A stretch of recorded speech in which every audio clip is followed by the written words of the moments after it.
Jago suka nak apa jua? Jagokan lagi dengan rangkaian 5G termantap dan tanpa lag. Gaming sepantas kilat. Menang di Land of Dawn. Tukar ke Holling Prepaid 5G sekarang.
Tangan aku kenapa ni? Aduh, lemu lagi gatal sangat. Gunalah Head and Shoulders. 100% keyakinan, kelumamu dan kegatalan. Wiped out. Unstoppable. All I hear, go get the money. So I go get it. Hate means I do something right. So I'ma let him. Yeah, I'ma let him. Yeah, I'ma let him. I hit the nail on the head. Yeah, I'ma let him. All I hear, go get the money. So I go get it. Hate means I do something right. So I'ma let him. Yeah, I'ma let him. Yeah, I'ma let him. I hit the nail on the head. Yeah, I'ma let him. Early bird, go get the worm. Worm in the dirt.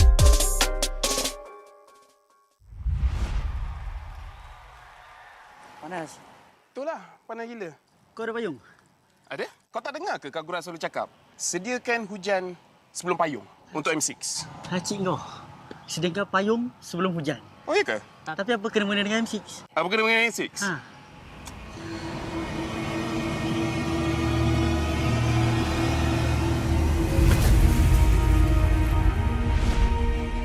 Apa itu hujan emas? Hujan emas adalah satu matlamat, satu impian terunggul untuk setiap pasukan. Setiap musim, apakah kenangan yang istimewa?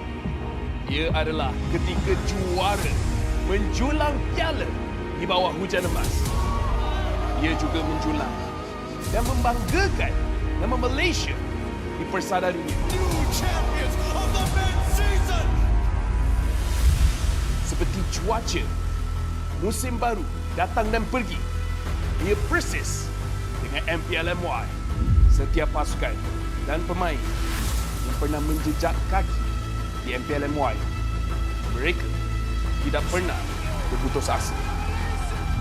Setiap musim ada permulaannya. Juga permulaan baru untuk matlamat dan impian bagi pemain kita. Musim cuaca datang dan pergi, tapi ia tidak akan mengubah sejarah pemain kita. Dengan harapan musim hadapan yang cerah adalah satu pemangkin semangat bagi pasukan yang bertarung. Komposisi musim lalu tidak penting. Yang penting adalah kesetiaan kepada permainan. Tiada guna mengerti hujan emas dan berjuang demi Malaysia kalau kita tidak dapat merealisasikannya di M6.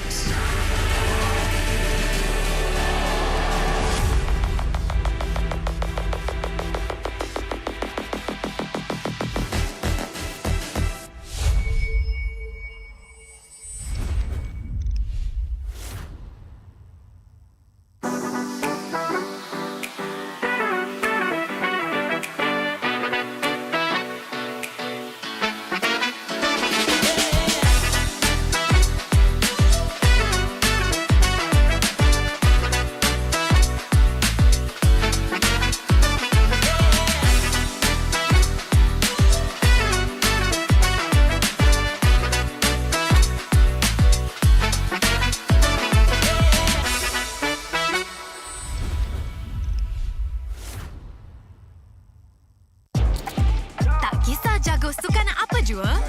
Jagokan lagi dengan rangkaian 5G termantap dan tak pelik. Gaming sepantas kilat. Menang di Land of Dawn. Tukar ke Holling Prepaid 5G sekarang.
I'm a rock star.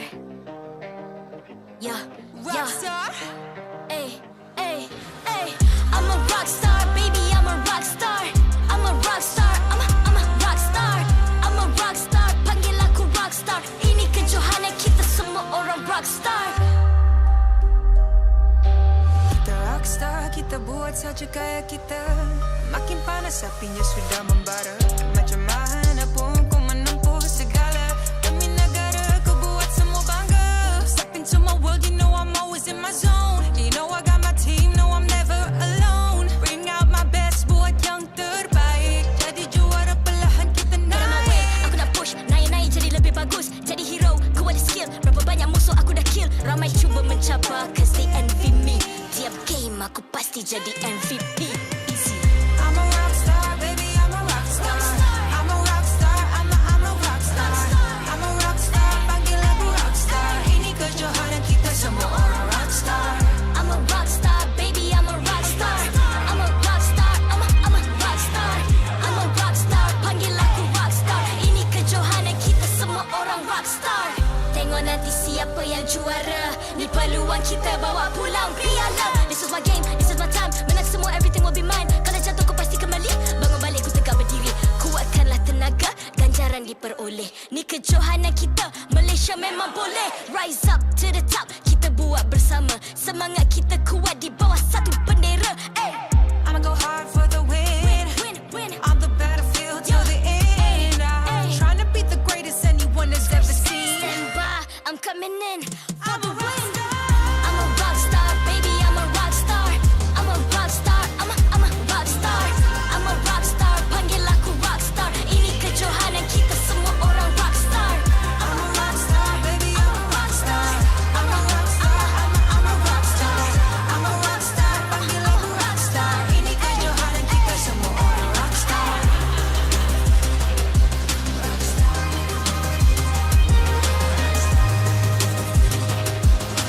Ini kejohanan kita semua orang rock star. I'm a rock star, baby, I'm a rock star.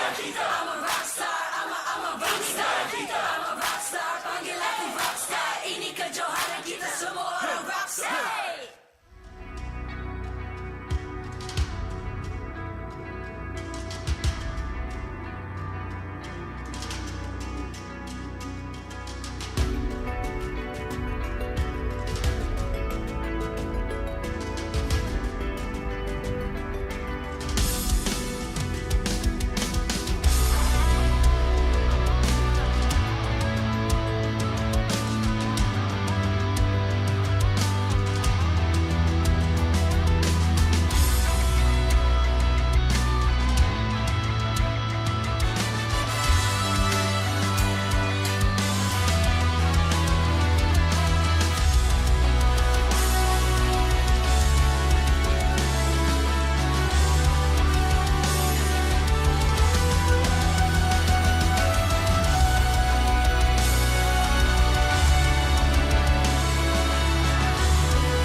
MPL MY Season 14 is powered by Moonton, KPRG, and MSNJ.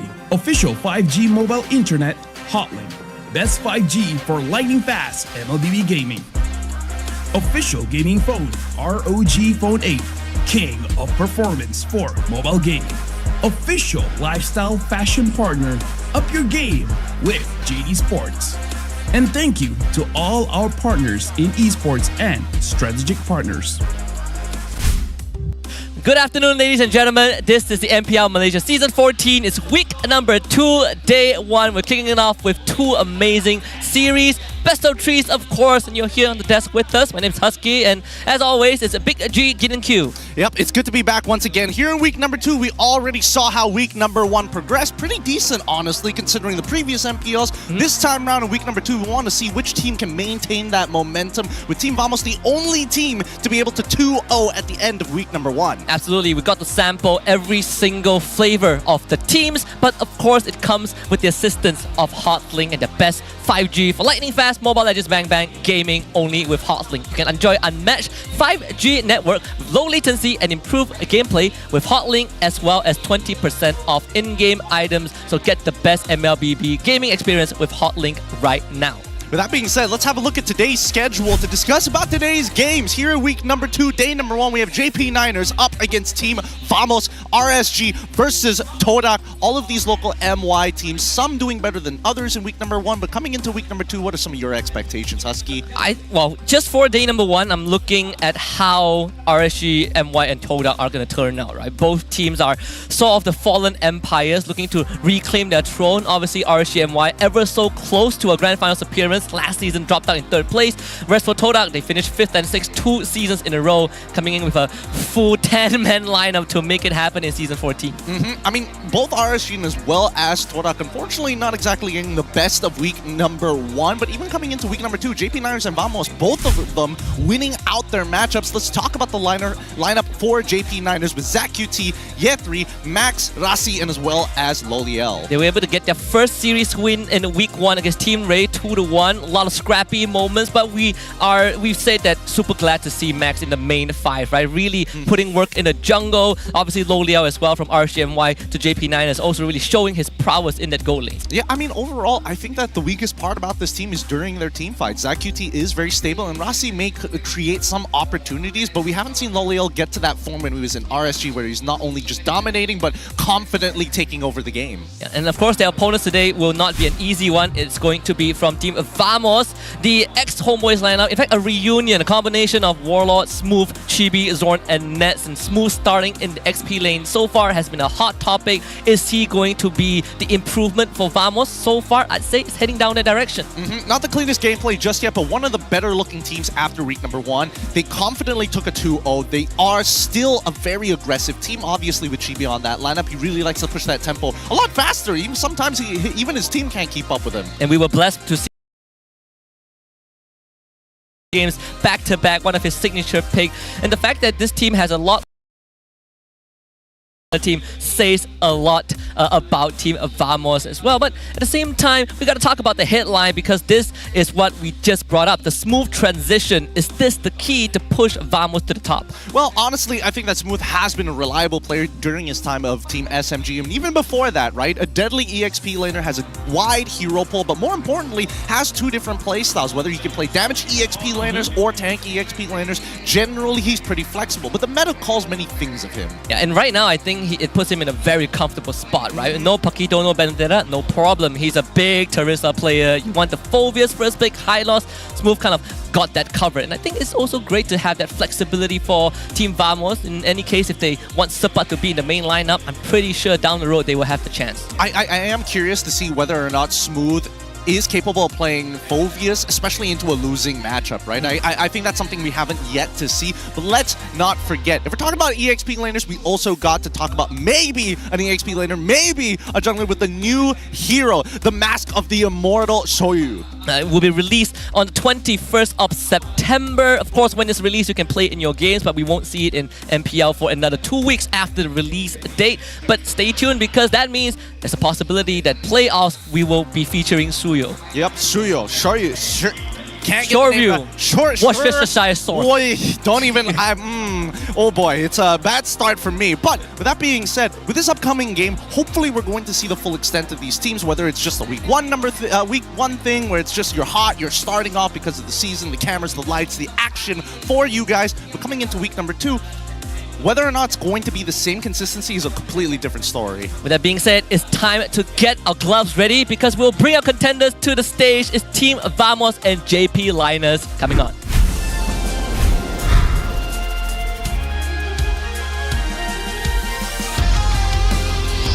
JP Niners coming off a dominant 2-point haul last week, they've stormed into 3rd place in the league. Will today be the day they claim a full victory and dethrone Team Vamos?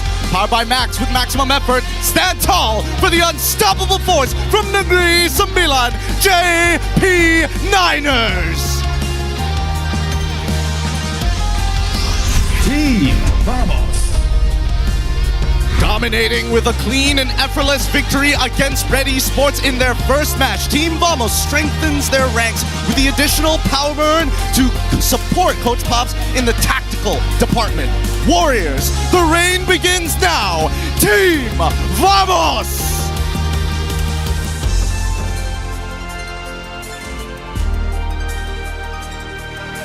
Introducing the coach and analyst of the two teams and the head of League Ops, Franklin, that will ensure fair play and professional integrity in the matches. Let's keep it going with fist bumps between the teams, a true sign of professionalism. This is how we roll. This is Malaysian sportsmanship. This is MPL MY. Good luck to both of our competitors. Rivalries rekindled, the fighting spirits reignited. Of course, on both sides, we have Antagonist, right? Big part of Homeboys 2 seasons ago, made the leap of faith to JP Niners.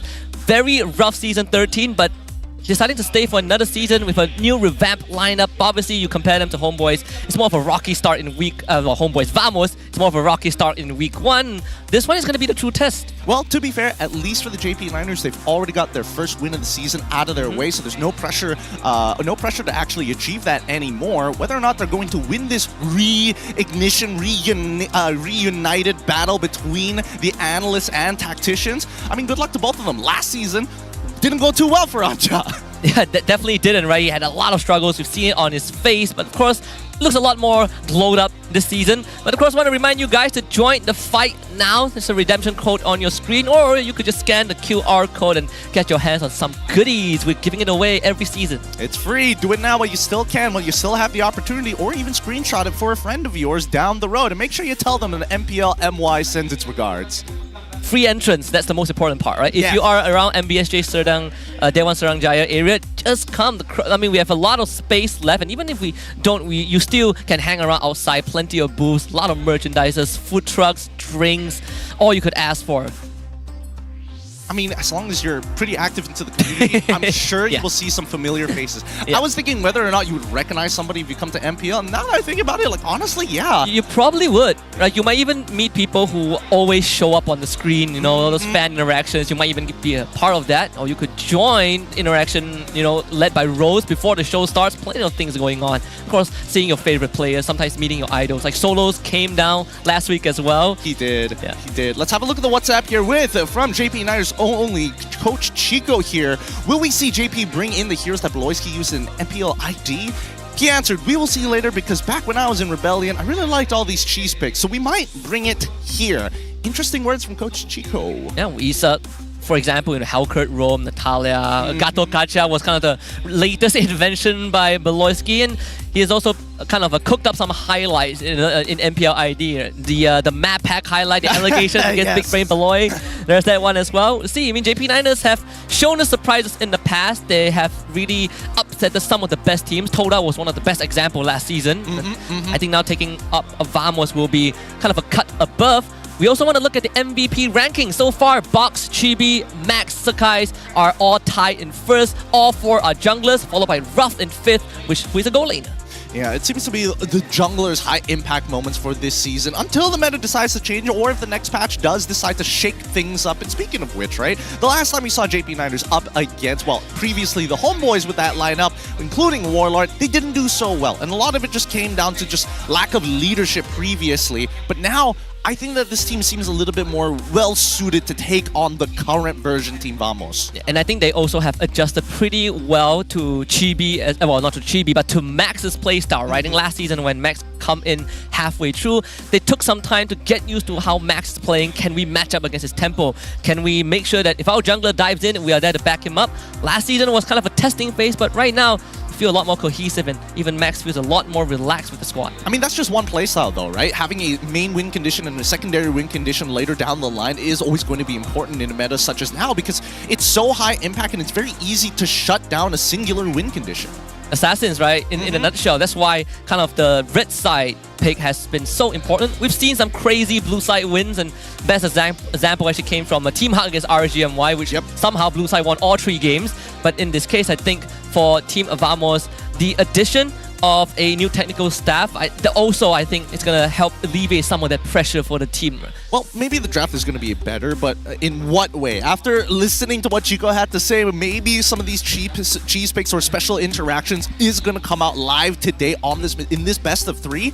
I am hopeful, but at the same time, can Rossi do it, right? I would only imagine that the cheese picks are going to come in the support role. That's true. Of course, Vamos supporters, they want Chibi to kind of just give us a savage on week 2. Why not, right? Just set the record straight. He is one of our record holder for the highest global GPM, and it was on Nolan, more than 1,100 or something. Still a very incredible achievement. But I think when it comes to cheese pick, I agree, right? I think 2 big roamers that we were looking for more was from Virgie and Rossi. Right? These 2 have a lot to prove. I think Rossi in this case, if he can fit into Ancha's playbook, I think he would also roll well with Chico, because these 2 coaches love to cheese. Well, we'll see. We'll see whether that's going to be the case, because I wouldn't be too surprised if we do see something like crazy, like Natalia, for an example. You know, early way to slow down your opponents, play a scaling style of composition. If not more early game, it's kind of what flavor of the month they're feeling like. But overall, we've seen them play through their jungle. I wish to see them have a secondary win condition in Zac QT and actually play around it if first condition is not met.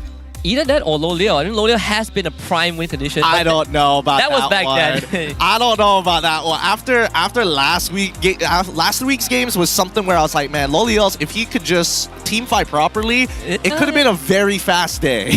That is true as well. Well, they gave us the second longest game, 24 minutes against Team Ray. Still not the longest we had. We broke a record last week, thanks to Team Hawk.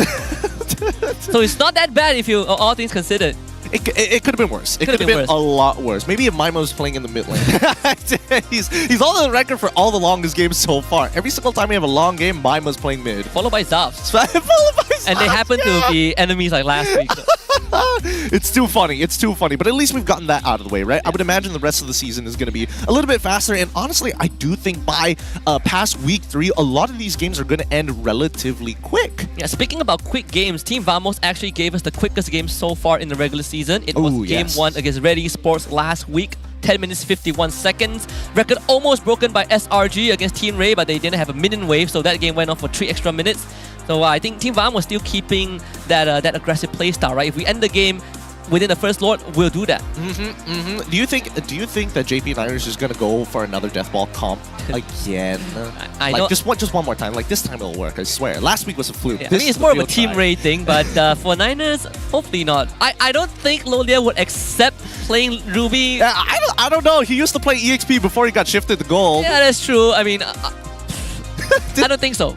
Is he as easily convinced as Zavs last season? Oh, it depends. It depends how much of a sit down he got from both Ansha and Chico. It's just like, loyals. Last week didn't go well. That Moskov did. That Moskov was questionable. Let's put you on Ruby. You can't mess up on Ruby, right? Max, you're up. You're up now. But that's under the condition he gets like a Roger or Link, right? That's true. That's true. Let's see what these weapons are going to be for our warriors here up on stage as we start moving over to the drafting stage to keep you guys up to date with what's going on. Good luck to both of our competitors here one more time as we start heading right into it. Let's see who's on what side, though. I think that's the biggest question. And it looks like Team Vamos have opted to go onto the red side. JP on blue. Yeah, Power Heroes ban out right off the bat. Chip still 100% win rate, followed by High Loss, Jushin Edith by JP Niners. The Jawhead as well, one of their biggest enemies when they faced off against Team Ray last week.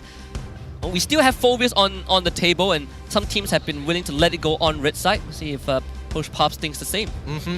I don't know. With these power picks, I think some teams are a little undecided on. Like High Loss, for an example, some people would rather ban it out than play it themselves. Other teams decide, you know what, let's get rid of it entirely so that nobody can actually touch it, so we have options. Like Jawhead, for an example. If you're an assassin player, or even if you're just a marksman jungler, even if you're playing Roger, there is still a good chance you get hit by a majority of these abilities. Worst yet, getting reset with the ejector. Yeah.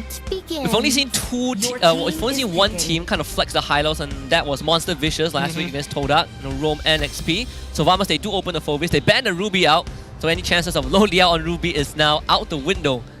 And that means that Vamos actually wants to get mobile as well, right? You want to be able to move around the map as much as possible for his first pick for Niners. Okay, I like this one coming in from JP Niners. We know that Vamos generally, if Chibi isn't going to... I would assume that they're not going to pick the Fanny so early on, and if they get pushed into a corner, usually we see Chibi actually pick up a Nolan or even a Hayabusa, both of which don't do too well against the Phobias overall. But we see Roger, we see the Zask instantly picked up forward the side of Vamos, and this is why red side is dangerous. Yeah, and it's a two big deny picks from JP Niners, right? We know Max, if he wants to get comfortable, the Roger is always a choice that they will fall back to. So now Vamos not only takes away that potential flex pick, but at the same time you eliminate something that makes ZachQT feel safe in the mid lane. Yeah, I think this might just be an angle for Farmis for ZachQT. If he wants to play a little bit more scaling, Sicilian is also not a bad idea. Generally, if he is going to play a utility, it's going to be Valentina, but right now there's no need for it unless they're trying to hard predict what the next what the final rotation of picks are going to be for Vamos. I would expect Valentina to come out if they're on red side 4th pick, but even then it's a pretty rare side nowadays. I know we've seen Toda pick it in the second phase, and that one didn't end up too well. JP Niners, they go for the Vexana. Keep it classic, keep it simple, take the Julian for Max. Alright.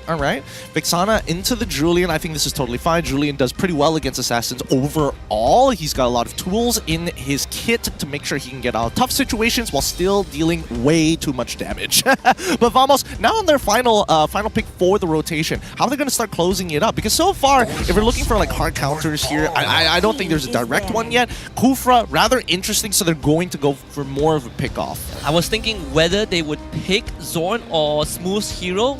Kufra was on the back of my mind. Good to see Kufra again. Obviously, there are certain ways to play around him if you are JP Niners for now, but we've seen Zorn very oppressive on that Kufra Quantum Charge, maybe into a Thunderbelt that we've kind of saw from Yumes in previous tournaments. Those early game pressure is going to be very crucial for JP Niners to handle. Yeah, we do see the Brocket as well as Harith bans. Rather interesting that JP are the ones banning out the Harith, seeing that the Roger could be flexed into gold. I would have liked them to hold it up a little bit longer, but the fact that maybe this could be a trigger, this could be like an indicator with the Grok, but I don't think personally for me, I don't think it's much of an indicator. This could be information from scrims. I was waiting for me, perhaps the last ban, right? Like, see what Vamos bans out first for their 5th, and then you decide whether the Harith goes. The fact that the Moskov is banned out, I don't think there's an angle for a fighter go. I don't see that happening, just because the Ruby is not there. There is still the Claude left for Nets and Nathan, right? We've seen him play that as well. Yeah, I think it's going to be either or. I would imagine that Vamos is going to be the one who picks up the Claude and then force JP Niners to actually pick up the Natan, because that takes much later scaling, much more scaling time in comparison to the Claude. Now we do see the Terizla ban for the side of JP Niners. I think this is very, very smart. Now you can't just go blind and say, hey, double flex pick with the X-Borg, what are you going to do? Yeah. And at the same time, also, you can remove one of Smooth's most comfortable setup heroes. You want to make the lane as comfortable as possible for Year 3. We haven't really gotten to talk about this, but Year 3 into Smooth is also something that we've seen in previous seasons. And so far, the record hasn't been looking too pretty for Year 3 as an individual. There are moments that he makes pretty hasty calls. In this case, you gotta be composed. So Arlet will be the choice for Vamos. Rather interesting. Why didn't they pick the Arlet as 3rd rather than 4th? That's right. That's why I'm I think this is a little bizarre. It feels like Vamos is trying to set up for an assassin here at the end of the day, right? We do see the Claude get picked up for the side of JP because Vamos let it through, thanks to their Arlet pick. Let's see what the final selection for JP Niners is going to be. So far, they're only missing their Roamer. I don't think there's any Roamer. Maybe Tigreal? Oh, there we go. So Tigreal, I don't see any other choices, right? Most of them are banned out. Unless Vamos want to run some cheeky, Zasko lane, this should be a Natan. This should, I would imagine. Carry isn't too bad. They probably want something that kind of sits down and just blasts away. Natan is more favorable, but I think if the preference leans into carry, that's totally fine too. So it's Natan. Picked so far 3 times. Won 2 out of the 3 games he was picked. So, I mean, for Vamos, most of them comfort picks, honestly, especially Zorn. You see that early pressure that he provides as the Kufra. It can really shut down this Vexana lane. Yeah, well, hopefully we see the man-to-man defense here, or unless we do see JP Niners lean more towards the gold side of the map, just to try and get Claude ahead as soon as possible. There's many different angles that JP Niners can actually play through, thanks to how quick and more control they have with that mid lane. But at the same time, as soon as Max hits level 3, if he can create an opening for Ye 3 or even Loliels, that could doom the lane straight away. Yeah, I'm waiting to see what Rasi takes as his talent, right? Is it going to be the Brace Might? Because that's kind of what we saw last week by Storm against Team Hawk, where you want to survive the early game, enemy roamer can't touch you, you just take Brace Might. Game 1 between these two squads, JP Niners against Team Vamos, underway with JP Niners blue side, Vamos on the red. All right, let's jump right into it here, as both junglers are going to be starting on the bottom side of the map and making their way to the top. To orange start for Max and a purple start for Chibi. As they make their way up towards the top side, it looks like gold is going to be on top side this time round. So at least both junglers know what they're doing. Wow, that was a good pull coming in from Rasi. Really well timed. Very well timed. I think that's definitely study how Zorn plays the Kufra. Sometimes you just take Tyrant's Revenge level 1, and then if you land it on the enemy mid laner, you essentially just push out the wave. Very good reaction, honestly. I was expecting maybe Rasi would think about that early invade, give you kind of stall out the Roger. Probably not worth it in this case, as long as ZachQT is able to clear out the wave. That's what I was thinking too, but maybe he had like a rough understanding of the openers coming in from Team Vamos. Usually they get control over mid lane first before, especially if you don't see like that early engagement level 1 at gold lane, right? At this point, they're going to take their time. After winning the Lithal Wanderer, Max does have a slight EXP lead, but Chibi has been power farming the entire way through, really abusing the mobility and transformational dashes coming in from Roger. That does make the life of ZachQT slightly hard, and also kind of forcing Rasi to be there longer than he wants to. Ideally, he wants to be able to go into the jungle, find out where Chibi is, but that is kind of a no-go this time. Bottom lane freezed up, these XP laners. Well, they don't really want to walk up here, especially considering that the minions have pushed past the halfway point. If Smooth goes up to take a minion now, like physically auto-attack it, he will die. And I think he senses this, right? A majority of Team Vamos is making sure that they are addressing the advances of the JP Niners. Whenever they lean to one side of the map, they match them straight away. You see the idea from both teams. Now on the other side, the bush engage onto Ye Trees, chip away at his HP. He will hit that level 4 though. That means he has the Infernal Pursuit. ZachQT swipe back. The final slash gets away. Trading HP, but JP9 has come out a bit healthier. Yeah, and worse yet, Team Vamos is going to be missing their EXP laners all. That final slash was supposed to be the difference maker here. Ye 3 can do a lot. Oh. That puts on away. Hits 4 just in time, so there's a chance for the counter engage. Smooth in the midst of things, followed by Ye 3. Of course, the Eternal Guard drop down. Zorn wishes the out, but does go down. First blood for JP Niners. They find first blood. They find a trade at the very least. At least Ye 3 is alive. He's going to be able to start getting a lead over Smooth, who's too low to actually participate in this upcoming turtle fight. They're going to make their way over, and I think now we need to see JP Niners get a little bit aggressive, right? We need them to start stealing away camps coming in from Chibi, because so far in terms of the laning phase, everybody isn't creating much advantages, and I think so far ZachQT is out pushing Warlord pretty consistently overall. Yeah, that, and also see if you can free up Rasi from being locked down by Zorn. Start to put pressure on Chibi. Good news, Low Liao uncontested. That's always great. That's fortunate to Entropy. That's Blazing Duet traded in return. Obviously a longer cooldown than the Natan out. Team Vamos sets up a gang squad here. Why does he want to actually go for that full clear? If he goes for a fast full clear, the next wave is still going to end up in the middle of the lane. It's not like he's generating an advantage or leaving the lane. I don't think that was necessary per se, but we'll see. We'll wait and see, right? Let's see how Lolio plays it out. Don't really force out much from Nets as well. Okay, another Infernal Pursuit. From this point onwards, Ye 3 will win the trade against Smooth, and it's the unfortunate truth. And I like the pathing from JP Niners, right? We're not taking any risks. We don't know where Zorn is, so we are gonna walk into our jungle.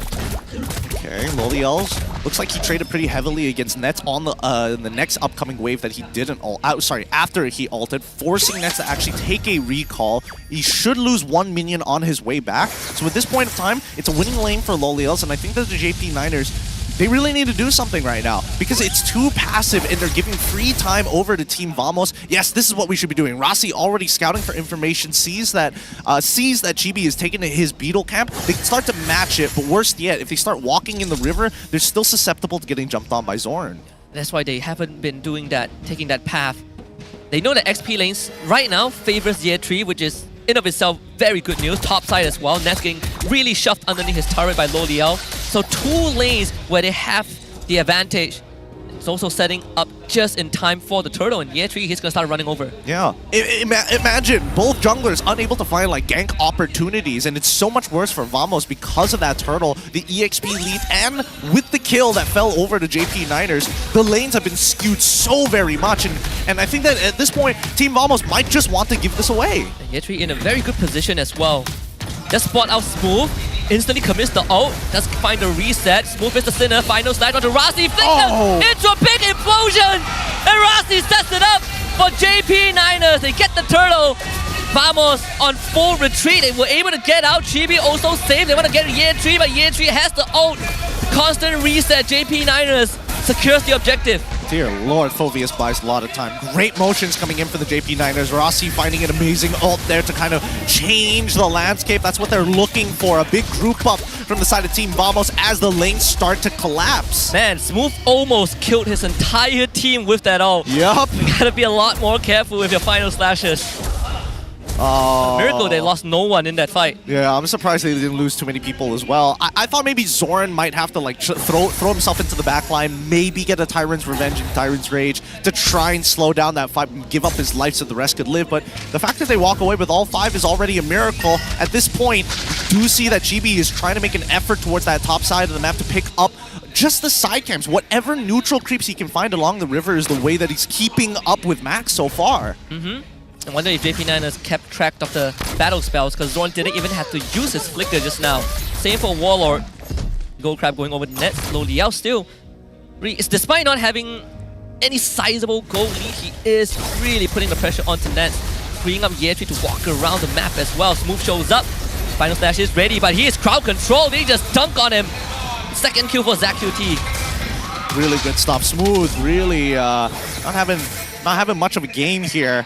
Laning phase pretty difficult to get to the Phoveus, but then even walking out of those laning trades, dealing with these team fights from JP Niners, they seem a lot more coordinated this time. It feels like they are, but at the same time, it's not like Rossi is spotting people out all the time. Ooh, Lo Liao is getting chunked out pretty hard. Zorn even used his flicker just now. They're just gonna use the implosion on him. He's got nothing. Can they catch though? Zorn will leap away. Yeah, not gonna go into that bush. It's all about the objective. JP Niners, they do lose bot tier 1 thanks to Nets setting up the wave just now. To see if they can get this objective. It's a dance. 5-man from both teams ready to fight. They're gonna take their time on this one. Probably Year 3 is gonna get in there. Oh, he's gonna jump in onto Smooth again. Rossi waiting for the implosion. Flickers in, goes for the push on the Chibi to help Max get the turtle. Chibi will get out. Same with Smooth. Zorn with the conceal. Will fall to ZachQT. Year 3 just hopping on him. 2 of them getting slammed, dunked, and a wipeout in favor of JP Niners. Just the disrespect from Vamos here. The resets from Year 3. That ult has no cooldown. He just needs to apply Sinner's Mark. They can't get away from him. He sticks to them like glue. And Max and ZachQT, with the help of even Rossi, making sure that they can't just be peeled away. Rossi really, he won the entire fight without implosion. Sure, he threw his life away, but the setup really very well planned out. Fighting in these choke points, it's a death sentence for Vamos. 4.5k gold lead for JP Niners. Yeah, Team Vamos, they've got to really pick and choose where they want to fight and how they start pulling backwards. They can't pull back together anymore. And I think that's the worst part because their composition is very much playing around the anchor Warlord. If Warlord is forced to move, that's when Year 3 gets value. That's why you open space up for Rossi also. I mean, ZachQT is on a roll. 5-0-2 so far this entire game. 100% kill participation. He's making it real tough for Zorn to find these engagements as well, right? Even if he does find a good target, well, it's unless it's ZachQT, it's just not worth his time, right? These counter engages have been consistently getting to Team Vamos, now allowing JP Niners to get that 5k goal lead. Both Rossi and Zorn know what exactly they're doing. It's just man-to-man defense, right? Opening up the map as much as they can, but making sure they see the other. Yeah, Zorn finally is the one that's running away. As long as Rasti's around, Lolio should be safe. Forced away. Lolio's posing that much of a threat. He's playing a lot better today, I'll give him that. Yeah, he also thanks to his team kind of opening up the game for him, right? I suppose the early trade against Nets also benefited Lolio. I think when you look at the net worth, the goal laner should be in the same spot. You do find Zorn again, but this time the follow-up not there quite yet. Warlock committing the ultimate though. Not gonna have it for the Lord. Yeah, it's a little difficult. I think this is one of the games where I think that Chibi should have... It's tough. It's tough. Because think of it this way, right? If you are playing a Roger jungle, you need to be greedy. You need the items to be able to have the power to one-shot your targets. But unfortunately, all of your lanes don't feel your pressure. Unable to find any gank opportunities, unable to skew any of the lanes. The majority of Team Vamos' side laners are just not strong enough to keep up if Chibi does decide to dive in. At this point, JP Niners can play a slow game against Team Vamos, but at the same time, they also have to think about the scalability of their composition, which I think Team Vamos has a much higher cap in comparison to JP. Yeah, definitely. I think if you're JP Niners, you're looking to pass the baton over to Loliao at some point. Yes. Right, once Max kind of maxes out. Well, I mean, he has 6 assists on the Julian, right? He's playing support Julian at this point. Those chains are more important than his life. It is hard for Chibi. I mean, he got the only 2 kills that Vamos has right now. But how do you jump into the fight? Your front lines are getting destroyed. I think they got to just wait for Nets to hit 3 items, right? Until he gets that Holy Crystal, I think it's going to be a slow game. The tempo is definitely not in control of Team Vamos. They have no... I mean, they do have ways to initiate, but the counter engagement is too hard, so that's just one tool out of the toolbox, and they can't do anything about it. They're just going to have to defend. All the waves synced up. See, JP Niners, they will be trying to fish for structural damage. Obviously, won't be able to get any. Holy Shield of the inhibitors will clear out the wave. That's Holy Crystal for Nets, 11 minutes in. Critical mass slowly building up to that point. Okay. Now they gotta find a fight. I mean, it's pretty good. That means he does have legitimate damage to actually get through them. Ooh, wow, that's a very early Winter Crown purchase coming in from Max. I think he's expecting the damage from Nets to actually go through. I'm not sure if he noticed it straight away or if that's just his regular item build, but we'll find out in the post-game. It's all about buying time. Rasi was fishing for something, and that does force out the entropy from Nets.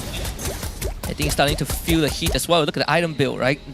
Dominance Eyes, Radiant Armor, Wishing Lantern for ZQT, 2 Winter Crowns for JP Niners. Not just on Max, but also on Year 3. Yeah, they know they just need to buy time for Loliels at the end of the day to get up the... I mean, Loliel has one also. Yeah. All of them. Are they all trying to just... I guess they just don't want to give Chibi a reset, maybe in case Smooth pushes them out of the way. They have counterplay. It's not a bad item, don't get me wrong. There's definitely use cases for it in this game. But I think that Team Vamos, if they are going to play for hard engage, it's probably not going to be the best bet. Who can actually bait it out? Smooth shouldn't be the sacrificial. I guess Warlord? I guess Warlord with the Dominator's Descent and hopefully baits out an engage from JP? I suppose so. You're only really looking at Year 3 and Rasi in that case, right? You don't get too far to the back. Yeah. It's a tough spot. I mean, Smooth needs some really godlike catch. It's hard with their draft. With Winter Crown, it makes it even harder. It doesn't even guarantee any kills, right? Loliel even has Purify. Man, this is a tough puzzle to crack if you're Team Vamos here. I guess you really just have to outplay them if they want to survive till the 42k mark. But JP Niners not making it easy, right? Really starting to suffocate as their fingers and hands get closer and closer and closing off their windpipes. This is the point where we want to see if JP Niners can convincingly close out the game, right? Second Lord, this one is going to start cracking structures with that empowered charge. And this is also kind of murky territory for JP Niners. A bit shaky on that week 1 from this Second Lord transition to the potential endgame. They do set up the waves nicely, that's good. Well, except for the mid one, that one just got cleared out. Yeah, they need to stagger these waves consistently, right? I think JP Niners, they need to make sure that all the waves collide at the same time, mainly because Nets is going to be their dedicated wave clearer, right? Warlord can only hit 1 target at a time, and he doesn't. I don't think he has enough items to one-shot a wave just yet. Oh, wait. It's getting dangerous. They want to purify, but he didn't even have to commit the implosion. That's the threat of this Tigro. He's now going to just conceal in. Just kind of box Vamos out and away from the inhibitor. Okay, Alright, but this is only the second wave, and the most that they've gotten out of it was a single inhibitor, which is pretty good for JP Niners at this point of time. They're trying to set up checkmate angle. They're 3k away from it, and they've already opened up one inhibitor. The second Lord is going to be devastating for Team Vamos. So the second Lord with one inhibitor down. Then the third Lord could be the game ender. You see, I mean, this point guard role that Rasi has assigned himself to is working out very well. Of course, you still got to be worried about Chibi. His damage is stacking up. First move, catch onto Rasi. He's just going to dash away with the Sacred Hammer. Lolia getting chipped out as well. So Vamos, they can still drag this game out, no problem. But now the question is, who is going to make that first move and get the fight going? I don't know. I think that JP Niners at this point clear their own jungle, wait for Team Vamos to actually walk out as a kill squad, and then look for the fight afterwards. They know that bottom side is always going to be pushing. That could be just free real estate for the JP Niners. Whoever shows up, you basically jump and kill them. You can play on the top side of the map, hide in enemy jungle. If they walk out for the wave, they die. Like, there's a lot of ways for JP Niners to slow down the economic growth from Team Vamos, because they're getting closer and closer to that 42k. As long as JP Niners make sure that the top tier 1 somehow stands, it's going to limit where Team Vamos can go. And unfortunately, Team Vamos are kind of relegated to that bottom quadrant of the map, and that's not where the next Lord is going to spawn. Okay, both are holding positions. Good read by Team Vamos, especially since they don't want to go further past. They've already gotten the real estate on No Man's Land down by bottom side. River, as both sides are just looking at each other, they know that they're on the other side as well. The fact that JP Niners, they're letting the top wave kind of just stabilize on its own. Vamos, they can't even show up there. Ness will eventually show himself bottom. They need to take care of the wave. I think he should walk up just a little bit more. I think that at this point, Zorn should probably walk up, check out what's going on in the enemy jungle, and if he sees missing camps, that's when they start moving. Oh, here we go. Who's gonna be the spearhead? Year 3, Rasi was looking for a potential engage, couldn't get the push on the smooth. Year 3 continues with the engage though, losing most of his health. Final Slash does miss. Winter Crown out from Year 3. That's entropy committed by Nets. Winter Crown for Lolia as well. They drop the Eternal Guard to take out Smooth. The fight now splits into two parts. Chibi wants to reset, but it's just Year 3 with immortality. JP Niners juggle Vamos very well. Nets has got to be so mad. So mad. Wants to go for the kill, can't seem to do it. Let's see if Chibi can go for the steal though. Now without Winter Crown, Chibi leaps in. Immortality pop. Rasi loses his second life as well. Nets cleans him up. Year 3 doesn't want to be a part of the fight, but now Lord in kind of murky territories. Year 3 is going to be spotted out by Chibi. And Nets collects a double kill. Team Vamos turning the fight around. They forgot their positioning. They forgot who's the anchor of the team. They have to play around Zach QT's cooldowns. If not, he doesn't want to be part of this fight. And Max, he wants to try, but he's so late. Eternal God was dropped. Nets picks up Zach QT. Lodiao goes for the spin. BMI is out to safety, but Warlord zaps him. JP Niners just throwing away the lead of a lifetime. They missed the checkmate angle. They really did. If they're going to fight, you have to commit. If you are going to take that Lord, you also have to commit. And this is going to be a huge swing of momentum for Team Vamos, who finally hit critical mass.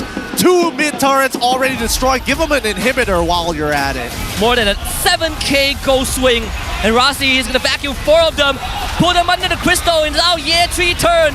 Can you hold on for 9 more seconds? Not possible. Team Vamos makes a comeback in game number 1. Oh, that's a terrible way to drop the game. Nicely done for Team Vamos. They hold out, they find the opportunity, and they see a missed position to punish at the most critical point of the game. Is just before, when they were currently under check. They couldn't get the checkmate. JP Niners, they fumbled the ball. Absolutely dropped it at the end. That was the Lord that could have really decided the pace of the series and whether Niners could ride the wave for potential 2-0, the biggest upset we've seen, but instead it's the other way around. Vamos pulling off a comeback and really just showing the fans that they are not to be doubted. It just takes one mistake, especially when you have that much of a lead, to swing all of that gold back into your enemy's pockets. Really frustrating if you are a JP Niners fan, or even the JP Niners themselves. I'm sure the players have something to think about. But yeah, they gotta make sure that they remember the formation of their composition. They gotta funnel back in to Zach QT. And if he doesn't have his cooldowns, he's probably shouting, I don't have fear, I don't have stun. Let's back up for a second and look for the full reset. Yeah, even he reached a point where you see the slight disconnect between the players, right? Year 3, he didn't want to be a part of that, but the rest of the team want to do the dance. bit of hesitation causing the fall of JP Niners in Game 1. But right now, let's go to Team Vamos' side to look at our MVP for Game number 1. It's gonna be Nez, the guy bullied in the early game, but he was the one who picked up the pieces and make the comeback happen. Yep, steadily growing with the game, which is shocking, right? Because as much as we've seen Lolios being very aggressive in his laning phase, forcing Nets to actually recall a couple of times, he still managed to pull through with full items and match the Trinity with his own build, which is far more expensive than the Trinity. And talk about being kind of pulled around like a ragdoll and still surviving the heat. 5, 1, and 4. This entire game, Nets was just waiting for that one moment. 100% kill participation. Very low kill count kind of game. But again, like you said, all it takes is one hit. Once you're done with your boots, I'm like, don't need that anymore. I have my, Walmart BMI, but this should do. Honestly, I think it's a pretty smart purchase coming in from Nets, especially when you're up against that Phoveus. Now that he builds, getting a little bit more health with his items. And this is very worthwhile for Nets to start melting through his targets. Yeah, and I think Homeboys. Homeboys. I keep remembering Vamos Homeboy. Vamos also I think figured out that okay, we've been getting caught by Rossi because we're stuck together, right? Choke points, not where we want to fight, but Lord Pit, perfect. Plenty of space to move around. Yep, and it's also a great place for Zorn to play around, especially with that much real estate to work with. Like topside was only being watched by Ye 3, so he could pretty much walk through mid. If he wanted to come through for Pixel Brush, he could also do it as well. Generally, very happy to see everybody playing at their best, and even Zorn opting to go for a Thunderbelt of his own. It looks to be the go-to for a majority of supports nowadays. They're not looking for the raw utility stats. It's about scaling for the later stages. Your base stats are already good. You just need a little bit extra to get over the edge. My favorite part is that no one really cared about Loliao's damage. It's just magic resist all the way. Loliao non-factor in their eyes. But yeah, overall, I mean, look at even the fact that Vamos was able to cycle through 3 Winter Crowns, 2 immortalities of JP Niners, and still win the fight with minimum resources is out of this world. Yeah. I mean, it's a misplay. What can they say? You drop the ball once, you're never going to be able to get possession of it one more time later down the line.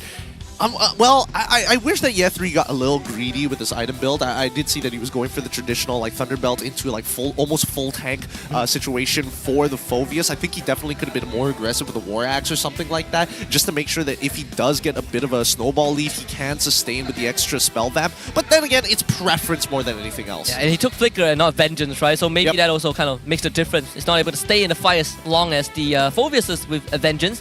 You look at the breakdown in terms of total damage. Overall, Nets racking up most of the numbers at the end game. Yeah, and I'm surprised that Ye 3 actually keeping up with the numbers with ZachQT overall. Like ZachQT was having a very positive KDA by the end of that run, but then we come back to Vamos and once again, you see that once Chibi is already at max build and Warlord supporting him, it's much easier for them to reposition where their anchor is going to be across the map in comparison to JP, which they always have to pivot towards the angle of where ZachQT is. A lot of push and pull as well, right? And very much, at the end, Smooth, despite not being able to land his ultimate, did just enough to isolate the members of JP Niners. In terms of damage taken, you can see Zorn and Smooth, but basically, the XP laners and the roamers, they were the ones taking most of the beating. Yeah, honestly, considering the entire composition, I thought that JP Niners probably would have a better time, and I was right, they did. But that very final moment just really messes things up because draft-wise, I think that Vamos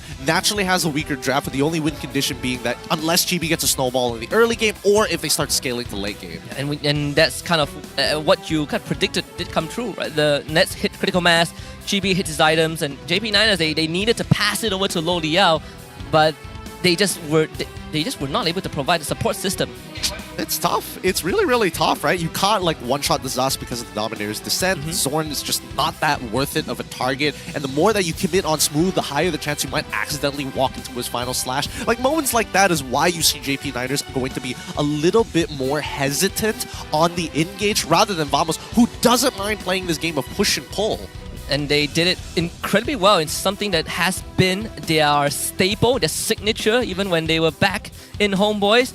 And this really puts JP Niners to the test. We say that today is going to be the toughest series for JP Niners. How far can they push this? I think a lot of fans would side with Team Vamos as the victors. Oh, for sure. But with Vamos winning game 1 in this fashion, I think JP9ers, you gotta somehow collect yourself going into game 2. This is going to be infinitely tougher. It is going to be infinitely tougher. And I mean, yes, Vamos was given a lot of time to farm up for their resources, but I think that JP9ers, the early to mid game was played very, very well. They made sure that Vamos had not many angles to work with until they had the damage to brute force that front line. That's why we're seeing that the rich guy is going to lean over the nets. 825 overall.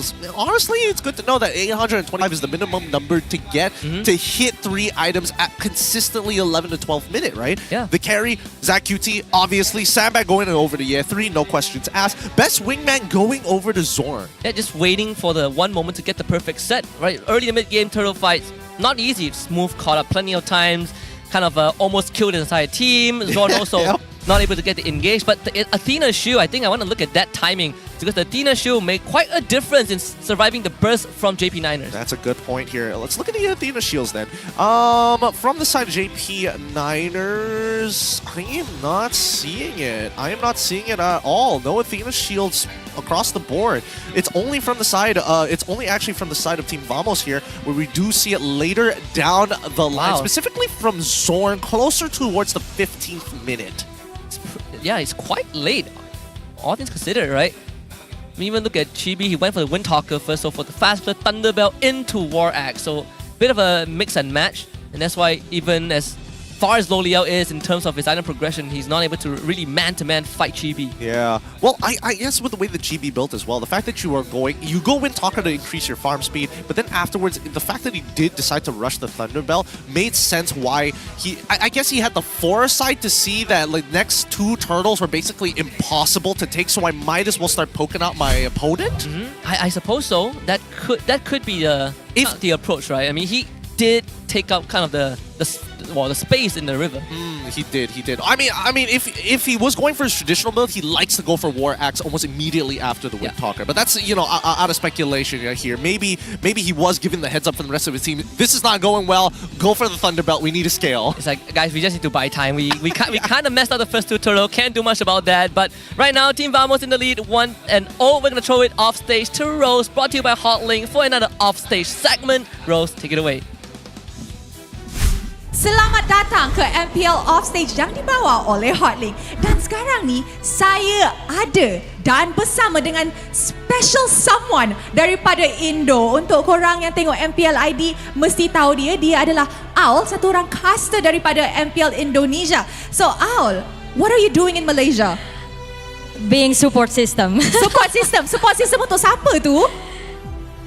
Chico lah. JP9ers ada buff daripada Indonesia. Sekarang ni, dia tengah tengok dekat belakang tu. Okay, so Aul, adakah ini your first time in Malaysia? Yeah, this is my first time in Indonesia. Malaysia. Malaysia. How is Malaysia so far? Best tak? Best, good. So cold here. So cold here. Is it hot in Indo? Yeah. Okay, so apa perasaan Aul tengok MPL Malaysia secara live? Seru, ternyata ramai banget juga. The crowd is so lovely here and I love the energy. Okay, now apa yang tengah jadi dekat MPL ID sekarang ni? Kita boleh tengok RRQ Hoshi tengah dominate MPL ID. So, can you maybe share with us what's happening in MPL ID? Aku bisa bilang MPL ID itu lagi seasonnya para rookie. The rookie is so shining in Indonesia and I hope there will be a regeneration too in MPL Malaysia. Okay, dan apa pendapat Aul tentang player-player dan coach daripada Indonesia yang bermain di MPL MY? Ya, kayak memberikan good impact. But sometimes kayak masih ada yang harus catch up untuk bisa menyesuaikan dari segi culture, bahasa, dan juga lingkungannya pasti. But I think in terms of culture and bahasa, Malaysia and Indonesia is not that far off. Okay, so you rasa this game, who's going to win? Siapa yang bakal menang? Who's going to win? Asal tidak ke comeback lagi, JP9ers boleh menang lah. Woi, malu lah tu. He's red. Okay, so maybe you can give a little bit of motivation or support to Chico and JP9ers. Yeah, the JP9ers game 1 udah bagus banget. Udah dapetin early-nya, tapi ya decision boleh lah di-improve untuk bisa jangan sampai kena comeback. Alright, any last words to the fans watching? Oke, buat semua yang nonton, enjoy MPL Malaysia yang ternyata seru banget juga. Buat semuanya yang penonton dari Malaysia, jangan lupa nonton MPL ID. Alright, terima kasih Al. I hope you have an amazing time Thank in you so MPL MY. much. Enjoy the game. And with that, mari kita throw it back to the casters untuk start game kedua dalam pusingan pertama di hari ini. Thank you very much, Rose, and of course our guest Ao. First time in Malaysia. Hope you can come back for even longer, perhaps the playoffs. But game 2 is about to kick off the draft in just a little bit, and JP9 is put on the back burner this time. Yeah, hopefully it's going to be another good draft coming in from JP Niners. I really like their draft, man. It's just that endgame situation, so sad, so sad. But Rossi, he's not too bummed about it. Knowing that he can get the right tools to actually deal with Team Vamos, you see that nobody on the side of the JP Niners are going to be disappointed with it. They're just thinking about the next game. As long as they win the series 2-1, that is going to save them from their past transgressions. And I think, Ao said it very well, right? Draft was, I think, great, right? They executed early to mid-grade. Now it's the late game management. Has always been a nightmare for JP Niners. We saw that play out again right in front of our eyes. See if they can make that adjustments, because I honestly think that to be able to put Vamos in such a spot in that early game is amazing. Especially when they're supposed to be known as the early game team. I mean, that maybe probably would have stopped them when they decided to put like an extra percentile of damage whenever it's the first 2 minutes of the game. Oh, fun! But yes, I think that Vamos, as of right now, it's good that they all collectively decided to play for the later stages of the game, but I do want to see a little bit more adaptation from Vamos in the middle of it, in a sense where I want to see them adjust to the playstyle to the JP Niners when things are going wrong, because they've been trying a couple of times to do the exact same thing, and that's what costed them a majority of that early game. Zorn looking for that pick again, then getting counter-engaged upon. Okay, it's not going to happen. Oh no, it happened a third time. This is done for. We have to play for late. It took them a while to get to that stage and decided, you know what?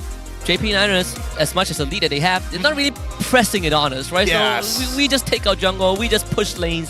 The fact that Nats was able to get to the side lane, push down turrets, and kind of rinse and repeat, essentially, I think from a technical term, JP Niners was kind of giving them that free resources to work with until the point that they come online. Well, I mean, yes and no, right? Because we did see the adjustment mid-game where we saw fates actually start happening from Team Vamos. They would appear up in lane, and then afterwards, especially when the jungler has already cleared out the rest of his jungle, he works with the mid and as well as support to actually stand around the river, hoping that they would find somebody slacking and catching maybe even Rossi walking through that river to look for that punish. Didn't happen, and JP Niners did a very good job at calling that out straight away. I think that entire game 1, we didn't really see much of a I walk into a river and I get ambushed by 3 men, right? Yeah. Both teams really kind of got the intel down to a T, but again, it comes down to execution.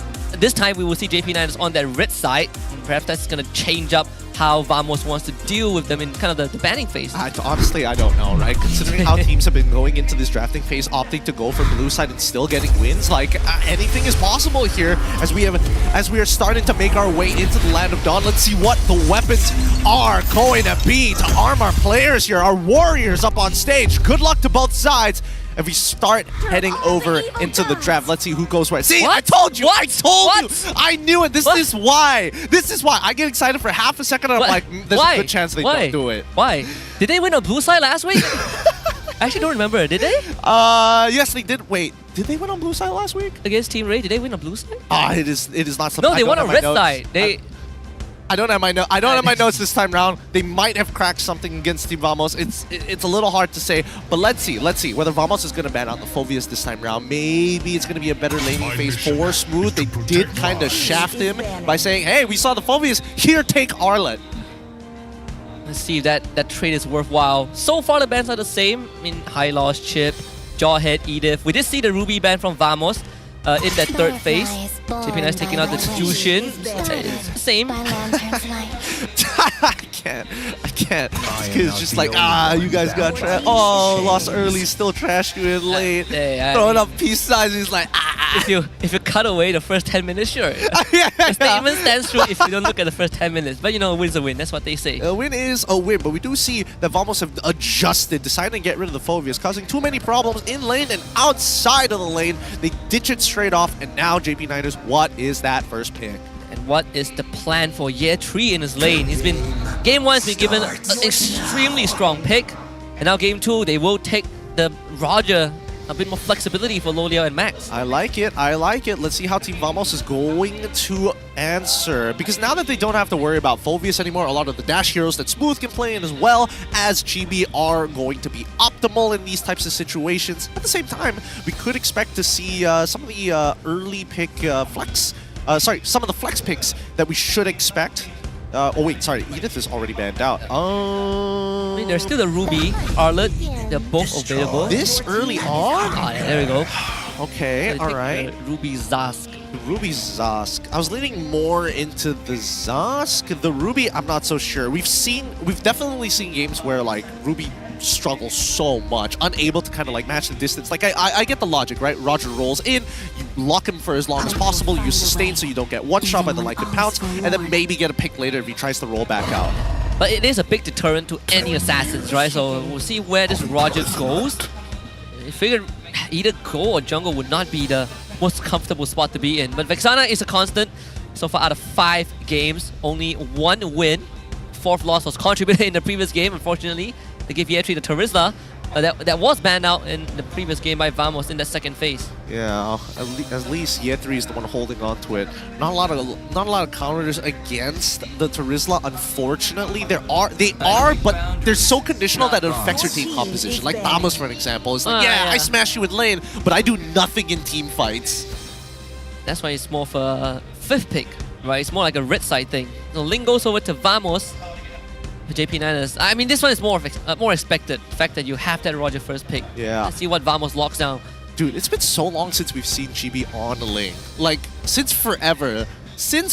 Last time it used to be his staple. Nowadays it's like, I'll pick Nolan. I might even pick Hayabusa and Roger. And nowadays even Alpha for fun. But let's see whether he's still got it, right? Especially when he's up against a Roger, especially when he's up against Vexana as well. I mean, I have no complaints, you know, he's not playing Fredrin anymore. That's true.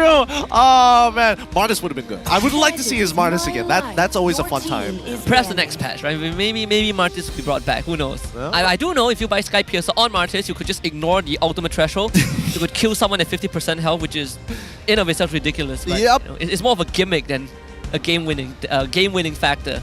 To ban the Grok and the Harif. So Vamos targeting the Romo. I actually like the Grok ban just because you have that the Ruby. Grok can pose a bit of a pain. Yeah, it's not easy to get through. I feel like Vamos can technically play for like a poking style of composition where it's a lot of like push and pull just to kind of chunk out your opponents. Maybe get like an X-Borg here up against the Terizla and then play around that Zoskin as well as Ruby. If they overextend, then you go throw the Ruby in. But then you need a harder engage in the support section. Or do I want...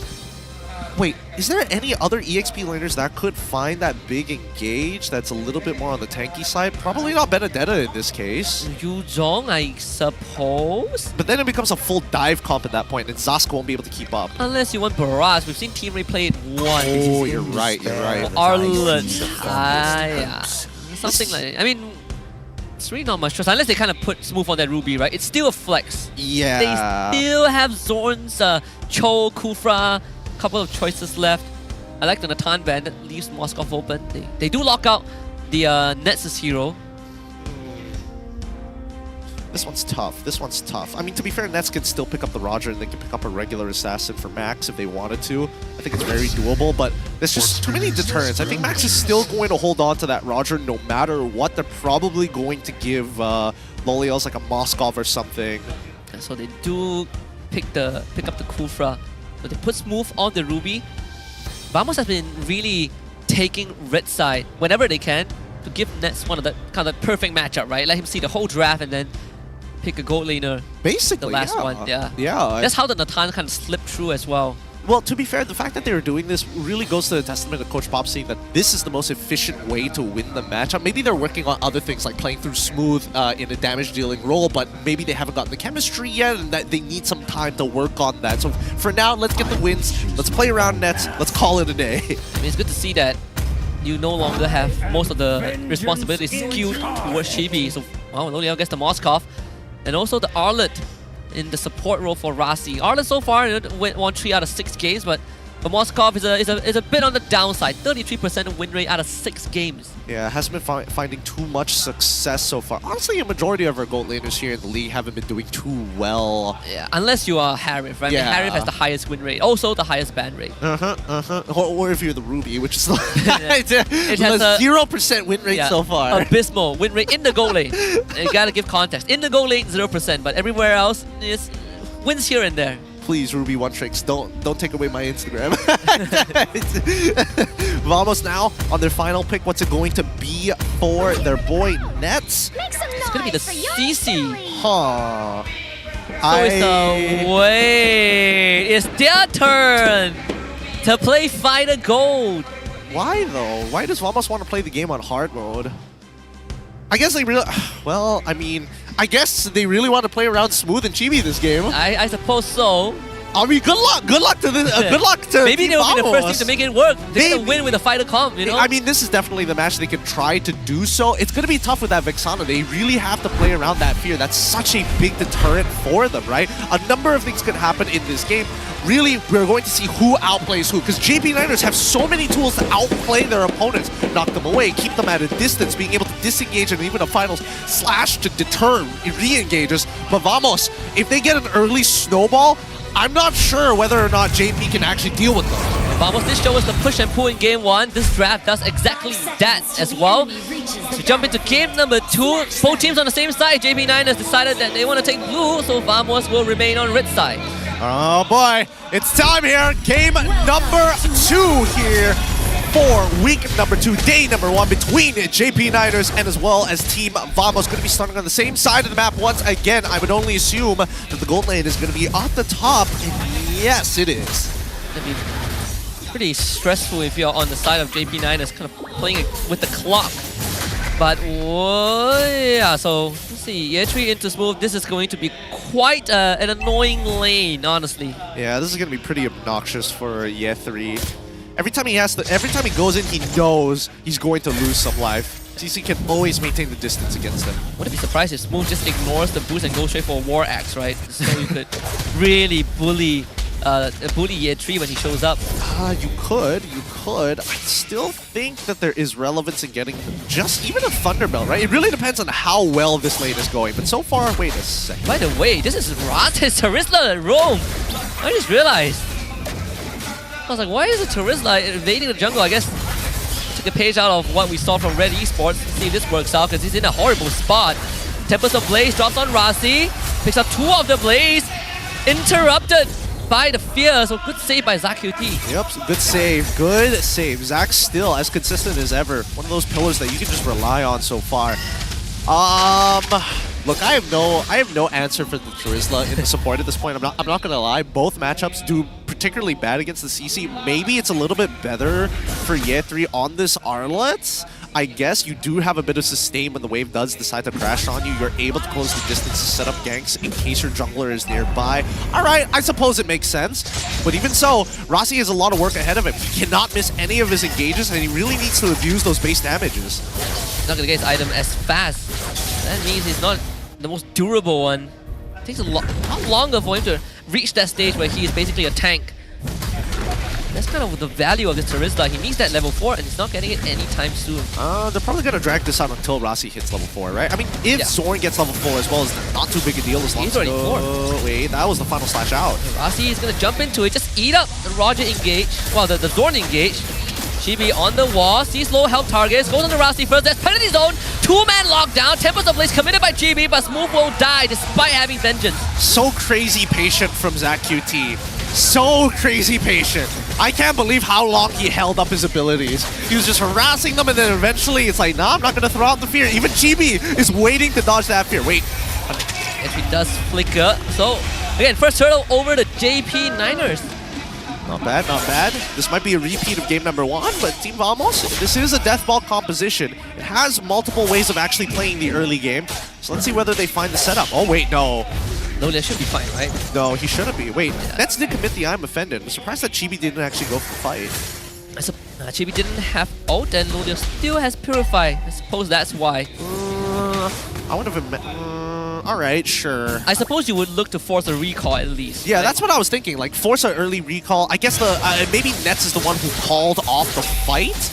Because look at the position of that wave, right? It's close towards him. He's able to stack it up. He denies like 2 or 3 minions away from Lolios at this point of time. And he does finish off the War Axe as well. So I think it's a good call. Does have people up there, but can't really do much in this case. Unless he's just gonna hug the turret. Lolio will just shove out the wave every single time with the passive. But that means Rasi is sort of locked there temporarily until they can free up that wave. Yeah, at the same time. And fine with the spell bam. Max does show up. They really wanted to commit the penalty zone. Not good. And that survived it. Rasi already did. This is a huge commitment. They better find a kill. Lolio will collect it. But bot side, they lose year 3. It's so crazy. It's so crazy. You're diving Ruby, bro. You're diving Ruby. Yes, that was a good ult coming in from Rasi, but he's not as tanky as he thinks he is at this point in time. That body of the Smith may be good, but true damage always does better. Only got slightly more than half of those shavings off the turret. They lose theirs in the bot side. I think Vam was just taking the correct read. All started with Nets holding that wave hostage topside. Yep. Now that Team Vamos has evened out the economic advantage we saw from JP Niners, this next turtle is going to be a little scary, right? Leave them on the island, but at the same time, I think that Team Vamos let JP Niners actually take the turtle first. Let them sit on top of it and then look for the engage afterwards. Suppose they will fight bot side a little bit as Yetri and Smooth. Smooth did commit the ultimate already. It's on a pretty short cooldown. I don't think it can be punished too hard. It's a pet that has the Avengers back up. Vamos opts to aggro the turtle first, or at least attempt to. You see a lane proxy coming in from Nets at the very least. It looks like he wants to be part of this turtle. If not, why start proxying this early on? Just to get... Oh, they're dragging this out. They're dragging this out on purpose. They want JP Niners to make a move. They want Nets to be able to make it there. That mid wave just got cleared out, so no vision for JP Niners on Nets. They know he's coming, but not sure when he'll arrive, so Smooth will eat up everything. Zorn with a flicker to the back, eats the penalty zone, but they take care of Zach QT. What an angle for Zorn to finally engage. And Max, he needs to fight out Chibi, but Chibi still has his own. Leaps into the air, comes right down. Chibi goes down to Loliao, but Vamos finds 3 kills. 3 kills for Chibi's life. So worth it for Team Vamos at this point in time. Allows their side laners to actually start snowballing out of control. With the Death Wall comp now online. Yep, just keep fighting. Yetri in such a weird position, and Loliao ends up going down as well. JP Nine is really getting extra sloppy.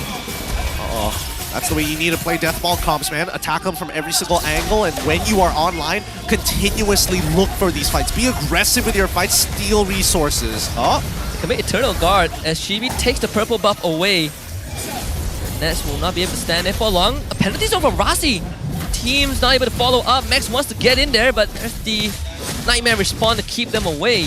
Really good stagger coming in from Smooth, right? He throws the ult onto the 2 backline targets and then starts chunking down Rasi in the very front. Starts chunking down Yetri in the very front while pulling backwards, right? So it just goes to show Smooth really does have that foresight, because if he didn't throw the ult earlier, that means the rest of the backline was going to collapse on him anyways. This is the way that you want to play for Team Vamos, right? Stall your opponents, find the resources to take across the map, and even if they do trade, it doesn't matter so much for Team Vamos because they're the ones on the clock. And Chibi just got the Haas Claw. Good luck trying to take him down.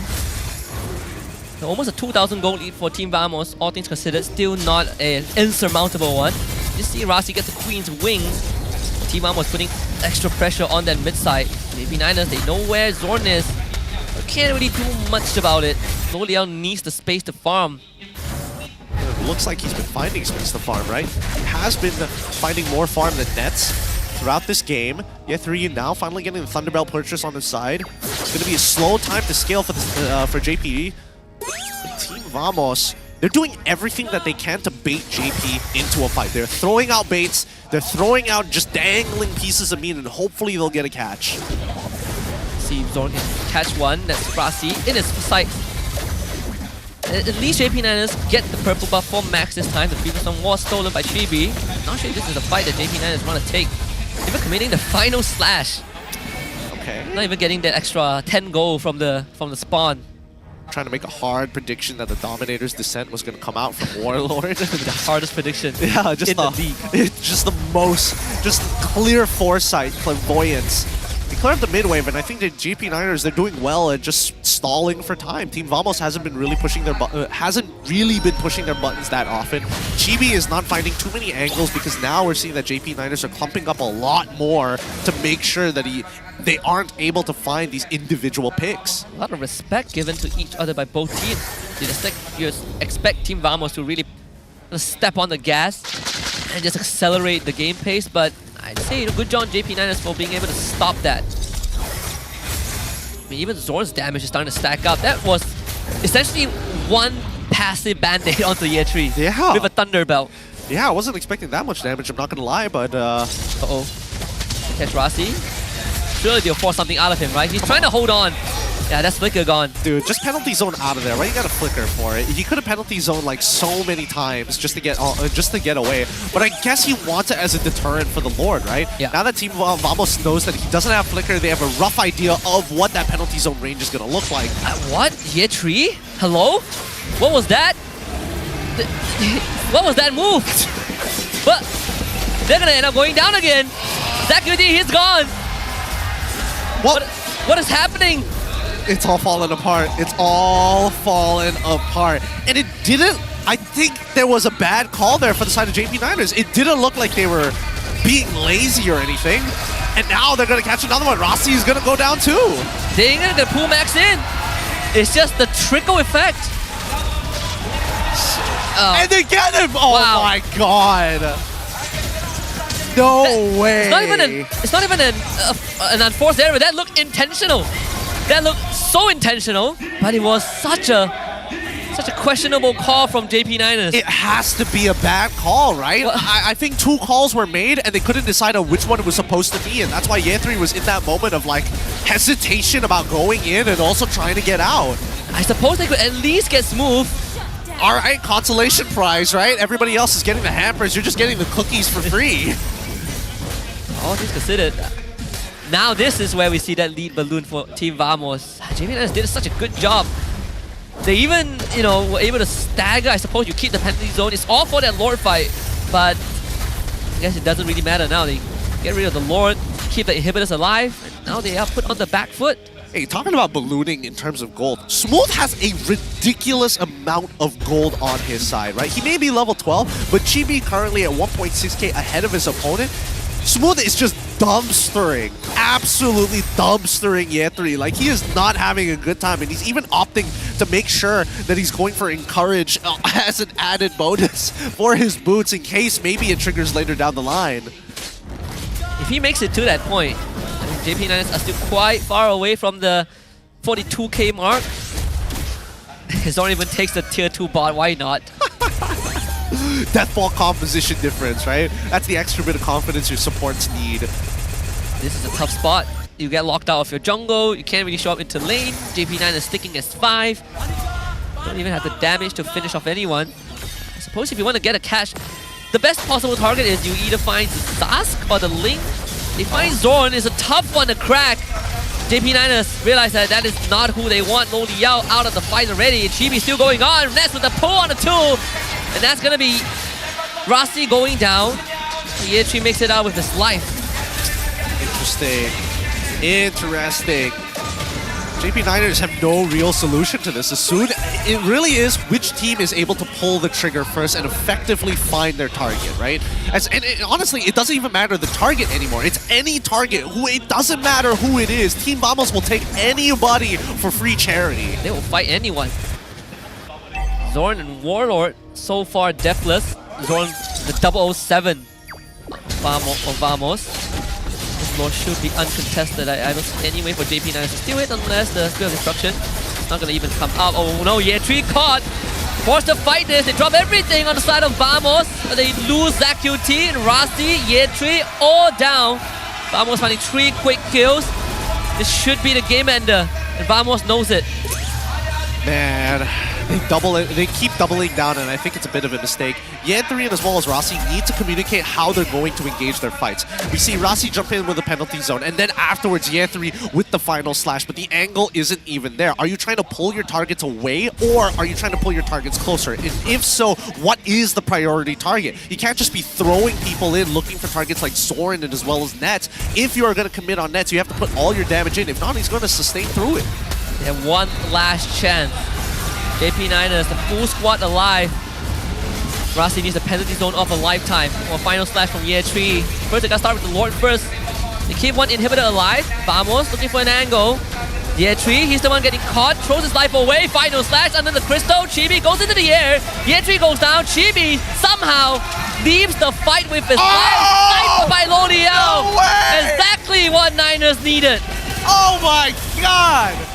Oh my god, how did he figure that one out? He knew he didn't have energy and he roughly triangulated his position. Wow. That could be player of the day, honestly. I think that might just be it. The possibilities, he literally could have been on any wall. He knew he had 2 pitch point. No. But not this, L'Oreal, please. Well, forget the play. Now it's down to Max. Can't find a reset. The shield from the transformation. Getting chased down by 2 members on the side of Vamos, but there's really no way out this time, is it? No. Triple kill for Smooth. Dude, I just complimented you. Why? But why? Overheat. He's like, I landed that slap. I'm a god. I can do anything. Did you not see what Zafs did? It's always the same thing. The compilation players think alike. You can't take a compliment, man. So that's Zorn under the crystal. Yeah, this should be the end. And we'll see how JP9 is gonna survive this. I mean, L'Oreal will come back to life, but we too late. Team Vamos 2-0 JP9ers. I can't. I'm so sad. Not like this. Vamos, well played.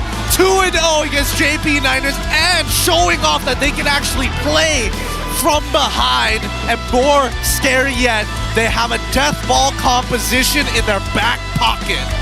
The fact that this could have been a JP9ers 2-0 upset is, oh yeah, it angers me so much. It's so ridiculous. They've got, JP, they've got to work on their late game. They've caught early and mid down. Well, we'll just let Rose talk to Vamos about this 2-0 win over JP9ers. Rose, take it away.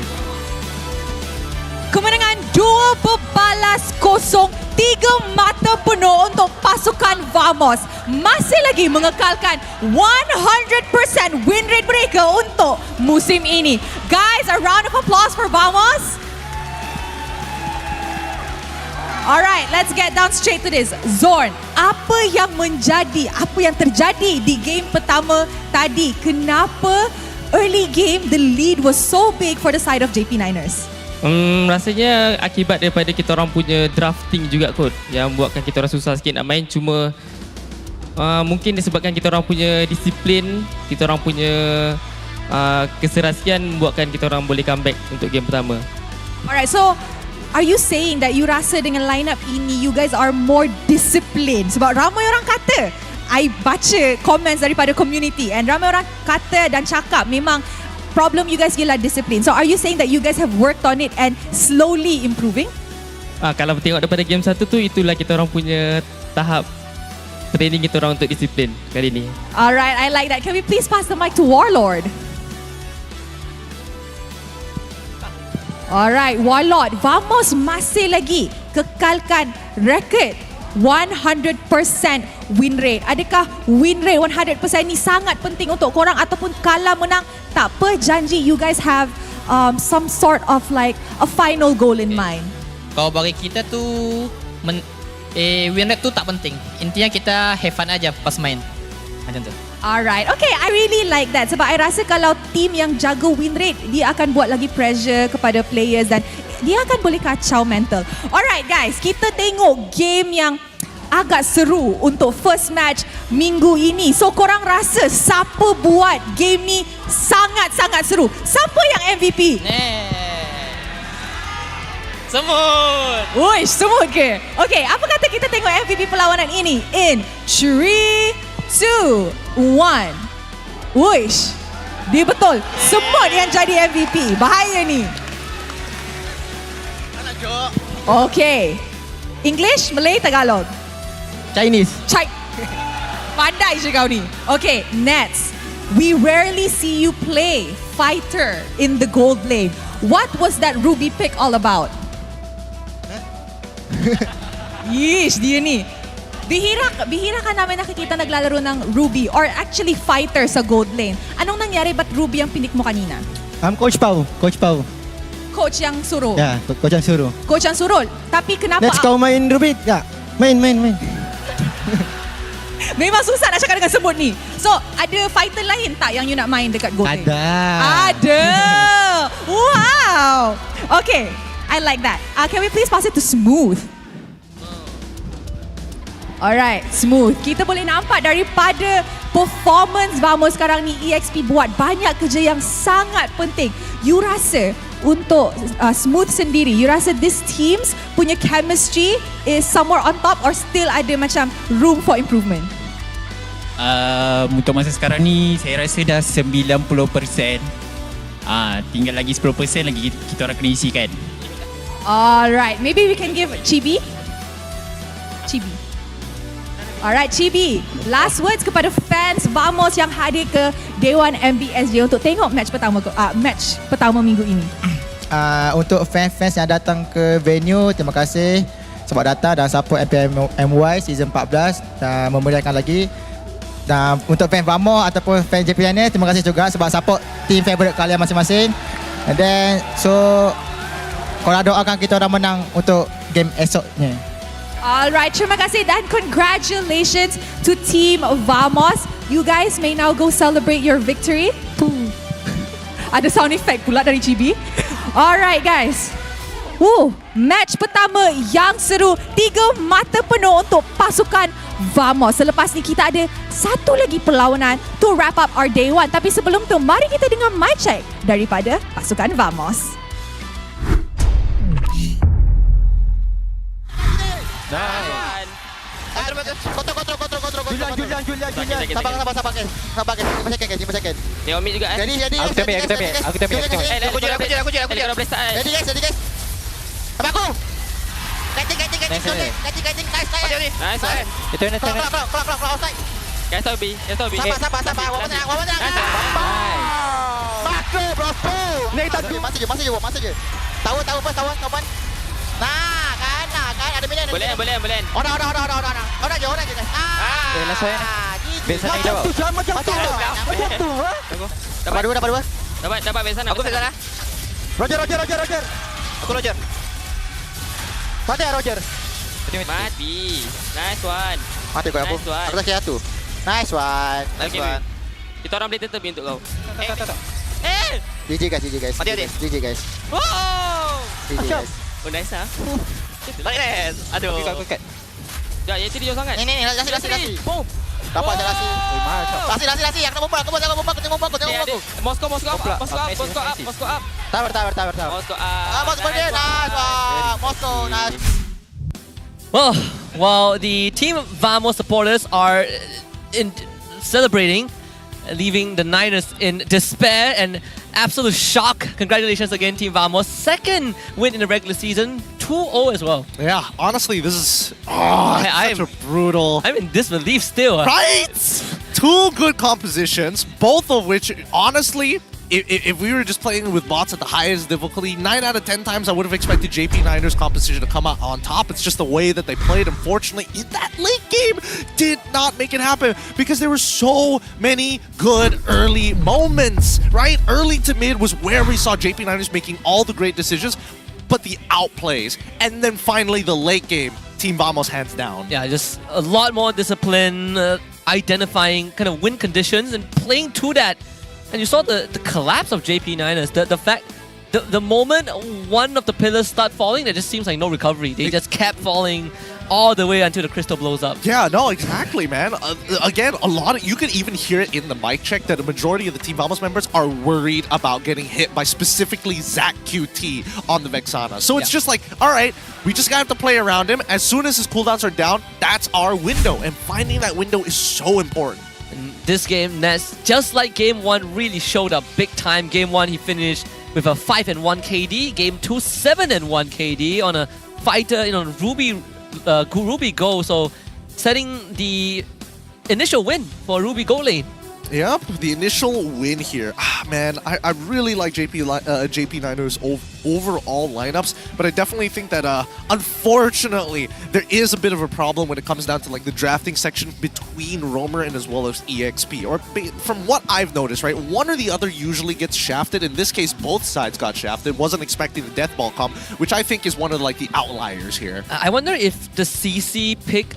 The CC last pick was the reason that Rasi got put on the Terizla, because I honestly felt like, you put him on the Arlet, so much more things you could do, but who knows? I mean, JP9ers, I know a lot of people expected Vamos to win 2-0, myself included, but to end it like this? Yeah, no, I think if there was anything that they needed to adjust, I definitely think that instead of banning out the Edith, they probably should have switched out the Edith for maybe a Zask or like a mid lane pick, right? Because so far, Warlord has been, honestly, he's been in the background leading the team, but at the same time, he hasn't whiffed any of his spells. He still has that crisp, clean look when he was during his time, or I can only imagine how much punishment that he received during his time in EVOS now coming back here in MPL MY, but still, a lot of that discipline remains. Yeah, I think that's good, right? He comes from Indonesia, comes to MPL MY 2 seasons ago, wins the trophy, goes back, and I guess his butt kicked, and then now kind of brings that experience back. And it's a character growth for Warlord. It really is a character growth for Warlord. Hopefully we do get to see some returning faces, because again,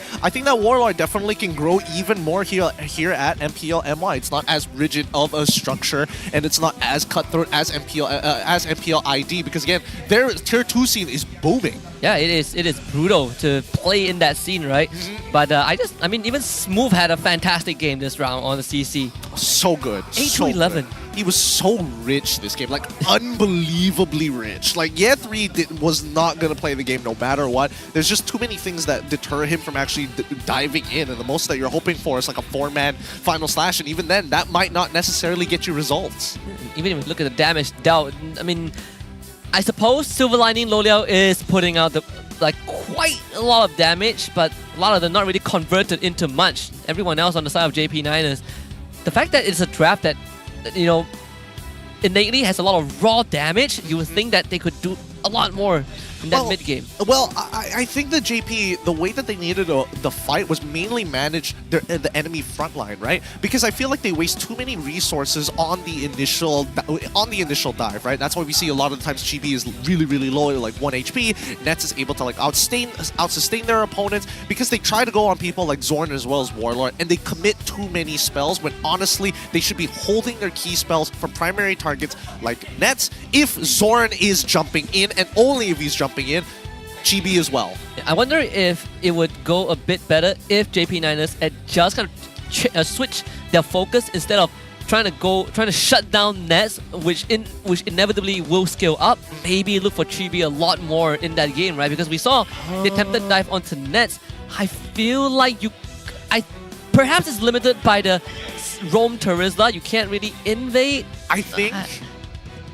Oh man, it's tough. All right, so I think you're dependent on one of your side laners to be able to try and take control of that side of the map. Unfortunately for EXP, Ye3 is not going to be able to do anything. Even if they do unlock him from the lane, he still doesn't have enough base damage just to actually be a threat by walking into enemy jungle on blue side, purple side very early on. And I think that's the majority of the issues, right? That Ye3 can't just go in and find big executions. Neither can he sustain through the raw damage that we see from the side of Team Vamos. I think no matter what, it's just a losing matchup. Yeah, just damn if you do, damn if you don't. Key players Hall of Fame, Rich Guy, Chibi this time, 816 GPM. Warlord as the carry, Rasi basically the punching bag, this one on the Terizla roam, followed by Warlord again, the best wingman of this game. Going over to Warlord, 13 overall. I guess he's really taking a back foot here. I would like to hear the full mic check to see what kind of calls that he is actually making rather than just like highlight moments of everybody kind of doing their own thing but still working out. He's just Bing chilling in, yeah, in the dominance descent. He's like, Everybody else is playing a MOBA, he's playing an RTS. Yeah, basically. He's the sentry. He's a sentry that's giving orders to everybody to keep cohesion. Let's look at the item progression. This is what I'm excited to see because I want to see how quickly they're able to achieve their items, but at the same time, what did they rush? I knew it! Nets did rush the War Axe first item.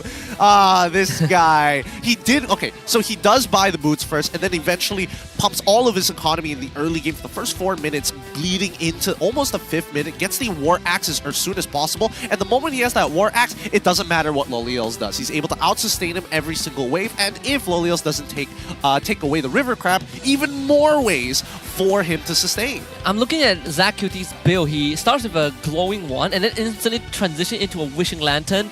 I think that's where it really limits what you can do on a Vexana, because no damage means you don't proc Wishing Lantern as much. I would much prefer a Blood Wing. Ooh. It's in the spot of the Wishing Lantern. I think keeping it for 3rd, 4th item makes a lot more sense, regardless of the situation, because you just don't have enough stats to kind of make it work. I agree with you on that one.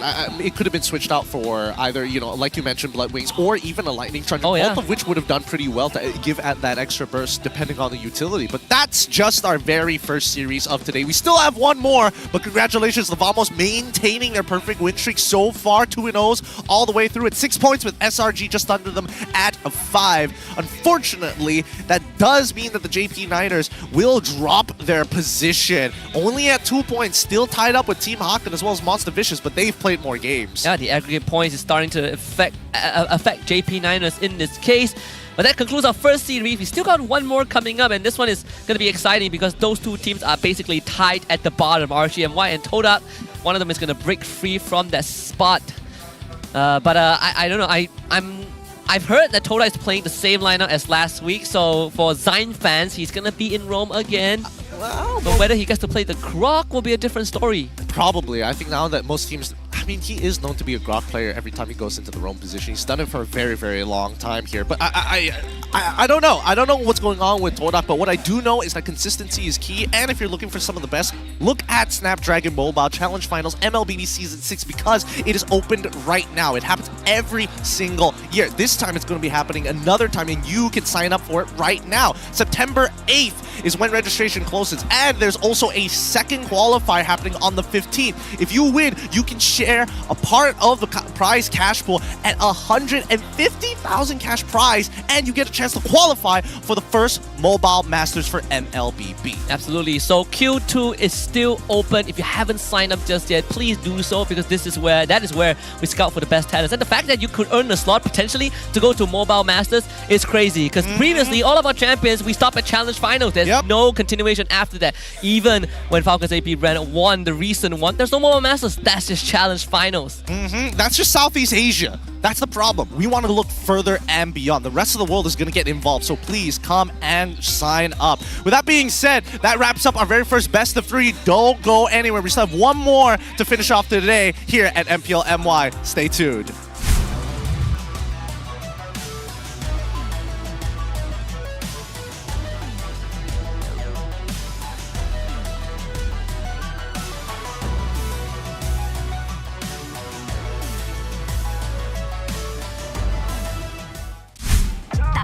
Jago suka nak apa jua? Jagokan lagi dengan rangkaian 5G termantap dan tak pelik. Gaming sepantas kilat. Menang di Land of Dawn. Tukar ke Holling Prepaid 5G sekarang.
Tangan aku kenapa ni? Aduh, lemu lagi. Gatal sangat. Gunalah Head and Shoulders. 100% keyakinan, kelumamu dan kegatalan. White out. Unstoppable. All I hear, go get the money. So I go get it. Hate means I do something right. So I'ma let 'em. Yeah, I'ma let 'em. Yeah, I'ma let 'em. I hit the nail on the head. Yeah, I'ma let 'em. All I hear, go get the money. So I go get it. Hate means I do something right. So I'ma let 'em. Yeah, I'ma let 'em. Yeah, I'ma let 'em. I hit the nail on the head. Yeah, I'ma let 'em. Early bird, go get the worm. Worm in the dirt.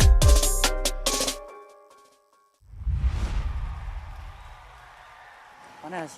Itulah, panas gila. Kau ada payung? Ada?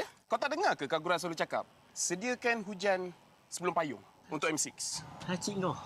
Sediakan payung sebelum hujan. Oh, iya ke? Tapi apa kena mengena dengan M6? Apa kena dengan M6? Ha.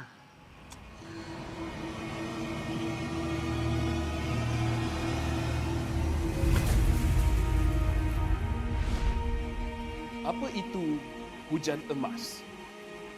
Hujan emas adalah satu matlamat, satu impian terunggul untuk setiap pasukan. Setiap musim, apakah kenangan yang istimewa? Ia adalah ketika juara menjulang piala di bawah hujan emas. Ia juga menjulang dan membanggakan nama Malaysia di persada dunia. Seperti cuaca, musim baru datang dan pergi. Ia persis dengan MPL MY. Setiap pasukan dan pemain yang pernah menjejak kaki di MPL MY, mereka tidak pernah berputus asa. Setiap musim ada permulaannya. Juga permulaan baru untuk matlamat dan impian bagi pemain kita. Musim cuaca datang dan pergi, tapi ia tidak akan mengubah sejarah pemain kita. Dengan harapan musim hadapan yang cerah adalah satu pemangkin semangat bagi pasukan yang bertarung. Komposisi musim lalu tidak penting. Yang penting adalah kesetiaan kepada permainan. Tiada guna mengerti hujan emas dan berjuang demi Malaysia kalau kita tidak dapat merealisasikannya di M6.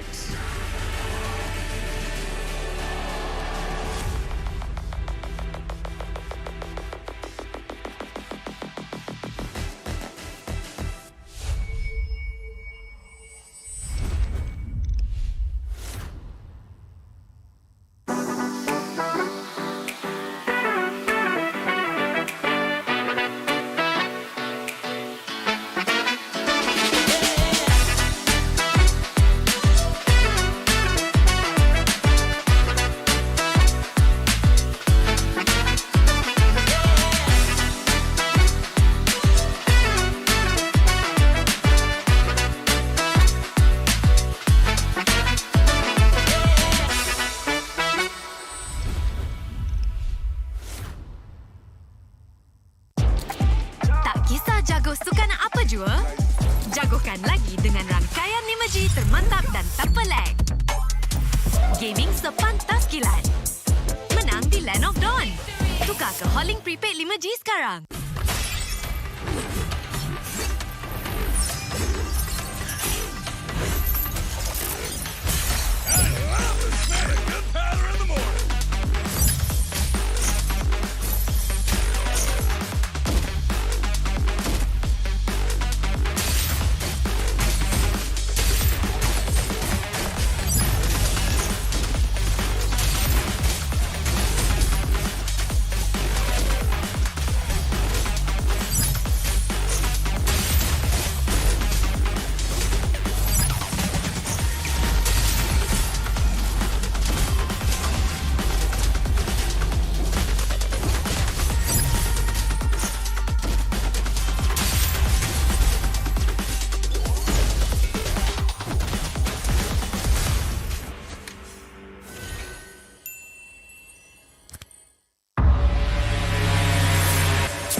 Tangan aku kenapa ni? Aduh, 5 lagi, gatal sangat. Gunalah Head and Shoulders. 100% keyakinan, keluarmu dan kegatalan. White out. Unstoppable. All I hear, go get the money. So I go get it. Hate means I do something right. So I'ma let him. Yeah, I'ma let him. Yeah, yeah. Yeah, I'ma let him. I hit the nail on the head. Yeah, yeah, I'ma let him. All I hear, go get the money. So I go get it. Hate means I do something right. So I'ma let him. Yeah, I'ma let him. Yeah, yeah. Yeah, I'ma let him. I hit the nail on the head. Yeah, yeah, I'ma let him. Early bird, go get the worm. Worm in the dirt.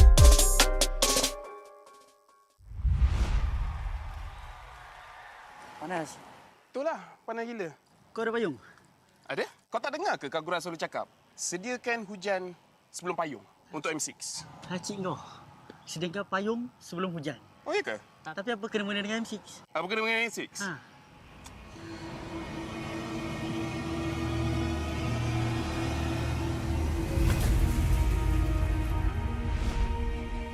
Apa itu hujan emas?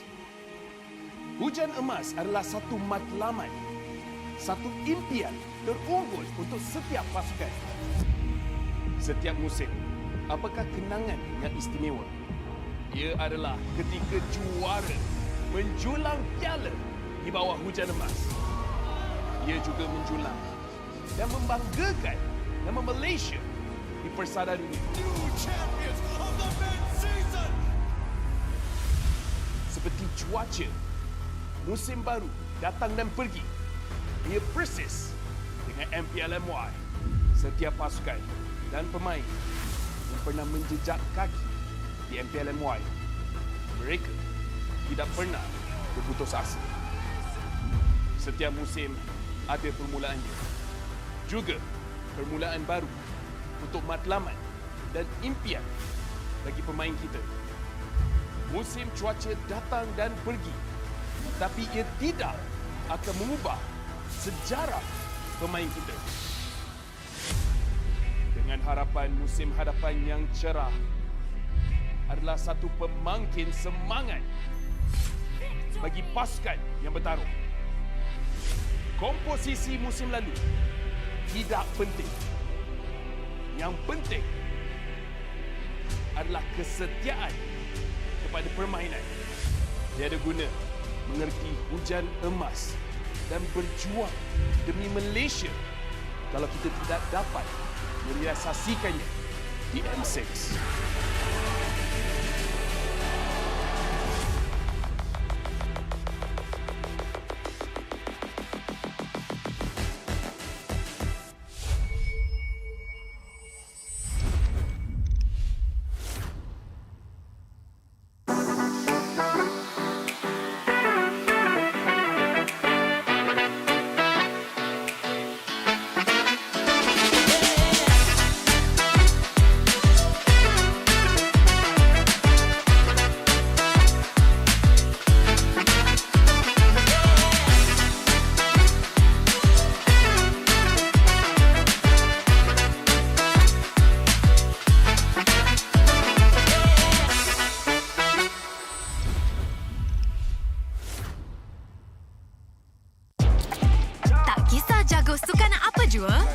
Jagokan lagi dengan rangkaian 5G termantap dan tanpa lag.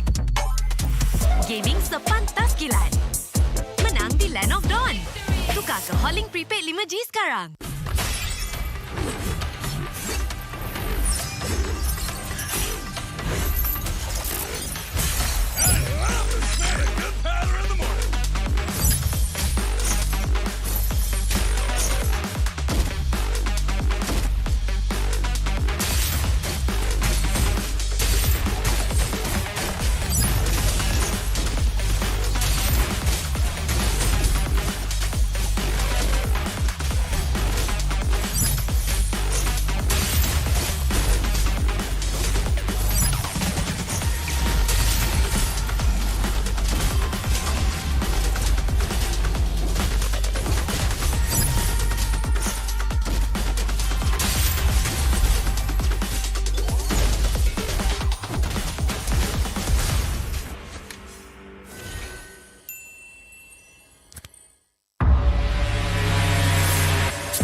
Tangan aku kenapa ni? Aduh, lemu lagi. Gatal sangat. Gunalah Head and Shoulders.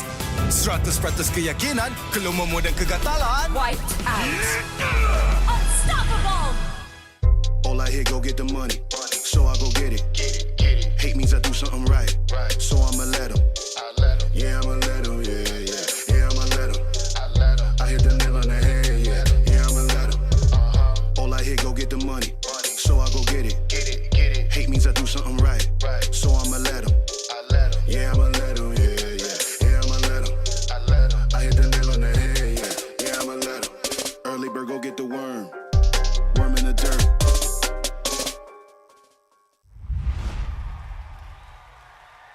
Panas. Itulah, panas gila. Kau ada payung?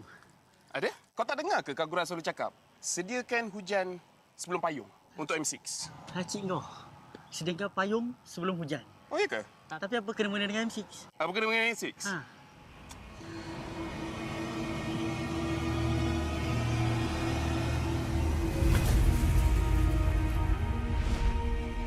Apa itu hujan emas? Hujan emas adalah satu matlamat, satu impian terunggul untuk setiap pasukan. Setiap musim, apakah kenangan yang istimewa? Ia adalah ketika juara menjulang piala di bawah hujan emas. Ia juga menjulang dan membanggakan nama Malaysia di persada dunia. Seperti cuaca, musim baru datang dan pergi. Ia persis dengan MPL MY.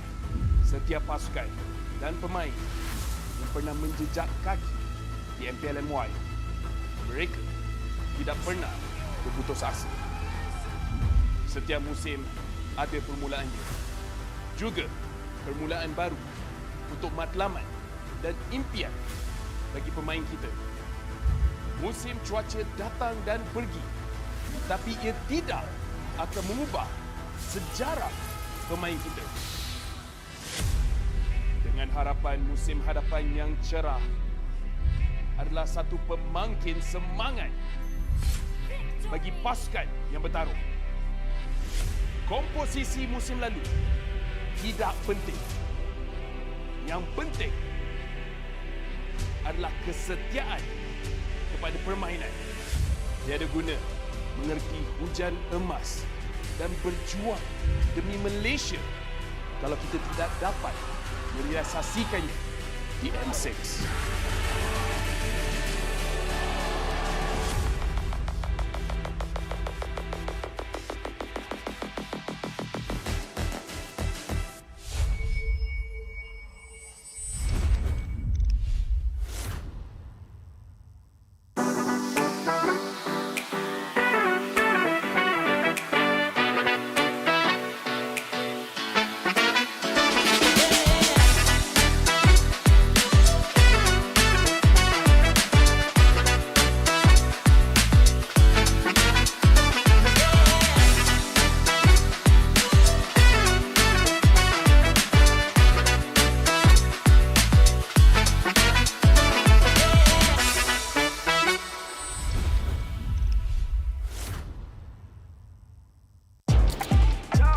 Jago sukan apa jua? Jagokan lagi dengan rangkaian imaji termantap dan tak pelik. Gaming sepantas kilat. Menang di Land of Dawn. Tukar ke Holling Prepaid 5G sekarang.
Tangan aku kenapa ni? Aduh, lemu lagi. Gatal sangat. Gunalah Head and Shoulders.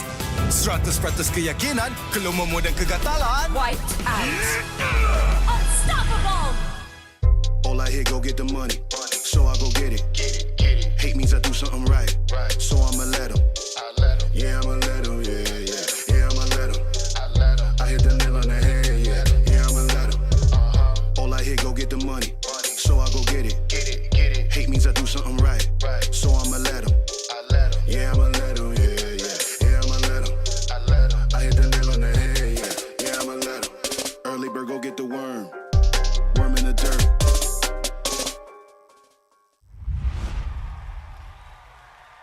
Panas. Itulah, panas gila. Kau ada payung? Ada? Kau tak dengar ke Kak Gura selalu cakap? Sediakan hujan sebelum payung untuk M6. Cik kau. Sediakan payung sebelum hujan. Oh, iya ke? Tapi apa kena-mena dengan M6? Apa kena dengan M6?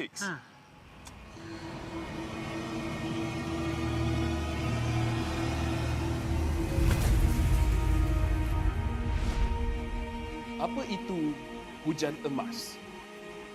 Hujan emas adalah satu matlamat, satu impian terunggul untuk setiap pasukan. Setiap musim, apakah kenangan yang istimewa? Ia adalah ketika juara menjulang piala di bawah hujan emas. Ia juga menjulang dan membanggakan nama Malaysia di persada dunia.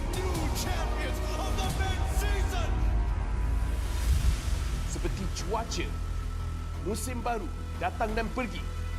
Ia persis dengan MPL MY. Setiap pasukan dan pemain yang pernah menjejak kaki di MPL MY, mereka tidak pernah berputus asa. Setiap musim ada permulaannya. Juga permulaan baru untuk matlamat dan impian bagi pemain kita. Musim cuaca datang dan pergi, tapi ia tidak akan mengubah sejarah pemain kita. Dengan harapan musim hadapan yang cerah adalah satu pemangkin semangat bagi pasukan yang bertarung. Komposisi musim lalu tidak penting. Yang penting adalah kesetiaan kepada permainan. Tiada guna mengerti hujan emas dan berjuang demi Malaysia kalau kita tidak dapat merealisasikannya di M6.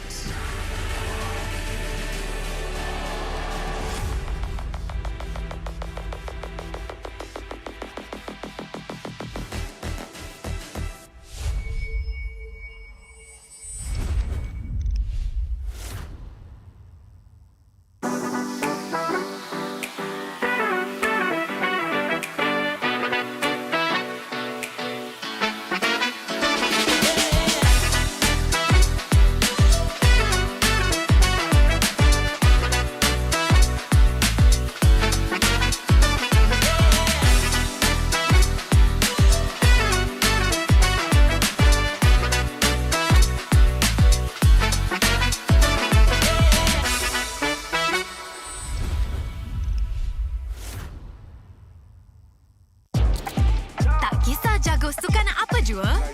Jagokan lagi dengan rangkaian 5G termantap dan tak pelik. Gaming sepantas kilat. Menang di Land of Dawn. Tukar ke Holling Prepaid 5G sekarang.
Tangan aku kenapa ni? Aduh, 5 lagi, gatal sangat. Gunalah Head and Shoulders.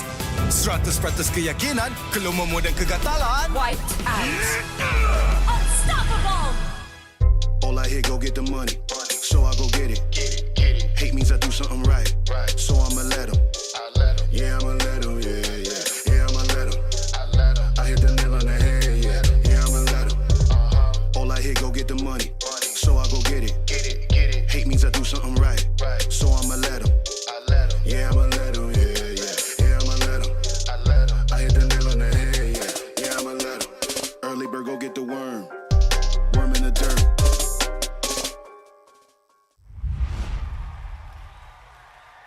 Panas. Itulah, panas gila. Kau ada payung? Ada? Kau tak dengar ke Kak Gura selalu cakap? Sediakan hujan sebelum payung untuk M6. Cik kau. Sediakan payung sebelum hujan. Oh, iya ke? Tapi apa kena-mena dengan M6? Apa kena dengan M6? Ha.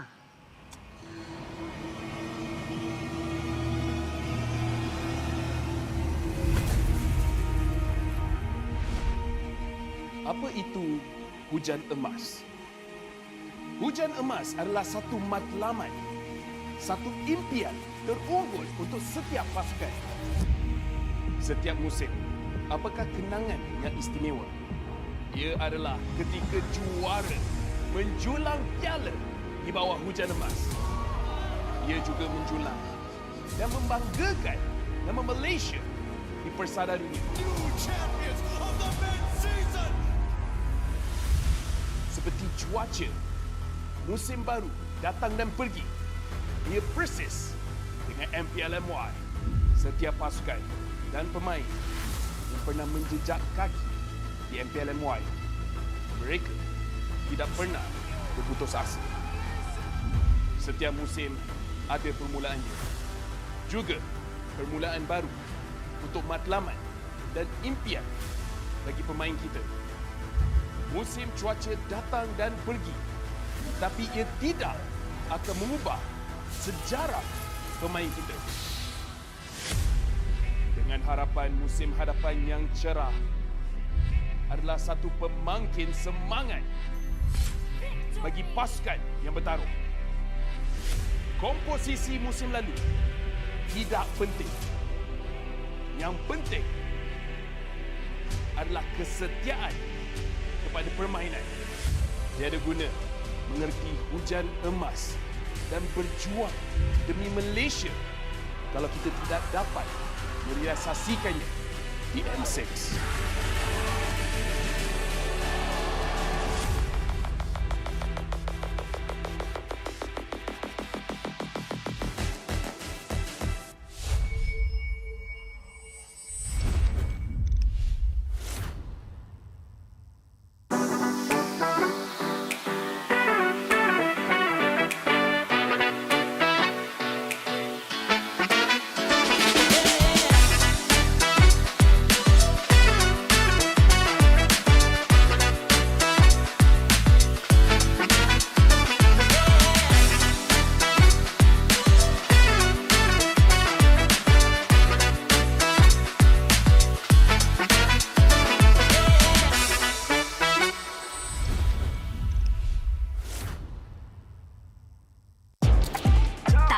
jago sukan apa jua?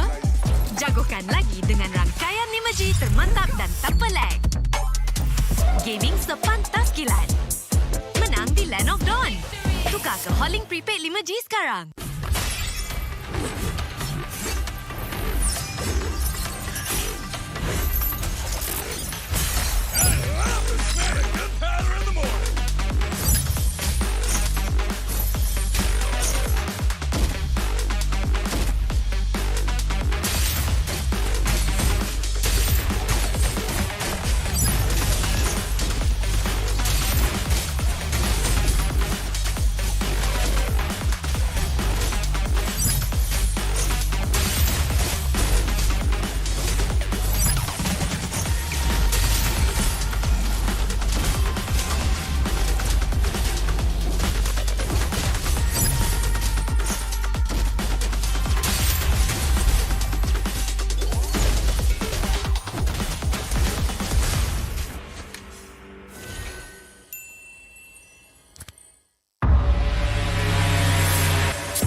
I'm a rock star.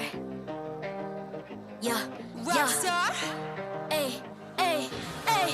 I'm a rock star, baby, I'm a rock star. I'm a rock star, I'm a rock star. I'm a rock star, panggil aku rock star. Ini kejohanan kita semua orang rock star. Kita rockstar, kita buat saja gaya kita. Makin panas apinya sudah membara. Macam mana pun kau menempuh segala. Demi negara kau buat semua bangga. Step into my world, you know I'm always in my zone. You know I got my team, no I'm never alone. Bring out my best, buat yang terbaik. Jadi juara perlahan kita naik. Aku nak push, naik-naik jadi lebih bagus. Jadi hero, ku ada skill. Berapa banyak musuh aku dah kill. Ramai cuba mencabar, cause they envy me. Tiap game aku pasti jadi MVP. Easy. I'm a rockstar, baby, I'm a rockstar. I'm a rockstar, I'm a rockstar. I'm a rockstar, panggil aku rockstar. Ini kejohanan kita semua orang rockstar. I'm a rockstar, baby, I'm a rockstar. I'm a rockstar, I'm a rockstar. I'm a rockstar, panggil aku rockstar. Ini kejohanan kita semua orang rockstar. Tengok nanti siapa yang juara. Ni peluang kita bawa pulang piala. This is my game, this is my time. Menang semua, everything will be mine. Kalau jatuh kau pasti kembali. Bangun balik ku tegak berdiri. Kuatkanlah tenaga, ganjaran diperoleh. Ni kejohanan kita, Malaysia memang boleh. Rise up to the top, kita buat bersama. Semangat kita kuat di bawah satu bendera. Ay. I'ma go hard for the win. Win. On the battlefield till the end. I'm trying to beat the greatest anyone has ever seen. Stand by, I'm coming in for the win. I'm a rock star, baby, I'm a rock star. I'm a rock star, I'm a rock star. I'm a rock star, panggil aku rock star. Ini kejohanan kita semua orang rock star. I'm a rockstar, baby, I'm a rockstar. I'm a rockstar, I'm a rockstar. I'm a rockstar, panggil aku rockstar. Ini kejohanan kita semua orang rockstar.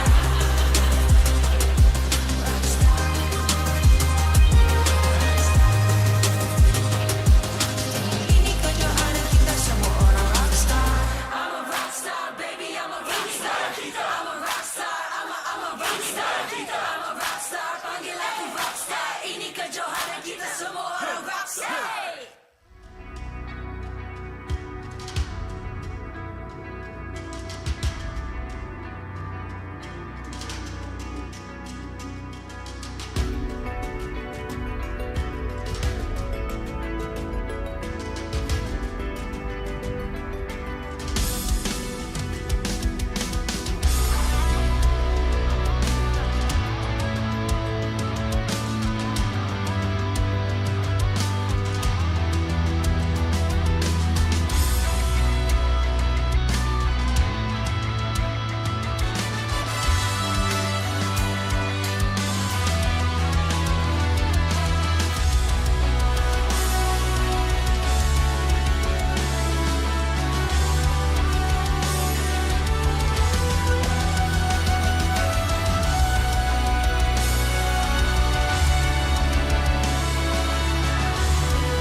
MPL MY Season 14 is powered by Moonton, KPRG, and MSNJ. Official 5G mobile internet hotlink. Best 5G for lightning fast MLBB gaming.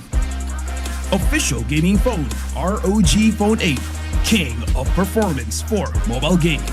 Official lifestyle fashion partner. Up your game with JD Sports. And thank you to all our partners in esports and strategic partners. It's time to pledge your allegiance to the Empire because RSGMY against Todak coming up next. Final best of 3 of MPL Malaysia Season 14, Week 2, Day 1. It's Husky and Getting Q at the desk. Serve you guys. Once again, we're going to be seeing both of these previous champions look for some former glory in their lineups. Week 1 hasn't gone too great for them, but hopefully Week 2 is only going to get better because, again, we did see potential players that could grow and eventually become champions at the end of the season, maybe not at the beginning. One team opting for a robust lineup with more than 10 players. The other gave us the longest game of the regular season so far, but all of this made possible with the ROG Phone 8, the official gaming phone of MPL Malaysia Season 14 that helped the pros to be consistently at the top of their game. And it also retains the crown as the king of performance and now comes with a sleek new design and improved cameras as the ROG Phone 8 goes beyond gaming. So what are you waiting for? Take this step up now rather than later. You don't want to be behind the curve until the next thing comes out. But in the meantime, let's have a look at the standings just in case you guys are just tuning in. We already concluded our very first match of the day here at day number 1, week number 2 of the MPL MY, with Team Vamos being able to score themselves another 3 points. And unfortunately for JP United, we're not able to find a single one. But it will be good news for either RCMY and Toda because they are currently tied with 1 point, of course -1 aggregate points as they lost their series 1-2 last week. One of them will break free from that cycle at least by the end of this best of 3. We'll see whether or not it's going to be a 2-0 because they are able to achieve a 2-0. That's going to shoot them up in the standings pretty far up and might even cause a couple of teams to not be able to overtake them later down the line. But if it is a 2-1, it puts them in contention with everybody else. Actually, if a 2-0 puts them in top 3 essentially. So we gotta take a look at the lineups first, starting with RSGMY. We got Maima, Ripple, Ranqt, Stoem, and Zavs. I mean, Stoem being a staple of RSGMY, same goes for Ripple, but I'm very happy with the performance of Maima and as well as Ranqt at this point of time. We'll see whether that's going to continue because again, we've seen that Ranqt is able to get the job done, but the question is really about the whole team playing macro-wise across the map. Yeah, and if they can move together as a unit, because sometimes Stolen will make the call first and the team fails to follow up, something that RSGMY has consistently ran into last week against Team Hawk. But overall, I agree. Ranqt coming in from the MAL, Barracuda Beta, and able to really fill in the shoes left by 2 previous Filipino junglers. Big achievement, but they're going up against Todax, home stage names, Moon, Momo, Gary, Zyme Senpoi, and D. It looks like they're going with the same lineup as last week. Very happy with D's performance last week. And generally, even if he's behind, he's still able to make an impact across that map, but Gary still has not found his footing within Todak ever since his first inception. Especially, this is the meta that everyone is looking back at Gary and expecting him to really shoot up the rankings in terms of performance. But I would say outlier, Zyme Senpoi back in that roam role, very unexpected, but his Grok performance has been top-notch. Yeah, we haven't seen him play anything else so far. Maybe we'll see whether or not it's going to be, getting to see the rest of his hero pool at the very least this time round, since he is playing the roam once again. Let's have a look at the players so far. Yeah, the ping test brought to you by Hotlink, prepaid 5G, unmatched 5G network with no lag for MLBB gaming. The players just making sure that everything is smooth. You don't want to miss a flicker wild charge. That's never good.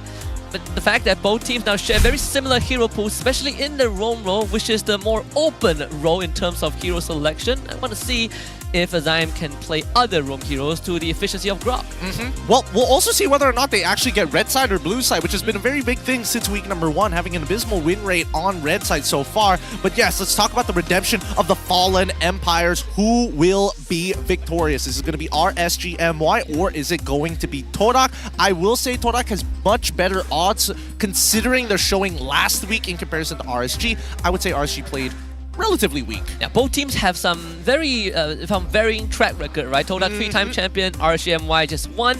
But if you just compare the last 2 seasons, RSGMY 4th place in season 12, 3rd place in season 13, whereas for Todak 5th and 6th for both seasons. Yeah, consistency is going to be key. Maybe not in the ways that they want, of course, but hopefully this time around they're going to be trying to break into the top 3. And I think a lot of it has to do with figuring out what their main win condition is supposed to be, right? Yeah. Last week we saw that Todak varying strategies, but generally about team fighting, not towards one person's lane. Yeah, a lot of it set up by Zyme Senpoi. I think I can say the same for RSGMY with Storm, but we want to remind you guys about the 8th anniversary for Mobile Legends Bang Bang. You don't want to miss out Akai's magic show at the 8th anniversary music party on September 28th and 29th. You can enjoy a special performance by Dollar and win 4 million Mobile Legends Bang Bang diamonds worth of free skins. So for 4 million, that's bigger than any prize pool I've seen. And also, you can get your early bird tickets now for only 8 ringgit at tickettoyou.com.my. Yep, 4 million is a lifetime worth of diamonds, so don't miss out that opportunity. Remember the dates, 28th and as well as 29th. That's when the anniversary is going to happen. Jot them down, Google Calendar it,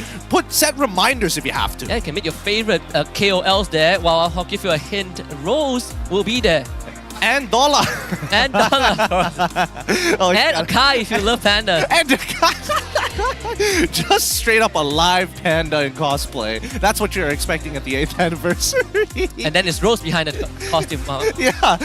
Rose the third thing after the first two. Getting so far ahead of themselves. But yes, jot that down in your calendar, win some great skins, and have fun, right? 8 years of Mobile Legends Bang Bang. We've come a long way. But let's get back to the matter at hand because we got one best of 3 to settle between two big teams. Let's welcome Todak and RSG MY to the stage to take their battle stations.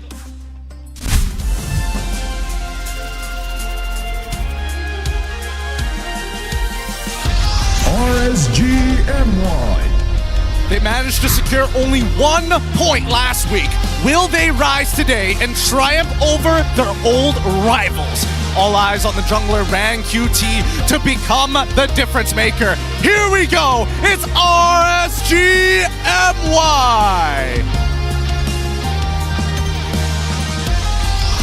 Toda. After a tough defeat in their first match, will the 4-coach strategy bear fruit today for the Swordfishes? The 3-time champions are sticking to the exact lineup as last week. Here comes the King of the Ocean, Toda!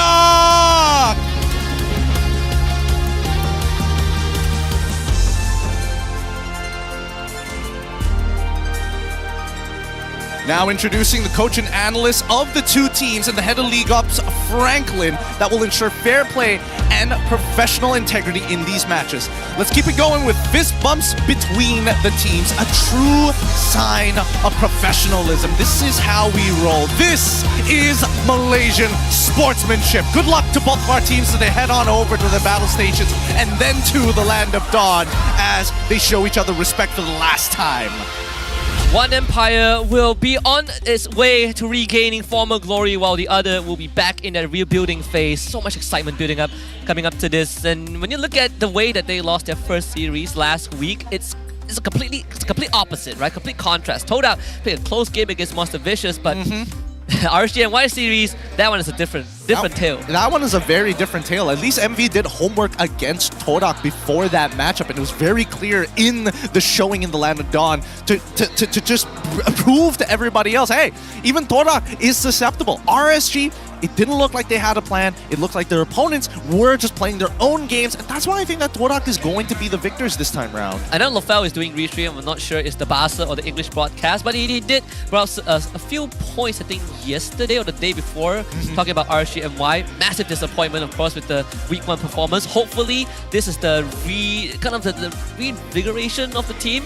You mentioned something along the lines of Ripple, very passionate when it comes to winning, but the rest of the team, you got to be able to keep up with that. Yeah, and honestly, I think, the little bit of a loose cannon on RSG's hands is going to be Zavs. But let's look at the coach coming in from Todak, Ashi. How does the coaching staff decide on the lineup changes in Todak? And he answered week to week. We'll definitely make roster changes. We will see the players perform in scrims from time to time. Whoever can execute in terms of strategies or drafting, from there we will decide on that final lineup. And it sounds like the previous company I work in. It's all about that. It's all about the commissions, right? Before sales, you get into the Hall of Fame for the week, best employee. But let's see if this pays off because they show some promises for sure. Also, some special guests in the crowd as well. Our Army Esports, if you guys have been following social media, you know that they are actually already here. They're making an appearance for the series, giving away free jerseys if you guys want to get your hands on one. A new organization, and they've been looping around for a while, so go check them out if you haven't had the chance. But let's jump back into it and talk about the loose cannon Zavs here, because so far his performance, whether it be on a death ball composition or whether or not he just gets a regular marksman, it has not been going too well for him. Yeah, it's one of those few players that if he gets a great game, he's amazing. But once he starts overheating, that's where you gotta somehow pump the brakes. And Zaf so far has still been showing those tendencies, regardless of whether he is on JP Diners or RSG MY. But we also want to invite you guys to join the fight now. You can claim the redemption code on your screen or scan the QR code and make sure that you take advantage of the free stuff we're giving. Yep, screenshot it and send it over to your friends who are also interested in MLBB, or maybe they've left for a long time and this is a way to get them back. It's free currency. Yeah. But MPL Franco, I don't remember if I got it, but I recently got the MPL jaw hit. Oh, the MPL jaw hit one it. is not bad. I got the Benedetta one, and I think that by far has to be the best one. So far, right? Even it was the our draft graphic last season during playoffs. Yes, it was a good time. It was a very good time. But let's talk about some of the expectations in this game, right? Do you think that Torak has a strategy coming into this against RSG when it comes down to like counter picking, or are they maybe going to actually focus fire on getting D ahead? Because last week we didn't see them like touch D's lane. They left him on an island and somehow he's still able to make impact. Yeah, I feel like that could be the approach. I'm looking at the power picks as well, like Hylos for example. Torak didn't get the hands on it last week. It's been banned by MV, I think, majority of the series, but it also comes down to which side they take, right? Because last week when they went up against MV, it was blue side win all the way, which is quite crazy in of itself. But I expect Torak to still stick to the comfort zone. I'm looking at the Grok, honestly, because they have been really liking that hero. I definitely think that Grok might be a interesting ban for RSG MY, but yeah, as you mentioned, let's just assume that Torak is going to be on blue side and RSG does take the red side this time around. If they do take red side, what is that first ban going to be, right? Other than like the atypical chips, the Shins, do you think that they're actually interested in the Grok? That's number one. But what even about Jawhead? I have a feeling they will get banned out. By Todak side or RSG side? I would say Todak, actually.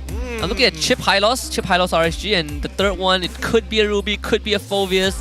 Third one is more up in the air, but I definitely feel like that SAS is going to go through, if the Jawhead gets banned, probably by blue side. Yeah, probably blue side, which means, which I would only assume that like things like Phoveus gets banned out on red, I would hope. I would imagine. Because we've seen teams let that through, allowing blue side to get first pick.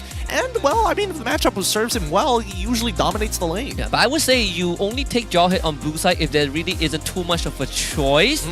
But I mean, ranking-wise, it's pretty far down, right? You still have Roger and a lot of things to consider. Unless you're Team Ray. Team Ray is, they put a lot of emphasis on Jawhead.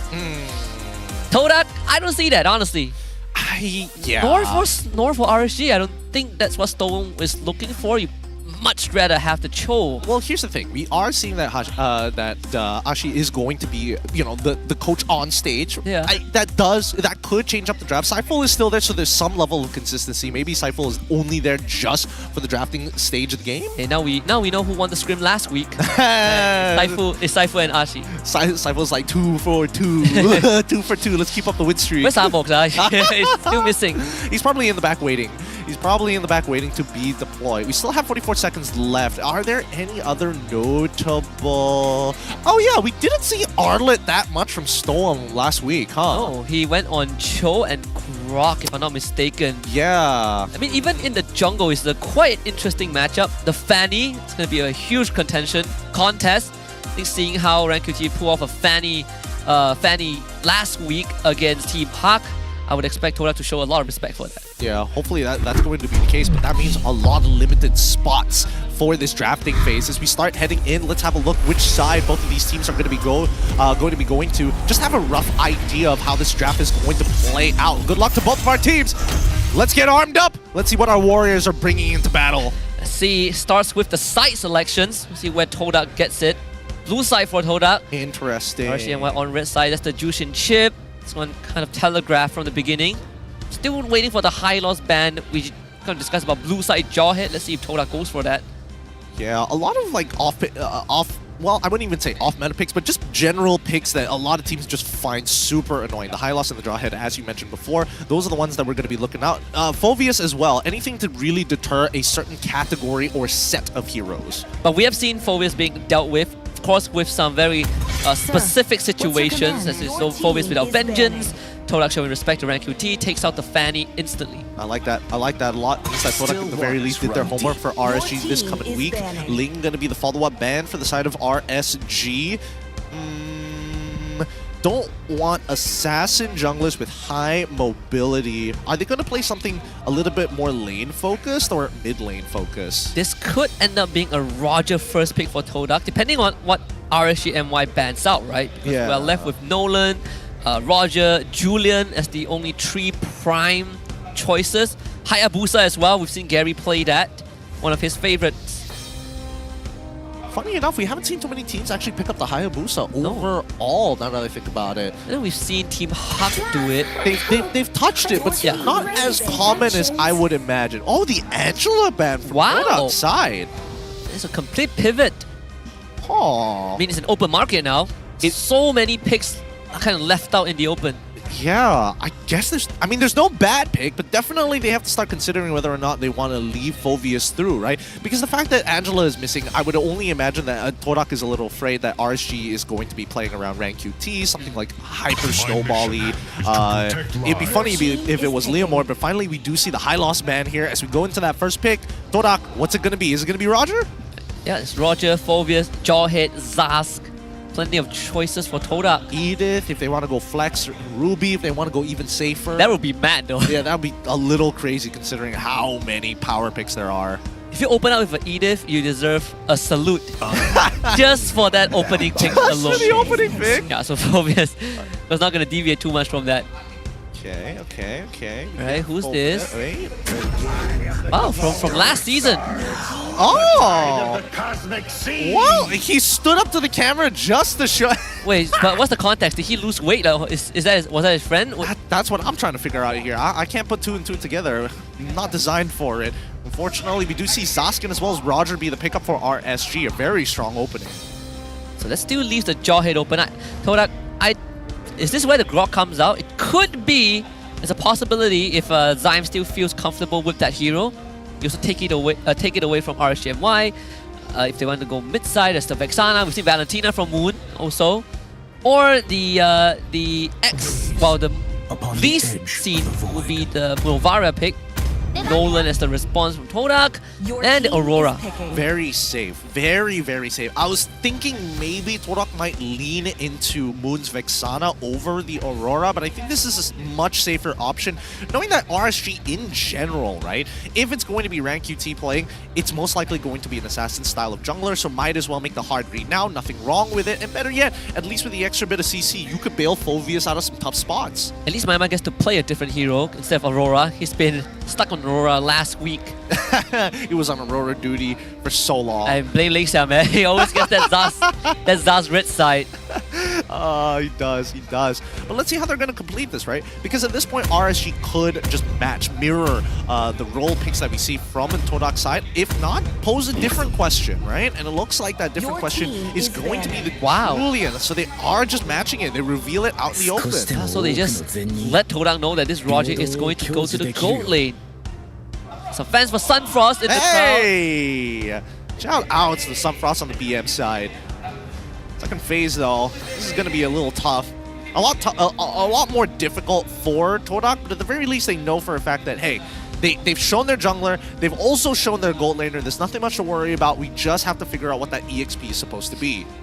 There's still a Terizla up in the air. Just start banning that out. Yeah, Grok taken up by RSG and Y. Pretty surprising, considering that they do have the first pick on the second phase. So we will see Zyme on a different hero for sure. Ruby Arlet, something that RSG and Y would like. I mean, even the Cho is in season. Yeah, Cho doesn't seem like a bad idea, and then it's, well, mainly because of the way Phoveus works now. It doesn't matter if you dash, you need to get marked, you need to have the Sinner's Mark for him to actually jump on top of you, so it's pretty okay to dash around him as long as he's like not off a cooldown or something. Although, if RSG MY wants to go for flex, depends on whether the Edith gets banned out. That's a thing. Still in the pool. So it's Tigro banned first. It's one of Stone's classic. Okay. Anyway, I would imagine that Ruby also gets banned here. Ruby or Cho, both of which don't seem like a bad idea for Todak. RSG, do they just limit down on the gold laners? Probably get rid of Moskov, right? Oh! Ban Hanabi. Oh, yeah, because Todak is on blue side, that's fair. Yep. So there's a chance for the what do they call it? Hanabilita? There's Loli Nabi? There's a ship name for them? There I didn't is. know this. Yeah. I found out yesterday, but I don't remember the exact term. I probably messed it up both times. Hanalita? Hanalita? Lolita B? Lolita B? Oh man, this is bad. this is just crazy. Some things don't work. Just don't work. Yeah. Name the combo work, but the names needs a bit of work on that. It's like having the name Gertrude. It's just why. all right. Sorry to all the Gertrudes out there. Let's see what the final ban is for the side of Todak. I would only imagine that it's going to be another support. Barats. Interesting. I wouldn't expect the Barats to make it to the ban list. So, let's see, RSG, do they... If they want to flex, there's plenty of choices, right? I mean, Ripple does play Ruby also. Ruby Edith, all up his alley. They can go for the Edith, a safer pick for RSGMY. Yeah, very, very safe, as a matter of fact. It's either you sandbag the wave, or you are just going to clear the wave and interact with Phoveus as little as possible. Because he's pretty difficult to trade against, considering that it's... Especially if you dash around a lot, you just trigger it. You trigger his passive so often, allowing him to use his first and second skills pretty consistently. Yeah. Not many fighters have that auto gap closer. Yeah. It's pretty annoying. He knocks it. The fact that he knocks you back. Yeah. I think that's a little. I think honestly, I thought that was a little overkill when they first made that rework. But then nowadays, when I've been playing Phoveus, I'm like, actually, this feels kind of nice. Yeah, not really. It helps you with your passive. Which is crazy, right? You automatically help your own passive with your passive. Yeah. So Claude and Matilda will be the choice for Todak. So Zion Matilda this time going down a different route, playing more utility. Interesting. Okay. So does that mean that... Are we expecting RSG to play pick-off compositions and everybody takes Purify? Kufra? They could go for... Oh, they could go for Kufra. Kufra is not a bad shout for RSG. Ruby, also, I mean, if you want to go really, really safe, will struggle against the Aurora, but at the very least can, like, maybe stop the Matilda from getting some clutch saves. Kufra, Cho, the only pick-off choices. Arlen maybe in third. See, RSGMY, what you got? Mincitar. Okay. Counter all the dashes, in a matter of fact. Actually, that's not a bad idea, because now you have two ways to actually set up a contention point.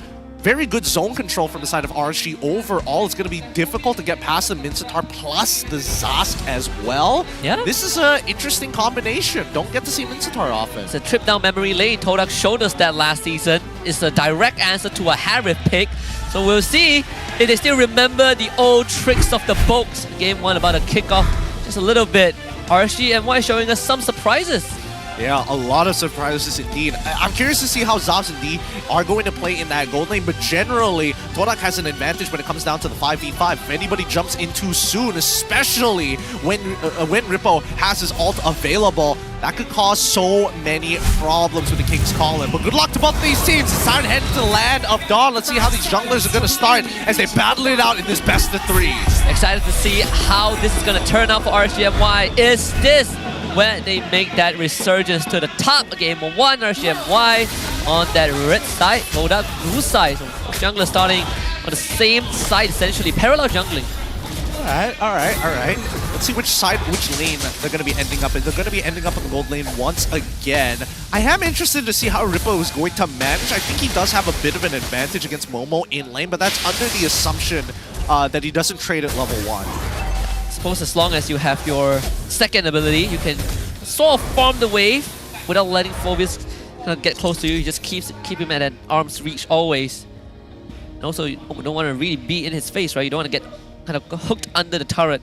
There is some deterrence at least. Yeah, looking at the emblems, it looks like D has opted to go for Vitality as well as Tenacity. He's really not confident in winning out in this lane, or at least he wants to be able to sustain enough and trade enough so that he can actually farm. And even the common emblem, it's all about survival. Zabs going for the Quantum Charge this time, despite having Master Assassin, so you can be sure that Zabs has the sustainability, but also that burst damage is not as high as usual. Moon loses his flicker, early gank from RSGMY. Top side, Ripple gets ganked by Todak. Turns it around 1v3, not a problem. Yeah, especially when he has that shield up, it becomes really difficult for the rest of Todak, especially if they're coming in from the same direction. In the meantime, Julian, he's been chilling in that tri-brush for a while. Storm it here just in case. I want to try again, using their own members as a bait. It's not going to work out. Now we stole them around. Well, at least they got Zyme Senpai's Purify off. Wait. Hey, Momo is going to be caught. Not the target that Ram wants to go for. It's a good attempt, but Todak covering their bases. There's Turtle for RSGMY. They're going to start on it. Yep, as quick as possible as well. You see on the opposite side of the map, that laning phase is going pretty well for Zobs. Free Turtle for the side of RSGMY. Oh! Another catch. King's calling. Zyme Senpai first blooded by Maima.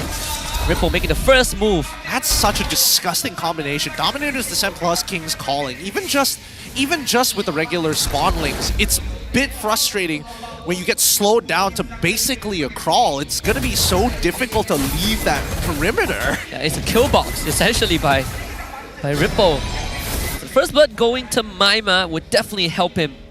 He wants to hit that glowing wand as soon as he can. He's going to need a little bit of time to do that, though. He's not walking up into lane as confidently. He really doesn't want to trade heavily against Mood without his spawnlings. But at the same time, Stoem is giving him the information necessary. They know for a fact that Claude isn't rotating through the river to get into the mid lane. Top side is pretty much dead. We're not seeing too many aggressive movements from either one of these teams. More so from Todak because they're just waiting for gaps. Maima covering a lot of the angles, right? Putting his Nightmare spawn in one of the bushes where the jungler was last seen to really prevent himself from getting ganked. And he has escape to Flicker, Dominus Descent, and Storm gets spotted out by D. Zao gets the gold crab for himself. Even freezes the wave in front of his turret. Mid-side, attempted gank. Maima will be fine. Chains does not connect onto Zyme Senpai. Yep, could not find the chain CC. Come back to Zobs though. He did opt to go for the Thunderbell very first item of the game. He rushed it pretty quick on top of his boots. At the very least, this is going very well for Zobs. He will scale comfortably into the later stages with a lot more hybrid defenses. But D, on the other hand, really staying very, very healthy. Every single trade is going to benefit Zhaos more and more. Todak is setting up a gang squad on the top side. See if they can get Ripple out of the way. Easier said than done. Even if they proxy the wave, they still cannot get to Ripple. But they will be first to have the full team for this turtle. Yep. Oh, wait. Dashes, circling Eagle, knocks him up, follow. But Infernal Pursuit, he just flickers away. Gary sees Maima. That's the second flicker out from RSGMY. Okay, some big resources, but they don't have the flicker out of Ripple. They need that King's Call-in to come out. He just a Purify. I mean, Todak only has one flicker, and that's on Moon. Stower misses the onwards. As Zavs takes that mid lane wave, continuing to soak up resources. Yeah. Todak not confident to start on the turtle. And Momo does not want to jump in. Even though he already got the Sinner's Mark on top of Ripple, it's safer not to jump on him for now, especially with that ult still. They're unable to bait it out. The lane swap once again happening very soon. Momo jumps this time. Another circling Eagle from Zyme. Facilitate the turtle take. That all Todak wants is the objective, and they get it. Didn't want to. It looks like RSGMY did not want to initiate. It was just too dangerous for them at this point, right? But at the very least, the lane swap from a RSGMY side, very beneficial for Zobs, able to pick up like 2 waves while he's been on this top side, as well as a River Crab. Gary does neutralize that pushing wave, so he's not going to get that tier 1 turret. But you can see, with as many gaps as possible, that's where RSGMY is applying pressure to see what the response from Todak is supposed to be. It does make you wonder, does Todak bring out the technical side of the team, right? Because we are seeing RSGMY playing a lot slower. I mean, it's almost the same as last week, but in this case, a lot more control. Even Rank 2T is getting plenty of resources. Behind in levels compared to Gary by 1. Momo finds the knockback onto Stolen, follows up, sucks him back, Dark Wave. Not enough damage. Should have been that. Oh! Didn't have this to Purify, thankfully. Good timing coming in from D. Doesn't allow him to stack it up to get the stun. Doesn't lose his battle spell as well. Doesn't overreact to the situation. That's what you want to have in a player. That being said, RSGMY not really pushing their agendas everywhere. It seems like they've gone onto autopilot and waiting until the next item power spike. Even Ripple didn't overreact to the trade, right?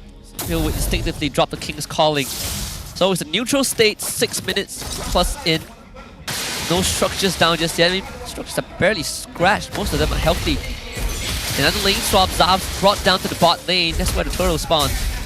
Very marginal gold leads across the lane. Very, very marginal. No, haven't seen anybody just yet who's really set themselves apart this game. The laning phase, basically even from either side, both EXP and as well as gold. Mid lane, pretty much just a wave clearing contest at that point. These neutral objectives have gone over to RSG, the latest one going over to RSG MY. I'm surprised they didn't want to fight a little harder. You see, even both gold laners are getting their own space to work with. Of course, RSGMY will have theirs for the turtle fight. Without showing a lot more confidence. Storm just got his Thunder Belt. So Toda would take the top tier 1. Spear misses from Ripple.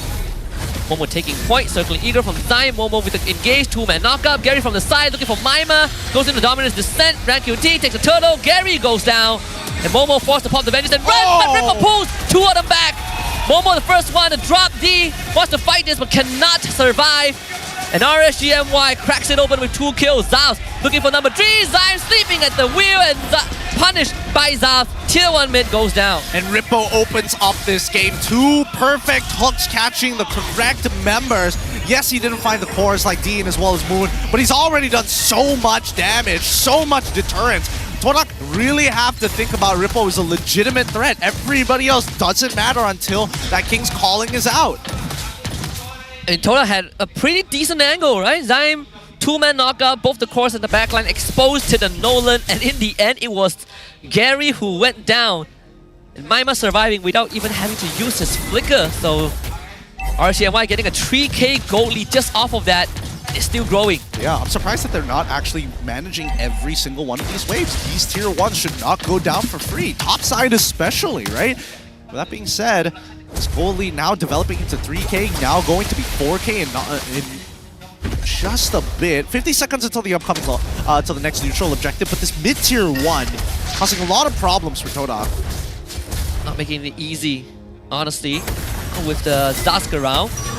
And RCMY very confident, setting up a gang squad. I mean, Toda can't really reliably walk into them, not with Zyme in his current state. Well, they're chilling for now. I guess RCMI is just waiting for the next neutral objective to do it all again, because at this point, I think Todak have recognized that, like, alright, there's just too many big ults that we don't want to clump around, so at the very least, we're going to have to try and play the map. What's the game plan for Todak right now? Are they playing for objectives and just wait for D to come online? Actually, I don't think it's that simple, right? Hold on. He gets an QT, who expanded his cooldowns. Gary couldn't get the one shot, but close enough. The 5-second window that he got couldn't get the job done. He needs to start making his way towards the turtle. There we go. We do see Gary. Man, it's tough to come up with a game plan for Todak because a lot of it just comes down to who can Moon catch specifically.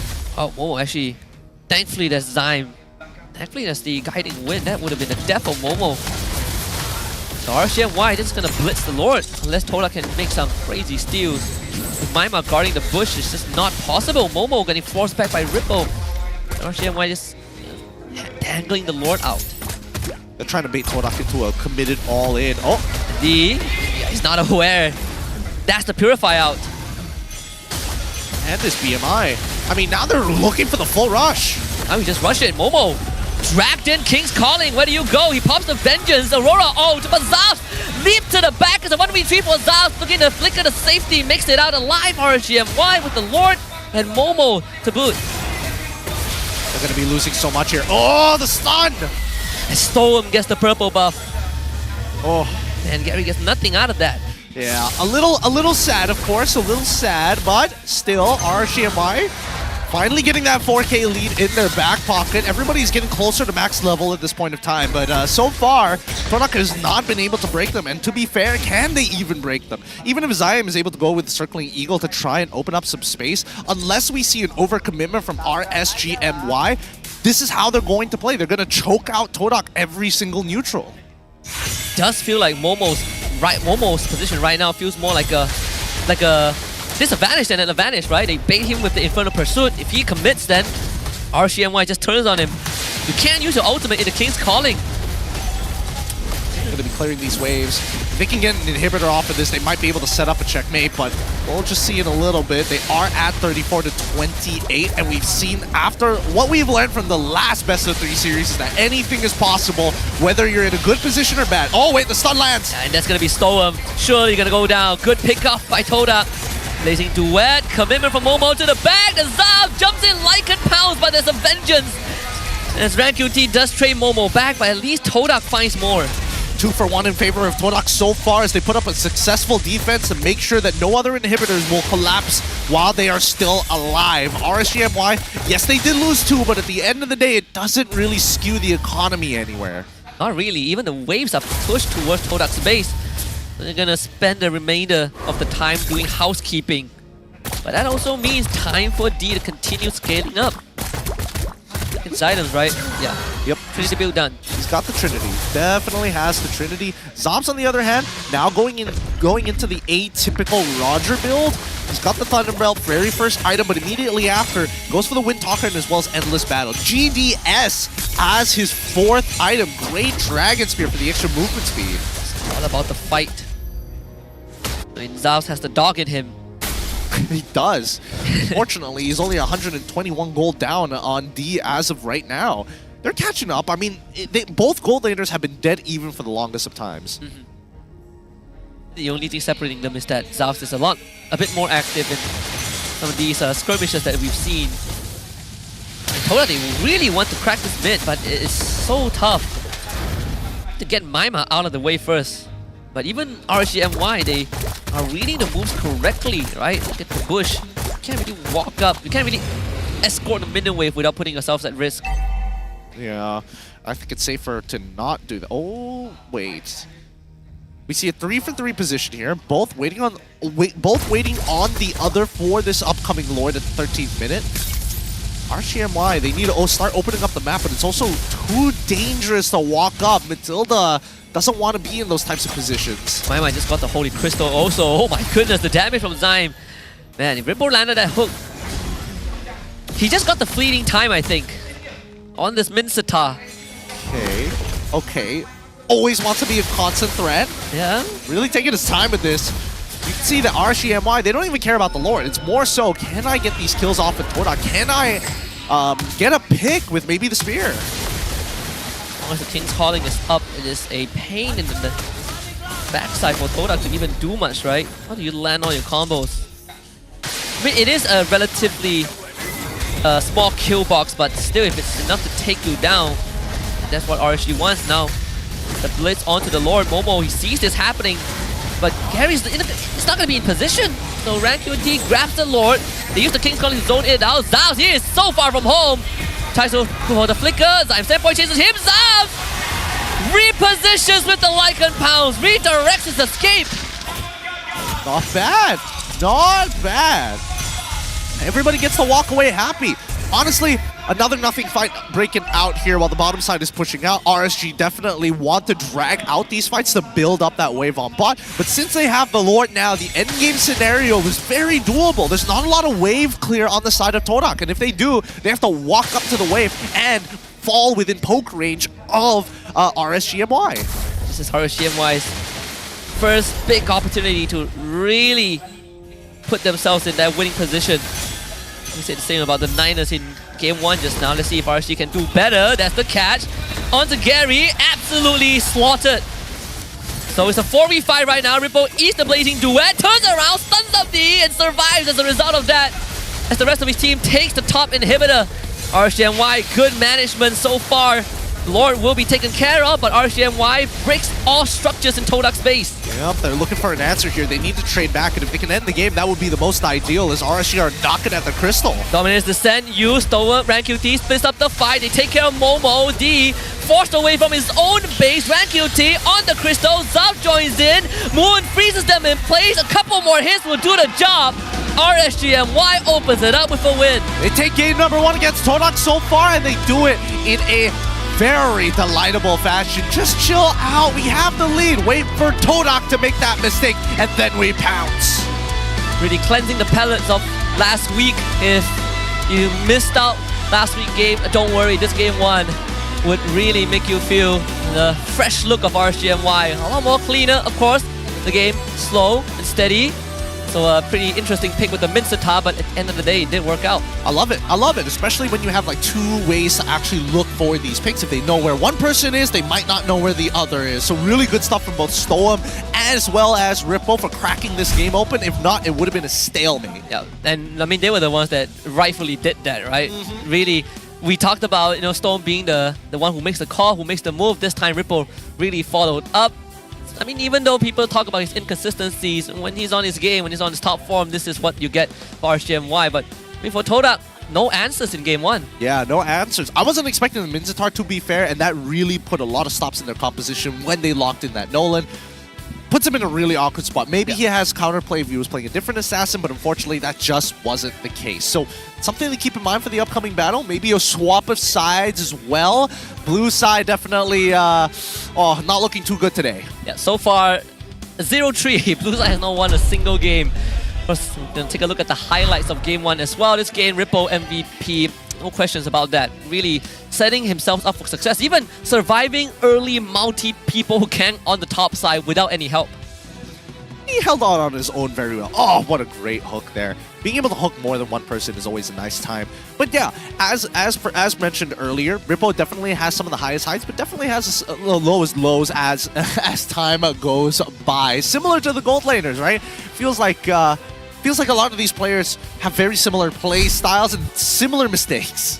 I mean, okay, RSG sides, I said Ripple. To the moon, he says. That's the winner's expression. His second MVP title. MVP title in the regular season so far. But I agree, I mean, both sides have players that, when they're at the lowest, you start to question, the thought process. But I gotta say, plenty of close calls, and some of them involve Ripple. Yeah, I mean, his item build is extremely interesting. The fact that he goes Thunderbelt for the very first item, then opted to go for an Athena Shield later down the road. Fleeting time as well to always have his ultimate up just to be a consistent deterrent to the rest of the Todak members. Is it an overkill with the fleeting time? I don't think he even got to really put it to good use at the end. It's tough to say, right? Because it's a very large... Like, the King's Calling is a very long ultimate cooldown. Yeah. I have no issues with that. But even if you do get the assist or the kill with the fleeting time, is that going to matter that much? It's a large chunk when it comes down to reducing its cooldowns, but it's not putting it at 30 seconds, for an example. It's closer to 40. Yeah, I suppose if it's if I win the fight right then and there, then probably don't need it, right? Yeah, or just do it all over again. Land another spear. That as well, but it's a very low kill count game. Between these two teams, 8 for RCMY, 4 for Todak, and the fact that he went on for almost 16 minutes. And this kind of brings me to circle back to the earlier question I had. Does Todak make you play a lot more technical? I feel like they do. I feel like for some reason teams have been playing extremely technical around them, and I think it's a good thing. It's pushing. They're showing us what macro is necessary to take down Todak. If you look at the distribution, right? At the end, RCMY have a 6k plus goal lead, but really, the only defining factor was just RCMY having a draft that could easily catch Todak. But what do you think about this Matilda pick, though? I don't know how to feel about the Matilda pick just yet, right? Because it's really difficult, especially when you don't have winning lanes. Like, everybody's going even and everybody's looking for an opportunity to get their laners ahead. Simon can't necessarily just walk up into bushes, right? Especially when you're up against Stoem. You don't want to lose your Purify at the same time, so you don't want to put yourself in those kinds of dangerous positions of face checking. Worst yet, all the lanes were pretty ungankable anyways. That as well. I mean, they attempted to gank Ripple twice and that didn't work out. I mean, look at the damage dealt ranking is no surprise, and Maima is at the top, even cashing in a Holy Crystal at the very end. He was getting rich. He was getting very, very rich. That compounding interest really taking into effect. But yeah, I think this is a pretty standard game. Not too many mistakes were made overall. Execution could have been a little bit key, but at the same time, we're not really seeing teams hard push their leads. Yeah, it's more of a who makes the first move, right? It really came down to that. If I pull the trigger first, I essentially get the lead in the fight. Even D had a pretty decent game.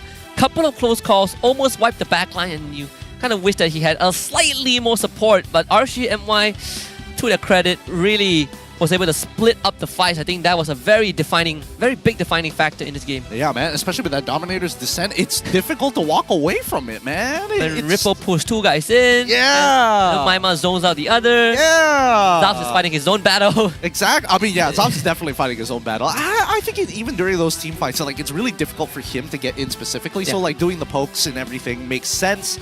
I just feel bad for Gary. Like, it's a pretty unplayable game for him. Yeah, like, what do you do, right? I mean, you have the escape mechanism, but you can't really jump into a fight.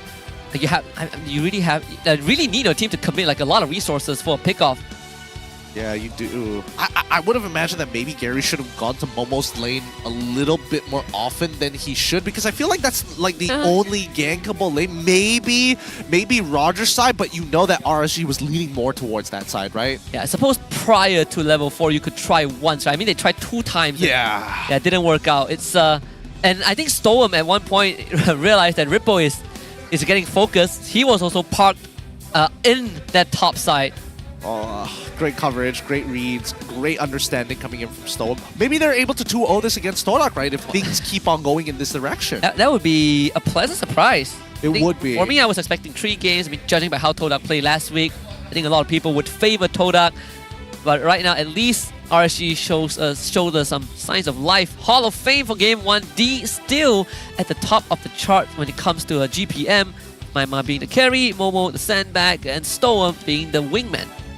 Overall, good showing from these teams. I like how technical this game is, but we're not seeing teams force a mistake upon their opponents, right? Yeah. And I'm hoping that we do see that Maima is going to, get a little bit braver in these types of situations to force it out. Let's look at the item build progression, right? Because the first thing that we see Gary build is a Hunter Strike. He only completed it closer towards the 5th minute mark in the game, but everybody else, Thunderbelt has become a very popular item.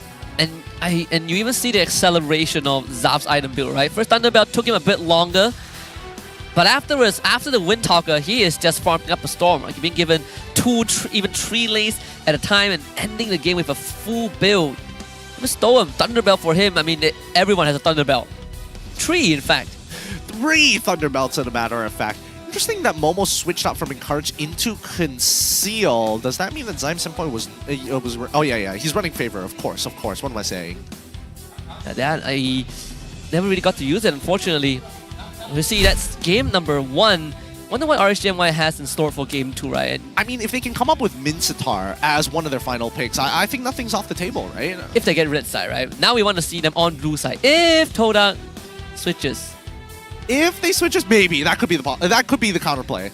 Well, for now, let's go to Rose off stage with a segment by Hotlink to see who is there as a special guest. Rose, take it away. Hai semua, selamat kembali ke The MPL Offstage yang dibawa oleh Hotlink. Dan sekarang ni, I'm beside not 1, not 2, not 3, but 4 very beautiful girls from Todak Ladies. Okay guys, cuba introduce yourself. Let's start with you. Hello everyone, my name is Arya. Hello everyone, my name is Estati. Hello, my name is Annabelle. Hello, my name is Miku. Okay, I nak tanya pasal Todak Ladies actually. What is going on sekarang ni? Any tournaments upcoming? Apa yang tengah jadi dalam Todak Ladies? Okay, for now untuk Todak Ladies, kita orang sekarang ni tengah ada global e-sport game.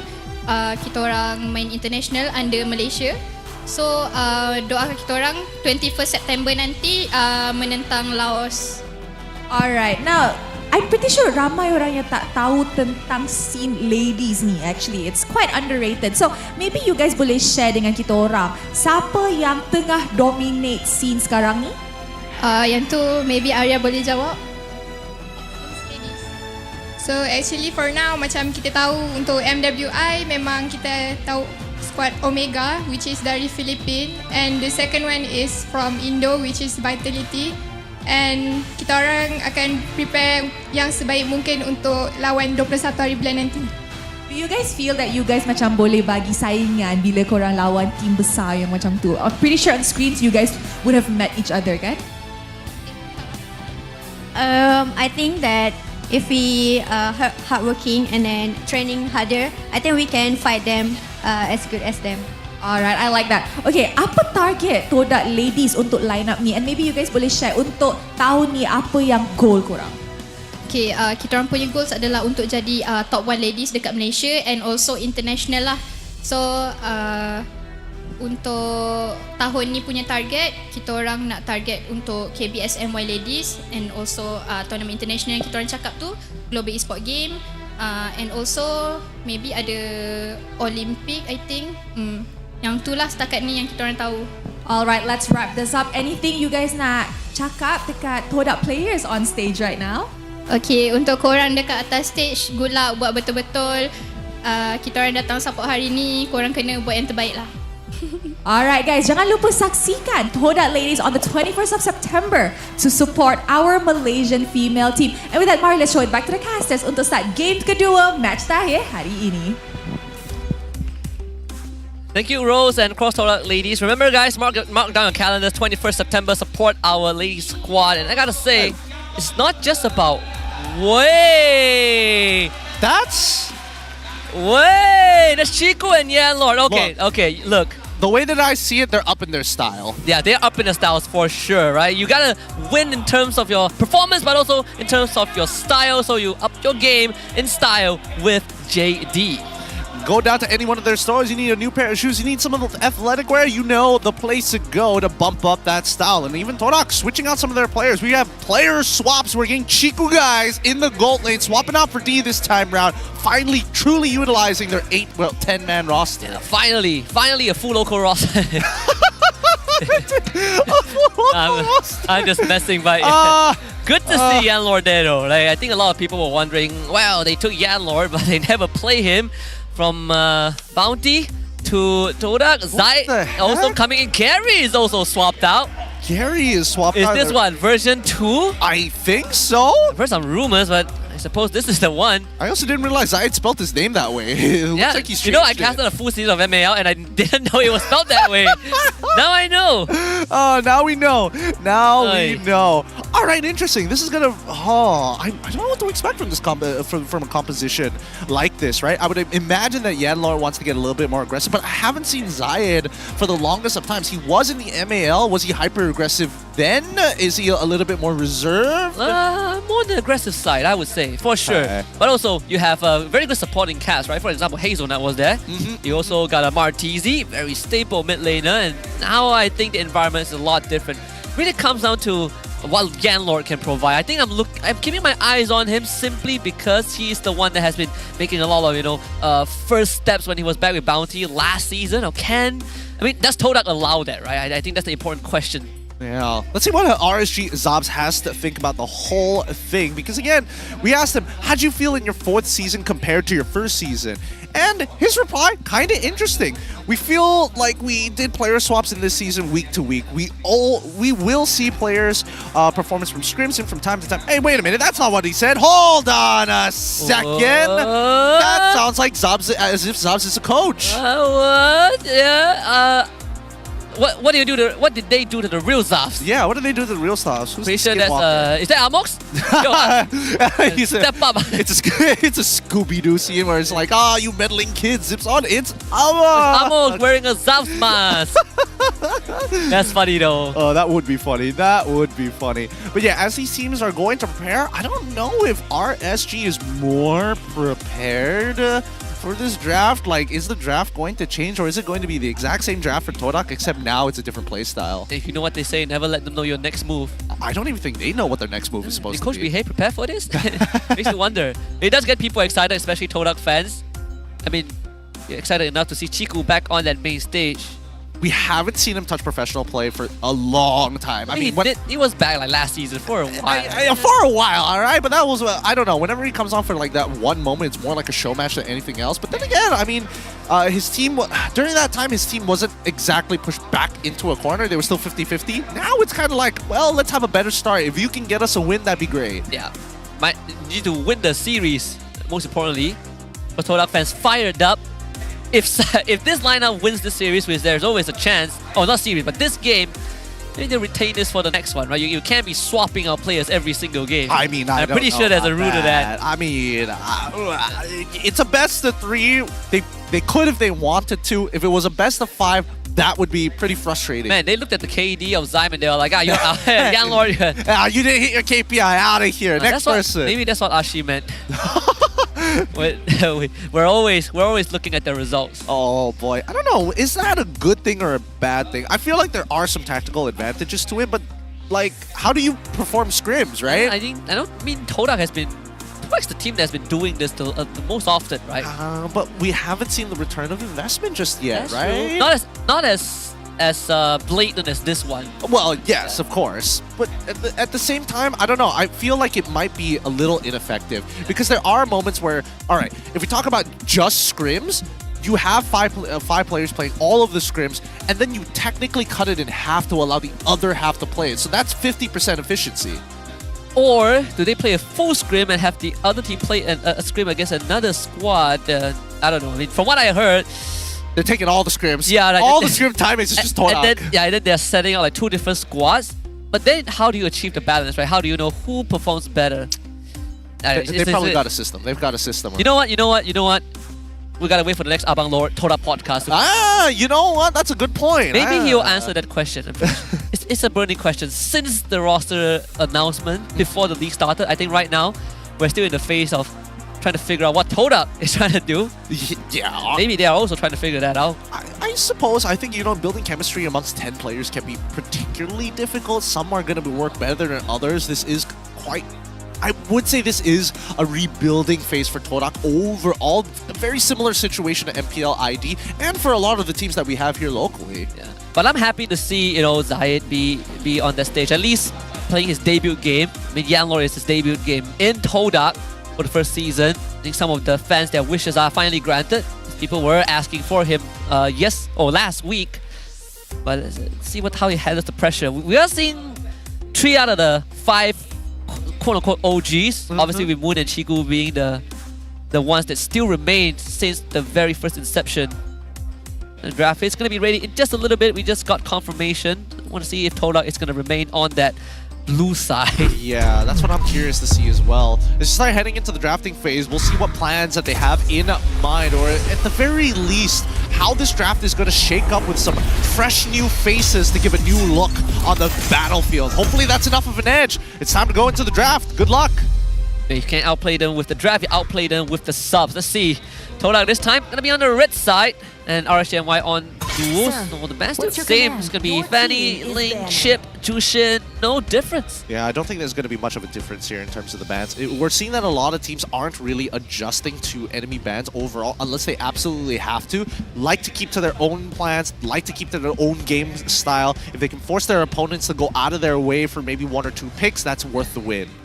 Does the Phobias go through, right? Now that Todak is on the red side, we'll see if they let Hey, Phobias... cameraman, calm down, calm down. He's getting uncomfortably close there. We know what you're after. Yeah, we know what you're after. Stop it. I'm looking at him, he's got a little bit of a smile as well. A different angle again. Oh man, he's having a lot of fun. A lot of fun. Different cameraman, by the way. Different cameraman. Now, we see the full bands here. It's going to be Ling Jushin as well as the Edith. A bit of an adjustment for RSG. So it does open up. High loss is now on the table. I mean, RSG, they had to ban high loss in the previous game. Let's see if Todak will ban that. And then you open up the Phobias. You probably take the Zaz. We go back to the same opening sequence for the first 3 picks. I don't think they ban out the Kufra. I think they hold it open, right? No, the high loss. Oh, sorry, the high loss. Yeah. I think they probably, if the situation allows it, if they really want to adjust, I think they wouldn't mind Yanlord on that Kufra again. Oh, I also forgot. They also subbed out. Coaches. Kuja on stage instead of Sideful. Wait. So it's a 4-man sub. It's a 4-man sub. Does that even count? Is that even loud? I'm pretty sure it is, but at the same time, it feels odd. So high loss is now open. You know what? They have enough coach. They just need to throw in 1 extra guy, and they can make the 3rd team. All right. So yeah. Amos, Kuja, Ashi, Saifo, and then +1. Oh figure my it out. goodness. That'd be so funny. Oh my goodness, literally a Bermuda Triangle of Todak teams. First pick, Hylos, gone through as expected for RSG. It's a pretty decent flex pick. Both Stoneman as well as Ripple can play it for themselves. Todak going to lock in on that Roger. Now, funny enough, I would like to say that this is going to Chiku unnecessarily, but Zayed hasn't played for a while. I wouldn't be too surprised if he plays Mean Roger as well. Yeah, there's a huge chance. So they let the Phoveus through. They prioritize Roger and Zaz, 2 power picks. Do you reveal the Phoveus right now if you're RSG? Do you just say, you know what, we're gonna put the Hylos in Rome, or do you kind of hold on to it? We've seen the matchup between Hylos and Phoveus, but that's just based off of SRG against Homeboys, right? And yeah. That one was SRG favorite. Yeah, that was SRG favorite. I don't know. This one's a bit of a tough one. A lot of choices. Yeah, so many choices. What does Maima get? Aurora again? I wouldn't. Would he go for it? I mean, Vexana hasn't been doing too well overall. I guess you might as well go blind Aurora at this point, but you need something else. Oh, okay, the Nolan. Oh, yes. Wow. And the Novaria. You know what? Good luck running away. Dang. So, Novaria slows you, and then there's the Hylos ult. And then Nolan doesn't even need to dash to close the distance. He just walks up to you. He just walks up to you. at Mach 10 speed. Huh. So is this is the second Novaria pick, right? Yeah. By Maima once more. So he won his first game with Novaria last week against Team Hawk. And that was like a 13-15 minute game. It was pretty fast. And it was also with Ran on the Nolan. It's either Nolan or Julian, one of it. Yeah, it's either Nolan or Julian. They need some way to disengage. They could go for a Lolita, they could go for a Grok here, both of which not too bad. Instead, they go for the Phoveus instead just to be able to deal with this Nolan, knowing that the Hylos has a good chance at beating him in lane. Yeah. Let's see, I mean, if Toda can give Momo a good lane, or if Momo can create that lead for himself, he actually can lock Ripple out from his team, right? We kind of force the Hylos to make the early movement, which really starves him.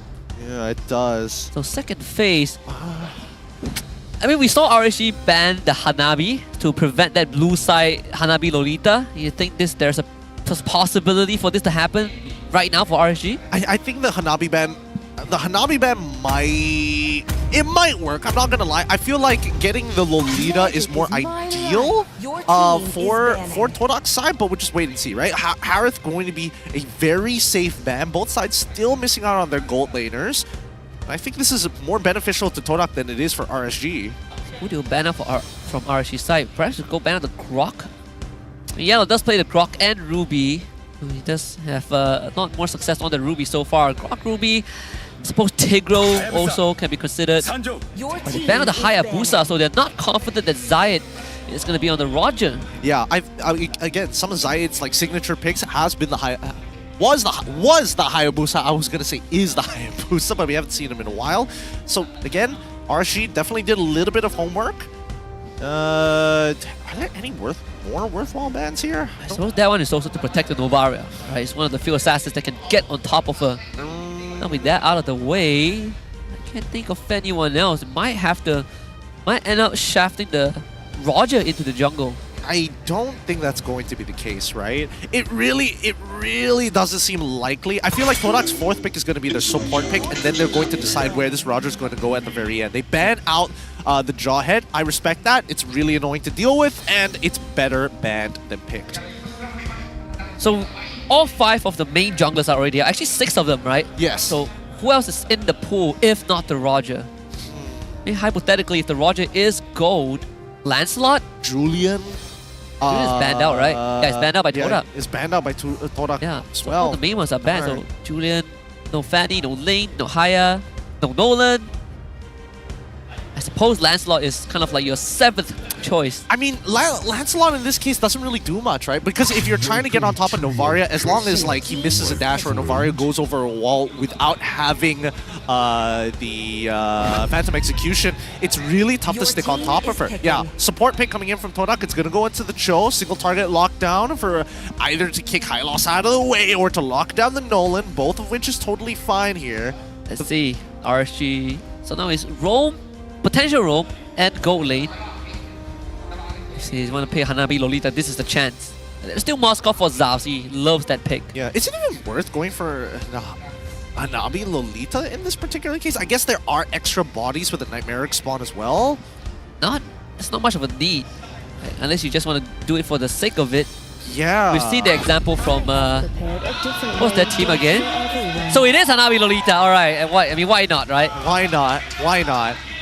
I guess, okay, just they want a team fight, and they can also create bigger hitboxes across their targets, which benefits both Hanabi as well as Lolita. So I respect it a lot. I respect it from RSG. They're still keeping to their own games for match number 2 here on blue side. Todak, this is going to be a lot harder now, because no matter what gold lane you pick out, it's going to be difficult to bully out the Hanabi unless you have outside intervention. I wonder what Chiku is saying to his team, because right now this could really affect his lane in a big way.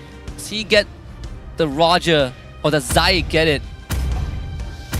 Big choices to make for Todak. Let's find out. 6 more seconds. They have to make a choice now, sooner rather than later. Boys need to start locking in. And they're talking about the last couple of strategies. So it is the Lancelot. They are good. Wow, Zayat, he's confident to go into Lancelot. The only person I know who's confident to go Lancelot no matter what is Irad. That and Demon Kite. That and Demon Kite, both of them. I don't know. This is going to be a tough one. We've seen a lot of Lancelots not make a lot of impact. I think, I suppose, it's kind of like making the best out of the worst situation.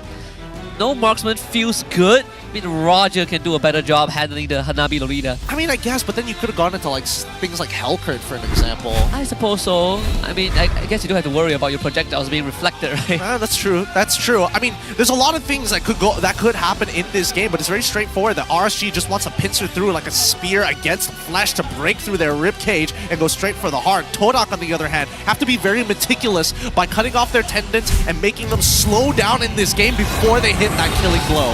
Let's see which one is more effective, a quick death or a slow asphyxiation. Game 2, RSGMY finding themselves on the blue side, Todak on red side, the debut of Lancelot in the jungle. Let's jump right into it. Let's find out how they're going to play out. It looks like they're going to start on mirrored sides of the map. Both on their purple buff, going to end up on 2 different sides, and that means they have very separate game plans. That means that Zayat is going to end up top side in favor of Yanlord to force the retribution. Getting some info as well. So that means that the Hanabi side, well, at least the Lancelot's going to end up on the Hanabi side. And we know that this Lolita will stick to Zaps like glue. Yeah, now Chiku, it's really difficult for him to play this lane for 2 reasons. One, he doesn't know where the supports are going to show up. Secondly, standing next to the wave is basically a free trade for Hanabi. So he has to angle himself away from the lane, but at the same time be aware that Storm could kill him. So we've seen how this kind of draft was pulled off last week, where you just chip away at the turret and just using the minion wave and the hero as a kind of a ricochet, as a launching pad. But I suppose, I mean, Chiku, even with the Lycan form, is chipping away at Storm's health bar. Right? Storm actually went for the Revitalize, so double Revitalize for RSGMY. 1 on Ripple, 1 on Storm. I don't know if that's necessary, Man. because I think that Flicker definitely was the better play. They might have had a bit of a mix-up during swapping the heroes, but now 3 men on top, waiting to actually try and set this up and maybe get a kill off of Chiku underneath his turret. And Chiku is going to be baited in. That's Lycan Pow. Chiku is going to be jumped on, still as Flicker. And a good save from Yanlord with the Jit Kundo. Good stuff. Chiku really knowing his limits here. He knows that Hanabi doesn't have much damage. He knows the only person who can really hurt him is Ran QT. And while he's in that Lycan form, he does have extra stats. I mean, Toda also rotated the Moon to the bottom side. They should get the first turtle. They're already working on it. Maima will see this happening.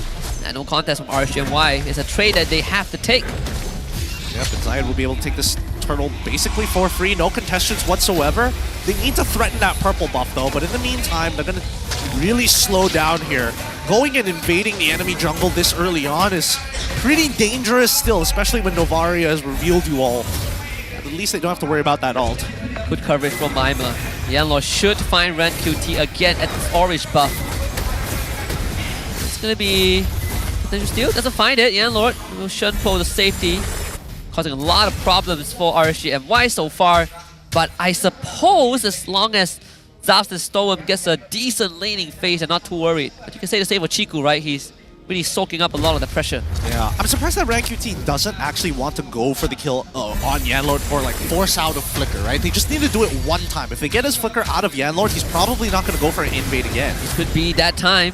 Yanlord still holding on to the flicker, really patient with the battle spells. Yeah, Yanlord has consistently revealed Yan QT like for the third time this game, right? In these past 3 minutes. He's really keeping tabs on him, making sure that his team is fully aware from which direction he's going to be coming from, especially when you are trying to skew this gold lane. Yeah, really playing like a fly. That's the life and pounce. Chiku guys with the roll, no blast. Chiku is going to flicker. No flicker from Stolen means no potential kills. One tier comes down the streak, stuns him again. This is annoying. He has to revitalize, gotta use it right now, but not sure if he will survive. No, definitely not. Zayed first blood, Rank QT. Next on the list was Zayed just chipping away at the cell bar. One last dash. Very, very well executed. Supported by Moon as well. Todak finds 2 kills. Good stuff coming in from Zayed, right? Really patient as well. Waiting for the last moments until he needed to dash. Then he goes for it when he can secure the kill, just to make sure in case anybody wants to use a mobility, use some kind of movement tech, or maybe even, oh wow, Stoem losing all of his health. Wow, Ran still secures his purple buff. Good back and forth. Good back and forth between the two. Oh, silver lining. I guess Todak still not finding much of a gold lead thanks to Zav chipping away at the top, at the tier 1 turret top. This is a free turtle for Todak for sure. Zayed easy secured at the end. Yanlord is just sticking onto Rank QT like a fly. It's just the constant buzzing. He's getting closer and closer to his eardrums every single time. Oh, Chiku, he's got to be, it must be pretty frustrating for him, but at the same time, he's doing so well. He's already a level up on Zabs because of that one interaction. Walks away with two assists. Yes, his goal plating isn't the most healthy, but he's not losing the lane, and at the same time, generating an advantage for himself. Should have a Thunder Belt by now. I mean, you want to survive, you want to be constantly trading for the stacks that feels like the item to go to. And RCNY, they've been trying to divert resources to Chiku guys, but both of that didn't work out. Both attempts, in fact. Yeah, it hasn't been going too well for them. I mean, so much control, but like not really finding profit just yet. They're gonna go for the, are they gonna get double waves for Chiku? No, he should be heading back to the top side. Oh, but they are gonna get double waves for Hanabi. Just revitalized. Not really sure how to feel about it on Stoem. Todak might even get the bot tier 1, in fact. I think bot tier 1 is more than perfect. Todak, as long as they're taking tier 1s across the map, it's always going to be worth their time. War Axe for Zayed. Looks like he does want extra spell map and a little bit of cooldown reduction here. Looks like he's building more of a fighter style. I could be wrong about that. War Axe is a pretty common item for Lancelots these days. It's the 5th time that Yanlord found Rank QT. It's like clockwork. He's going to do it. It's 6 minutes. Sometime within the 6 minutes, he's going to come into contact with him again. Yeah, how does he know? He's already rotating, right? He knows that that purple is already gone. He's expecting him on the red side of the map, and he's also spotting out Rippo, Maima, allowing people like Zayed to make some smart decisions. The communication on point, right? Yanlord sees Ran at purple, Zayed goes to the orange side, sees no one, that's where they might go next. Ripple will have to use his body as a shield for now. How do you get close to Todak? Look at Yanlord's position. Could be a catch. Zap unaware. Let's pop the shield. CC immunity. Yanlord stunned up. Jinkudo can't go over the wall. Stunned up by the Luminous Blast at the edge, but Momo just pops the Vengeance. He's going to soak up the output of RGFY. Now Glorious Pathway laid out by Ripple. Momo leaps to the back. Zap almost getting pummeled by the momentum of Momo. And still goes down. What a trade from Todak. Worth it. Woo! He gets it. Momo does it. He's still able to make miracles happen. Yanlord. Well, I mean, this is going to be tough, right? Phantom execution. There's Chiku, there's Zayed. Chiku trying to claw his way through Maima's flesh. Maima, left, right, center. Chiku not going to let him get away. Todak finds another kill. Looks like Todak is online with RGMY overcommitting on resources to try and kill Chiku guys. The rest of the map continue to get stronger. Zayed in particular does a good amount of damage to a majority of the members of RSGMY with both side lanes, unfortunately not creating an advantage to eventually let Ran QT in for a gank or maybe even influence their lane. Really just ripping through RSGMY right now. The damage output, not even Stoem can protect Zavs through the ages, nonetheless. Tough spot. I mean, at least they have the mid-tier 1 up. For how long? Ripple is getting starved out because he has to be with his team.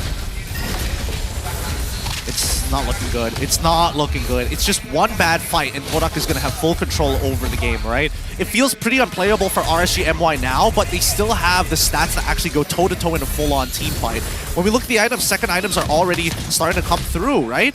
I would imagine that Rank QT is going to go for a Blade of Despair this time around, but I think he should have opted to go for Blade of Heptases just to make sure that he finds that first kill. He continues to want to really just be as greedy as possible. Perhaps one of it will eventually work out for him. And Ripple is constantly parked at the mid lane. He's the Royal Guard right now. Doesn't want to give that turret away. Yeah. Just look at the coverage that Todak has, right? With Yanlord as well as Chiku guys covering every single one of the bushes on the bottom side, top side as well, giving up that space on purpose just to make sure that they have control over the river, knowing they can't get the tier 2s. Their biggest problem is that invading the enemy jungle is on condition that the tier 1 is missing from RSG MY. That's the scariest part right now from Todak's side is that 4 out of the 5 players can solo kill you. And I think Todak just need to give up on this mid lane, right? They only need one person to hold it. They don't need this many people. If they just continue playing on the side lanes, the tier 2 would have collapsed by now. Maima used the ultimate. That means that he's not going to have before this Lord fight. Momo jumps in the back and Chico instantly joins in. Zav needs help. He's going to get it in time. They do lose Stoem though. Ripple also forced away.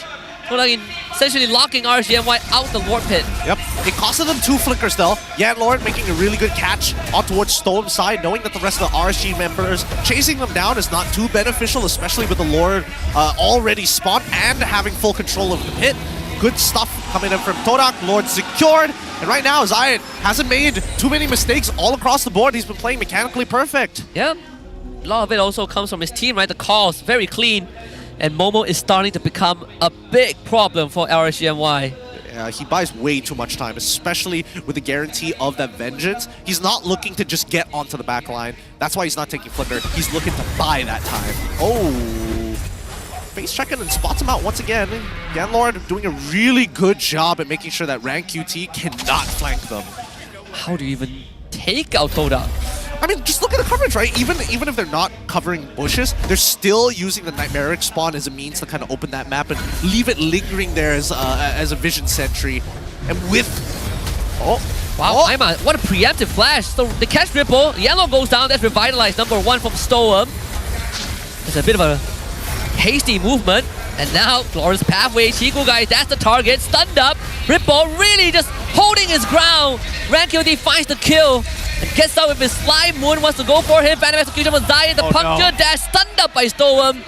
Good pullback from RSGMY. Darn, could not find the trade, especially with the Lord pushing in as well. This is going to be a deterrent for Todak. They're going to give up on this initial push. But man, it was getting very close. I'm surprised that Chiku guys end up dying there at the end of the day. But Rank QT, he's got plenty of damage despite not having his purple buff at the time. And had to commit 2 revitalize for that. Yeah, they did. They're going to need some anti-heal sooner rather than later here. Todak have not been able to successfully break out of their 3.5k lead. Well, speaking of which, actually Moonin as well as Chiku guys topping the leaderboard charts when it comes to damage.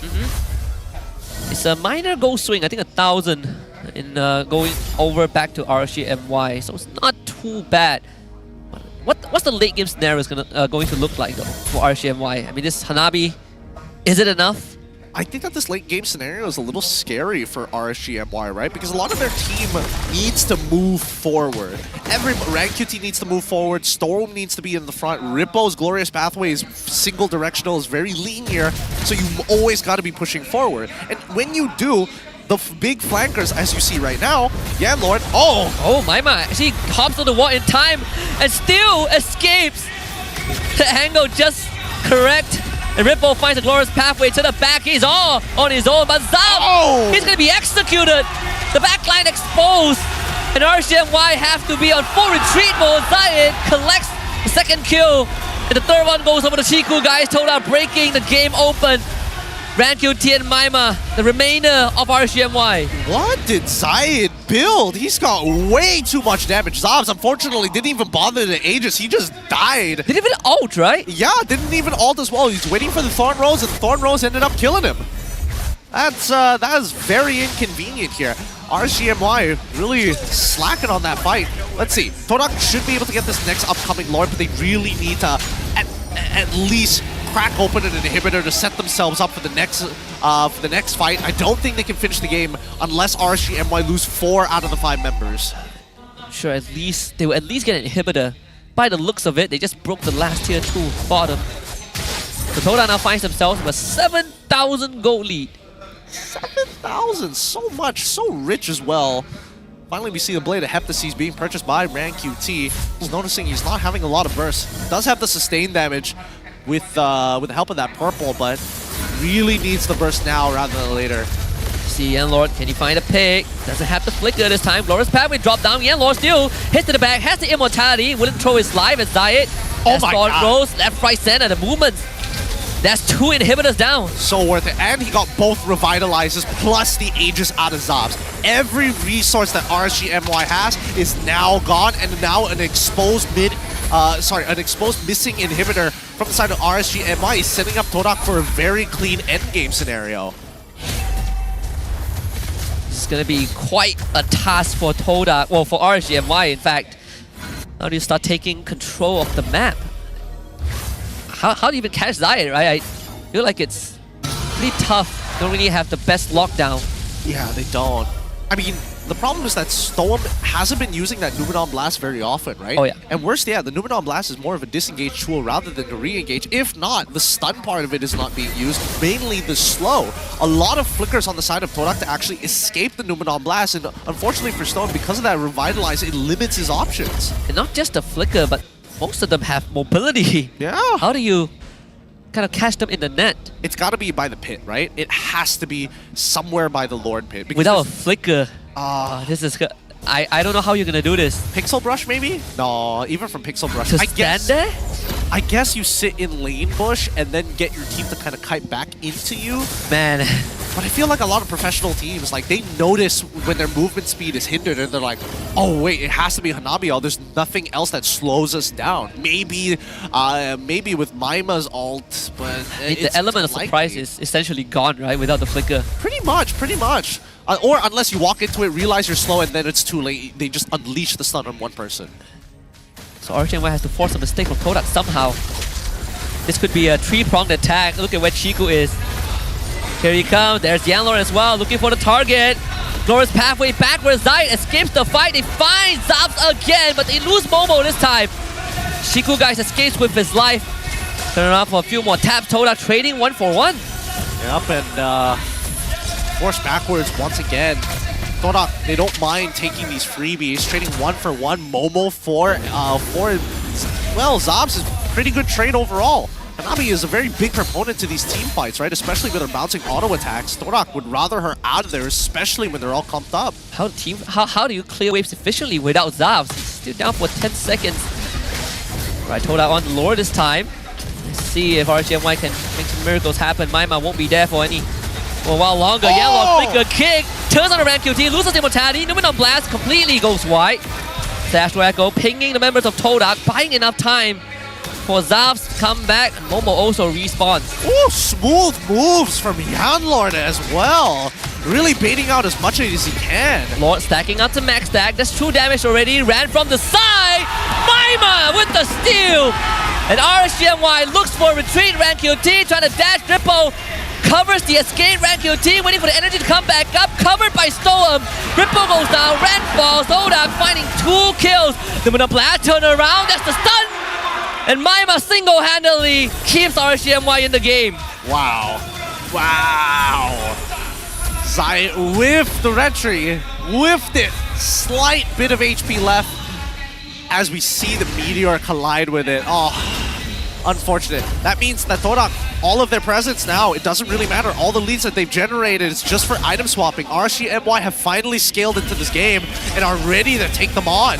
But Todak, I mean, Zayed has been doing a pretty decent job overall, but as long as Maima is alive, it's quite the pain in the side. How much can RGMY get done with this Lord? They will get top tier 1 for sure. I mean, the front lines of RGMY are beefing up, and man, Zayed is getting forced away. Zab's ready to man fight every single one in this lobby. Oh man. He's tired of Todak's stunt. I'd be tired of this stunt as well. Yanlord getting spotted out by Maima here. No flank angle for him as Chiku guys will be able to clear up that top side of the map. Tier 2 falls down. It's no on blast. Momo will eat it. Glorious pathway. RCNY really want to commit. That's mid inhibitor down. Chiku, he's on the mid side. He lose Moon. That's step number 1 for RCNY. Revitalize, just topping everyone out. They are so healthy. Momo trying his absolute best up in the air. Comes down dead. Zayed collects Zaps on the way out. It's not over just yet. Phantom execution. Stole him. That's a double kill and Chiku guy shows up. Todak sets up the trap. And they stop RCNY. That's the Todak I know. Pick him up. Pick him up, Chiku guys. If he can get this kill off the Ripple, that'd be ideal. Zayed gonna jump in. He's gonna try. He slowed down. So close. He burns to death. Maimar again. Oh no. We got a game on our hands. It's really dead even. Maima does not want to let go. Now the pause. Wow. Now? Such bad timing. Okay, at least it wasn't a critical moment. At least the game is not gonna end. Yeah. At least the game is not gonna end with this, you know. Yanlord Zayed, no way to end the game. Oh, it looks like Yanlord is the one having tech issues here. They're making the call to the Marshals. The Marshals gonna help him out. Don't worry. Woo. We'll get right on top of it. What a savage game. Man, to all the teams that fielded Maima after week 3, this is the man that you missed out. He's like, no matter what, we're not going to lose too badly or we're not going to lose. There's no in between. Good stuff. Good shot. I like the creativity coming in from Todak. They used 4 members to defend against 5 while Chiku guys was actually proxying the mid wave and Zayed able to pull it out of nowhere, picking up 2 kills along the way. Absolutely insane. 5 minutes ago, I wouldn't expect us to get to this point. I thought that we would already got to game 3, right? Yeah. All started with a Maima steal. Woo! Really channeling the power of the universe. Gotta keep the 100% win rate, you know? He's the only one who played Novaria so far. He's not willing to let Todak be the one to kind of ruin it. He won't let them ruin his KDA. He's got to stay alive here. Not today, man. Not today. Not today. But man, I like this a lot. Very creative movements coming in from Todak's side. I want to see that more with this. Well, what do we even refer to this? Is this B lineup technically? Is this A lineup? Like, you know what? You know what? This feels better than the A lineup. It does. Right. Okay. To be fair, B lineup got to watch. Some of the B lineup players got to watch the game, so they saw the top-down view. Yeah. Some of the A players, at the very least, experienced it and can kind of translate. So they've covered all the bases. It's like war veterans, right? Yeah, you had to sit down with the new badge of army. Before deployment. Is what you gotta watch out for. I don't know. I don't know. Something snapped inside of them. I'm just happy that Lancelot is doing really well in this game. And especially when you're up against like Lolita of all things, it can get a little frustrating when you're like, I'm missing the Thorn. I don't have Thorn Rose, and then you get stunned consistently. Yeah, it's a familiar sight. I mean, it's a new Toda lineup technically, but it's a feeling that I think a lot of people would reminisce, you know, from a couple seasons ago. Yeah. A lot of understanding of RCNY wanting to stick together, you know, huddle around President Zavs.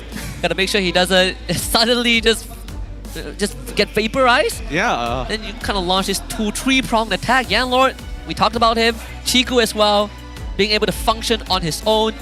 Make these really crazy. Well, even Zayed, right?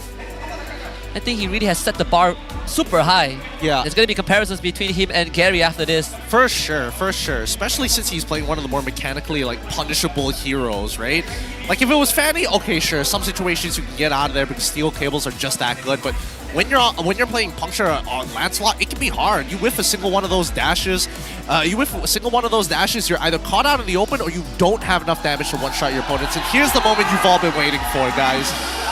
Just in time for us to get back into one of the most heated matches so far. Okay, the game's not going to end just like we predicted. It's going to go on for a bit more, thankfully. Oh, Maima really keeping the game intact for RCNY. Late game Novaria, am I right? Are they going to give us like another long game, huh? Oh, that one I don't know. Hey, it's Maima. It is Maima. It is Maima. Not Zao, it's Maima, yeah. We'll see whether this is going to be, because it looks like at the very least that they're trying pretty hard to win this game, right? They have been making 1 or 2 aggressive moves, relatively passive overall in comparison to Torak, but then again, for good reason. Yeah. It's like the Sith and Mars of pro play. Just longest game, you know? Maima and Zavs. It's the worst combination. We get Sith and Mars, and now we got Maima and Thank goodness Sith and Mars on desk today. With their powers combined, we will get a 50-minute game next. I'm pretty sure somewhere down the road we're gonna have this combination, and then whoever's working that day, we're going home at 12 a.m. Hey, look, we're not looking to break certain records. gotta keep the eyeballs on the league. Oh boy. But yeah, good decision from Zayed. Better to just give it up. Let them have position over it first. You really want to take your time with this, right? Because again, perfect KDA on the line for Zayed. Even Moon needs to make sure that it's a traditional front to back. If he gets flanked himself, it can cause a lot of issues. Better yet, you need to see who Zabs is prioritizing his attacks on. Then you can start repositioning so you don't get hit by the bounce. It's gonna get harder and harder, right? Lord, passive. Assassin is no longer able to solo the Lord comfortably. I mean, he does have the War Axe though. Yeah, I mean, we saw the spell web in effect, but you know, you compare that to the Trident of the Lord that does true damage and max stack, it's just not even close. Yeah, that's kind of feel bad. So Momo does immortality again. Oh, yes, your Chiku guy hard shoving the bottom wave, so you kind of hold one of RGMY's members hostage. I don't know. This is a bit of a weird one. Zabs is like clearing up that top side when he honestly doesn't need to. I think that it's much better for him to actually soak up the EXP as well as the gold, not looking for those last hits and let it actually push in. The wave that they should be worried about is bottom side, right? Both mid and bottom side are missing inhibitors, and Torak are trying to push and pull RSGMY away because of that. But I like Chiku guy's kind of positioning. If Maima walks out a bit too far, never mind, he just got spotted out. That's 30% of his health. Can't do much. Really hurts. Full items. I mean, look at Maima. He even went for cooldown reduction for the boots. So ridiculous. Chiku guy's at full build. Doesn't even need his boots at this point. He's on 25 stacks. That's a pretty good number of stacks, but still not enough to actually protect him against Maima. Just means that he's not going to get one shot, but he still will lose 50% of his HP. Lord will be spotted out first. Lord forced to reset just by a little bit. Yep, walk away. Just walk away. You don't need to do anything. Reset the aggro. Just look, that bottom wave is going to start shoving in. They've got a really good setup for this. The two guys is going to go there again. I mean, look at Momo. He is 20 stacks on the Thunder Belt. 25 on Chiku, 20 on Momo. Oh, Chiku's position. If Maima crosses the jungle to clear the wave, he is going to disappear. Is Chiku guys trying to make a hard read on this? Wait. Yeah, they're calling Ganlord over. They're expecting somebody to actually walk up. Is to catch Maima, for sure. Is Maima... Oh, is he going to do it at max range? Yeah, just let that wave push in. Yes, beautiful. Beautiful stuff. Good game sense from RSG. Really good game sense. This is the time that Torak should get on position to the Lord again to force them to start walking over. And Stolen parked himself at the bush, so yeah, it's a plan foiled. So back to square one, even the net worth is back to square one, and Chiku guys. Man, that wishing liner coming into good effect. Chiku consistently losing 1/3 of his HP every single time he gets hit. Yeah, Chiku threw his shield. The battle lines are split a little bit. I mean, RHMY is putting a lot more attention on the bottom side, so that wave will stay there for longer than it should with an extra minion. Oh. I have to provide an extra push. Do they notice this? Torak, this should be a good fight now. Maima's on the bottom side of the map. They should know this. He's not revealing himself, but they should technically see the projectile fly through. Wait, so Maima recalled to reset? Oh, they're not doing it. And now Chiku gets spotted out. They bought a bit of time for themselves. RHMY, clear out the bush. This could be the timing. Echo out. Yeah, this is where they rush, right? Not the easiest task to do, but they will try. Ripple, he's really getting chilled through. Here comes Ganlord. Revitalize you. Zabs trying to kite back. They jump onto him. Momo pops the Vengeance as well. Ripple trying to escort President Zabs out. Immortality goes down. Ripple also falls. It's Zayed to collect the execution. Ripple also falls. Torak didn't even have the full force, and Maima finally goes down. End game scenario achieved. Torak bounce back after a stolen Lord. Creative ideas work out, and another kick from Yanlord. And that's just the cherry on top. Torak really toughening it out. A new lineup, a new version, but same old Todak. We're going to game 3. Woo! Good stuff. A much better showing here from this roster. Todak pulling out their pinch servers, doing some good stuff here. Zayed looking like he's polished up a lot of his mechanics from MAL, coming back into the big leagues. Doesn't seem to be making too many mistakes. Pretty flawless performance on the Lancelot. I mean, the Thorn Rose, all the movements, right? I mean, there are certain moments where RCNY was able to stop him, but never completely. For a fresh look. And even a debut for some of the younger players. Yanlord on that show. Absolutely magnificent performance. And that gives us what a series we have. Game 3 coming up. I don't know how to feel about it overall. I feel like, you know, these two previously when they were rookies, they had a lot of potential. They've been missing for a season. They come back for the season, and now they've made a huge debut here at week number 2 here at MPL MY. It really changes my perspective on Todak. I definitely think that the ceiling is a lot higher than what I thought it was before. Maybe all the trials have bore some fruits, right? Maybe this is what Todak really wanted to show the fans. Just the overtime improvement. But yes, Zayed pretty single-handedly pulling the team back. Even after losing the Lord, Chico's individual shot call, right? That man has not dulled at all. Yep, he has not dulled. Even including mechanically as well. Really knowing the numbers to push himself further than technically you should in a 2v1. So that's pretty crazy. Let's look at the highlights here just in case you just tuned in to recap all the action that happened in the second game. Starting off with the early game, not actually going too well. With the laning phases, again, the very first blood falling into the hands of Todak wasn't the greatest for RSGMY, but they you know, didn't exactly have the best time in the world in the laning phase. But afterwards, when they got that initial steal, is when we saw RSGMY finally have a breath of life. And I mean, they waited for that moment probably the entire game. If they hadn't gotten that steal, we probably would be in game 3 by now. There's just a bit of extra push was what RSGMY needed, and Maima really putting in the work, and this one really felt like a potential endgame scenario, but Todak had other plans. Yeah, they really did. That proxy coming in from Chiku, the fact that Zayed was making sure that he was hitting every single one of his abilities, it's tough. It's really, really tough. Those 2 revitalizes might have been a bit of a mistake from the side of RSGMY. Maybe 1 revitalize, sure, but 2 feels like a little overkill. And I kind of feel bad for Zalf. He really didn't get to attack much, even though he had ages. MVP for this game, Zayed for sure. Absolutely flawless gameplay, deathless on the Lancelot, on his debut as well. It's just impressive. Good work. Hopefully we get to see another game of Lancelot coming in from him once more. If not, maybe one of the other assassins, right? If this is what he can do on Lancelot, it makes sense why RSG were banning a majority of them. Yeah, even banning out the Hayabusa. They were trying to force that Roger to the gold lane, I suppose, but either way, it makes me wonder, right? If, let's say, this version of Todak doesn't win future games, are we going to see the third version? Is there even a third version at this point? There are plenty of players and coaches to go around.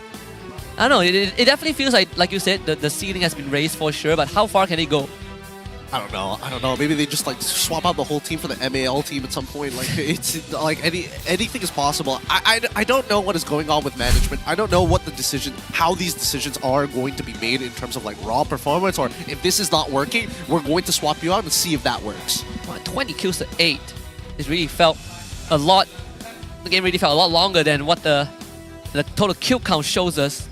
I think this is more of a testament to RSG's resilience more than anything else. Oh yeah. The fact that they were able to like drag it out even more because of that Lord steal coming in from Maima, it didn't really sour the taste of Todak, but definitely dragged this game out longer than it should. But then we come back towards Rippo on this high loss, right? Didn't get to see much value. He was unable to push Zayed away from the pit. All Zayed had to do was just regroup with the rest of his team and then let Moon do the rest. I suppose we are also looking at a lot of true damage. Triple Thunderbelt for Todak, you know, War Axe as well on the Lancelot, and then you have the Zaz. It's tough, even for someone like a Hylos. To be fair, when the last fight broke out, Ripple was at half health. He was getting chunked down. But he's the only one that can do it, right? Like, Storm needed to stay with Zaos, but you really got to feel bad for Zaos. It even took Pull Yourself Together for more Aegis uptime, and still it wasn't enough. Yeah. I feel like once Momo sticks onto you, it is lights out. It is pretty lights out, I'm not gonna lie. But no, the counterplay is to not get marked, right? And the only way is the only way he can apply the mark is with his second skill or with his empowered auto attack. The first skill does not apply the mark to you. Unless it's the second hit. Unless it's the second hit. Yeah. But that one, most of the time, you're like walking out of it anyway, so it's like, it's pretty difficult to hit. Overall, definitely, I think that like Zabs can play better. It's just we haven't seen him in that peak form. I suppose it's also RSG's draft wanting to clump together, right? So if Momo marks one person, he might as well mark the entire team. Well, not wrong. He's kind of really hopping around in the team fights. Just got the total damage dealt. Not too bad for Zabs, considering a lot of times he really was put in a tough spot. He was. I mean, his auto attacks bounce naturally, right? So even if he's attacking a single target, it could be dealing more to everybody else as it bounces around. At the same time, we didn't see... I mean, RSG have taken a different approach to this, right? Oh, yeah. The last team that we saw do this was MV. Yep. And they when they pulled it off against Thorak, a lot of their time was very focused around D, shoving him hard, getting that early gold plating, cracking the gold plating, destroying the tower, and then moving on. This one felt like very halfway. You got like 2/3 of the plating, but never cracking open the turret, and then Stone still leaving, but taking Revitalize instead of Flicker. Yeah, I think that one, I think it's they're putting everything in the Zhao's basket, I suppose. But also, they were playing against a different Toda lineup per se, and the matchups also slightly different, right? Into a Roger, we saw the power. Chiku guys, 1v2, he was almost single-handedly keeping Storm in check. Yeah, somehow going even in a lane that was technically not in his favor because it was a 2v1 majority of the time. Let's look at the Hall of Famers here. Rich Guy going over to Zion at 769. Chico Guy still dealing the most damage to heroes. Total damage taken, our Sandbag goes over to Rippo, and Best Wingman goes over to Moon. I mean, Ripple really taking a beating this entire game. Whole game, actually. It's just 235,000 total damage taken. Ooh, big hits. Unfortunately, you're only as sustainable as how much your team's damage output is correlated to how much damage your team is able to output. There we go. Finally got it out. Now let's look at the goal graph here, because again, this game started off pretty well for RSG until it didn't. Right, those chain kills and especially the neutral objective takes, putting Todak in a position where they can actually force mistakes out of RSG. That's what we saw closer towards the 11th minute mark, where you see the initial dip down towards the 14th minute mark at roughly 6k. That was as bad as it could possibly get. But this game drags on even further. Right, RSG not only winning the fight, but stealing away Lord and pretty much all the outer tier towers from Todak's side, evening out the gold. Even if you look at the colors, right, it's like, red first and then blue. Look at the item build progression. I just read, at one point, Zhao's had enough. He not only maxed out his items, he went for attack speed boots. He was that committed. He's so committed, man. So very, very greedy. And if I kill him first, they can't kill me. Yeah. I mean, it's not a wrong way of thinking, actually, but it really depends on like how careful you are with your positioning. And when you're up against Momo, sometimes you just don't see it coming, right? Even Yanlord as well has gotten some really good kicks. Yeah, to be fair, I think a lot of times Zabs gets jumped on by Momo was because someone else got marked. Yeah. And then they had to pull back to defend Zabs. And the rest is history. I mean, Zayat just guns for him every single fight. It's tough. It's really, really tough.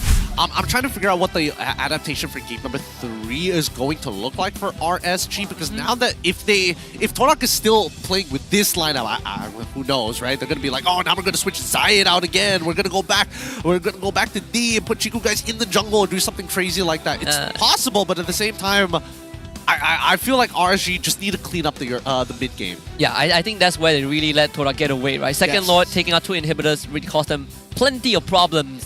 If not for some miracle work from Maima, I think that game 100% would have ended. Yep. You know what? I want to see? I want to see a third iteration of the lineup. Third iteration? Zai mid. All right. Hazelnut roam.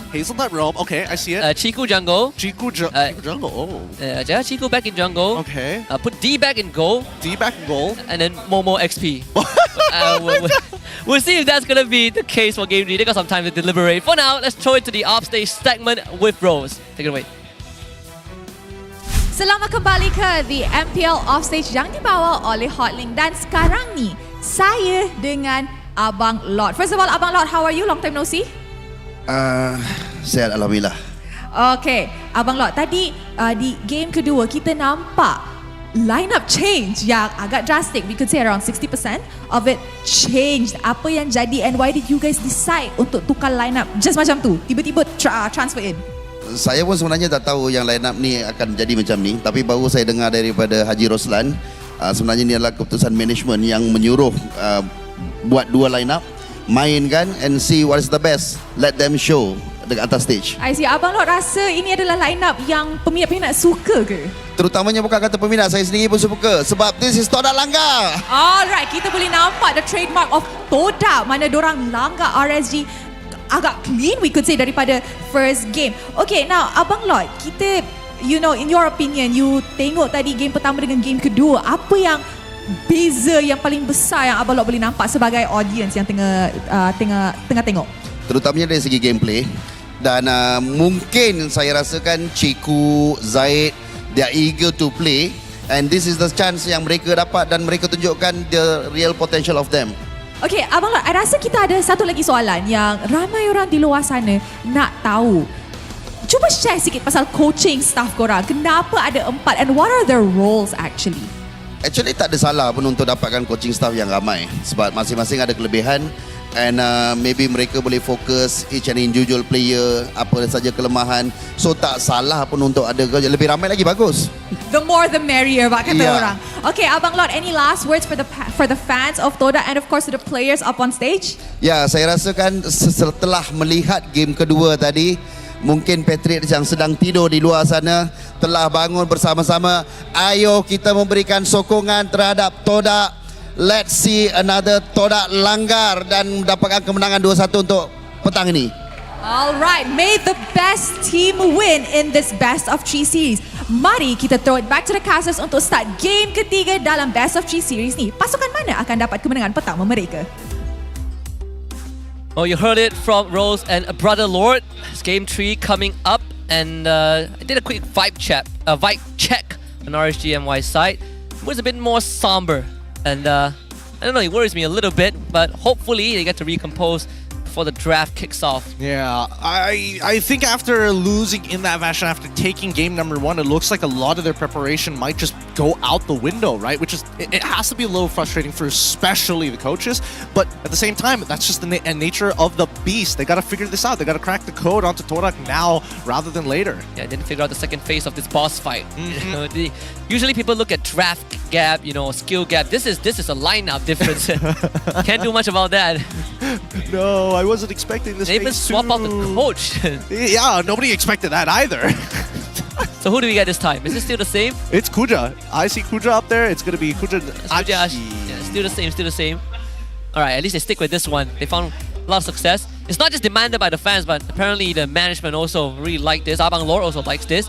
Some redemption code on the screen for you guys. For us looking forward to M6, which will be happening in Malaysia as well. We're finally bringing it back after 5 seasons. Scan that QR code or type in the redeem code for some goodies. Yep, and remember that with these chests that you're going in, the lucky chest, you have a chance of getting a legendary skin. So if you do actually open a legendary skin, take a screenshot, post it on the group so that we can all be jealous of you. Yeah, that's what netizens like to do. Just flex. Yeah, I would. You know what's the biggest flex right now? You go in gate, you enter a lobby, and you have that border that tells people you have a lot of skins. Yeah. Then you have that flashing animation that tells people that you are just straight out richer, or you have more skins. Not necessarily richer, but you know, you get the point. More ways to express yourself and flex on your friends when you play in a 5-stack. Time for the draft here. Let's see what Game 3 has in store for us. Let's see which side both of these teams are opting to take. And it looks like Todak is going to be on blue, RSG on the red. Let's see some adjustments. Todak so far still sticking to the same bands. You know, Jushin, Fanny, RSG with the chip ban. Could be the highlights of the Phobius. So Todak have solved the Phobius problem. That's no longer an issue. Ling ban still, but with the knowledge that Lancelot is a potential pick for Todak, how will RSG react? I think that RSG... do they just ban out the Phobius here instead? It looks like it's usually the go-to pick for either one of these teams. I wouldn't put it past Rippo if he wants to play it as well. But at the same time, with so many dash heroes across the board, the Minzatar is also something to think about for Torak. Do you ban Roger? Do you just ban Roger and open up, high loss Phobias? Open up the high loss Phobias just to get rid of what? I'm not 100% on board with the plan. I'm like 60. I'm like 55-45 on it. 60 is too much. 55-45. Good enough. Yeah, good enough. High loss gets banned out here. And now, that means this technically should be a Phobias first pick here. I mean, Momo did real well. Yep. Should be Phobias, right? Oh, they picked the Zaz, so completely, throwing that out the window. Have they identified that maybe Maima doesn't perform too well on the Aurora, and that's why they're taking the Zask away from him, leaving him only with the Varia? It could be a possibility, right? I mean, most mid laners that are the pillars have been either going for Aurora or Zask. Sometimes you see Vexana. I mean, Moon has played Vexana and Valentina. And Valentina, kind of like the quad choices. This kind of changes the game plan. You probably go Roger, Phobias, expected for RSG. Okay, alright, no surprises there. Still remaining power with the missing high loss. Do they want to pick up an Edith for a potential flex pick? Or do they think about Ruby? Either or, it's more beneficial for Torak to actually pick up the flex pick now to keep RSG on their toes. Yeah, Ruby, Arlet. The Edith is also let through. They have intention to go for that. They want pick off. I mean, you can always second phase Cho. We've seen a few teams do that. Or you lock in the jungler. There's Nolan still left. Nolan, Hayabusa. You're already playing into the Phobias, right? I would imagine that Hayabusa would be the better bet, but at the same time, is it worthwhile? Wow! Yeah, just counter draft them.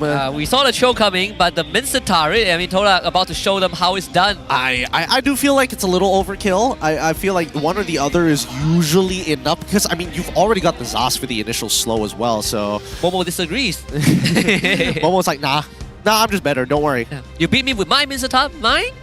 It's my turn. He gets very possessive over it. This is my Minzatar. It's not your Minzatar. Yeah, the only Minzatar game last season, I believe, was from Momo. Yeah, it was. It did it on 2 different occasions as well.